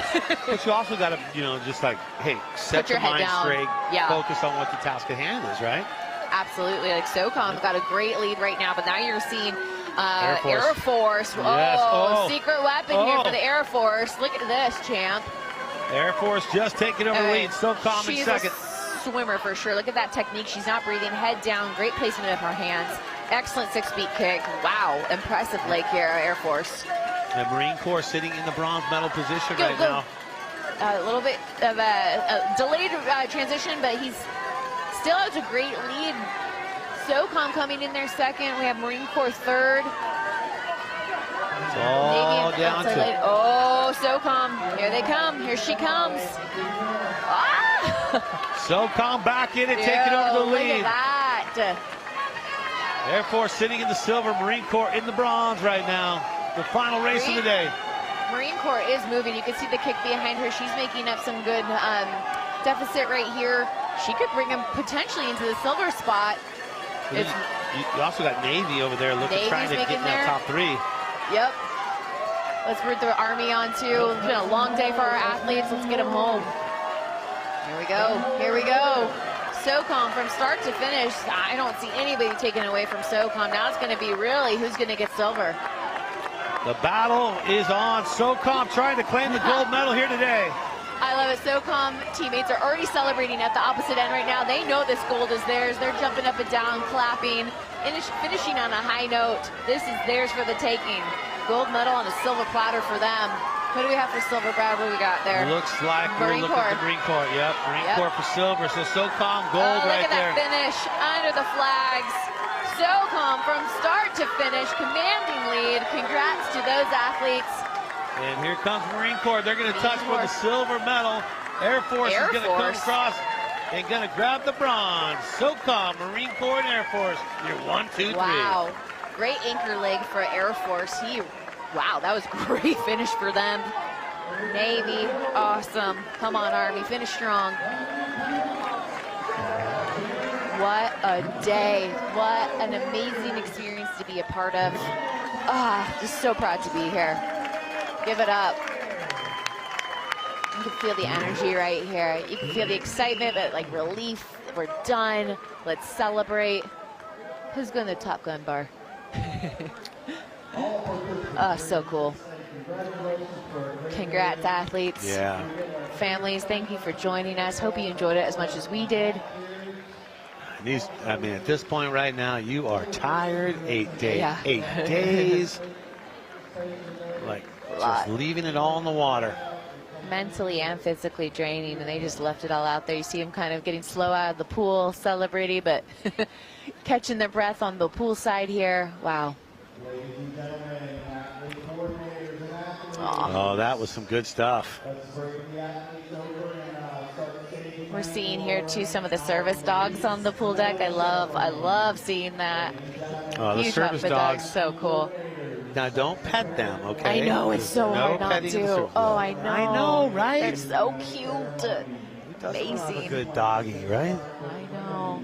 You know, actually at the last Olympic trials, they had therapy dogs that they brought on the pool deck to help athletes in this really stressful environment. So they brought these therapy dogs to the Olympic trials for our athletes to use as kind of just a mechanism to chill out before they're racing.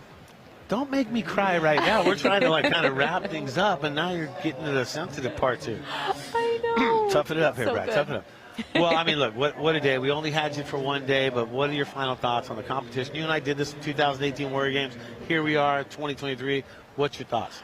I don't mean to be a broken record, but again, I have so much. It's just a huge honor to be here and just so inspired and motivated. And I get asked all the time, do you still swim? And I haven't swam probably since last August, but watching these athletes today makes me want to get back in. I mean, just seeing what they put out in the water and just being in the water and being in this environment and the teammate and the camaraderie makes me miss my swimming days, you know, and just, again, the pride to be here. I love our country. I love our servicemen and women, and what an honor to be here and how they sacrifice themselves to protect us, and just so much owed to them.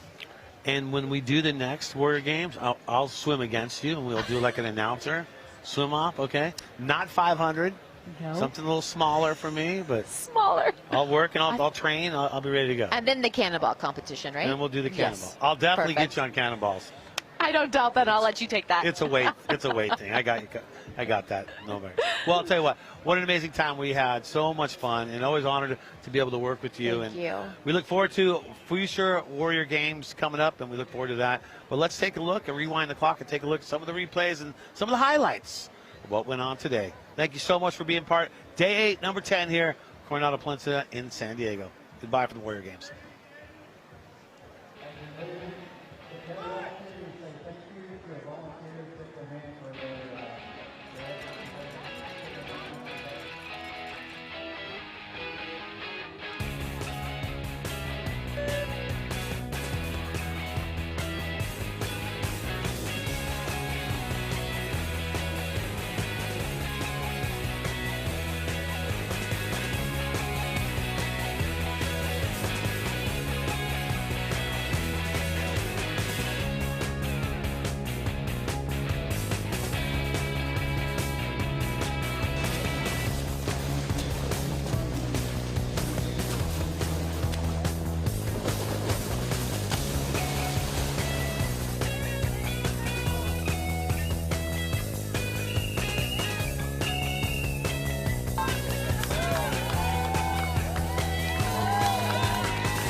congrats to Team SOCOM for winning that relay. And thanks for hanging us here at the pool today for the swimming event here at the Warrior Games Challenge. Keep it locked. Day 1 prelims for sitting volleyball will start later this afternoon. Thanks for hanging. Keep it there. We'll see you soon.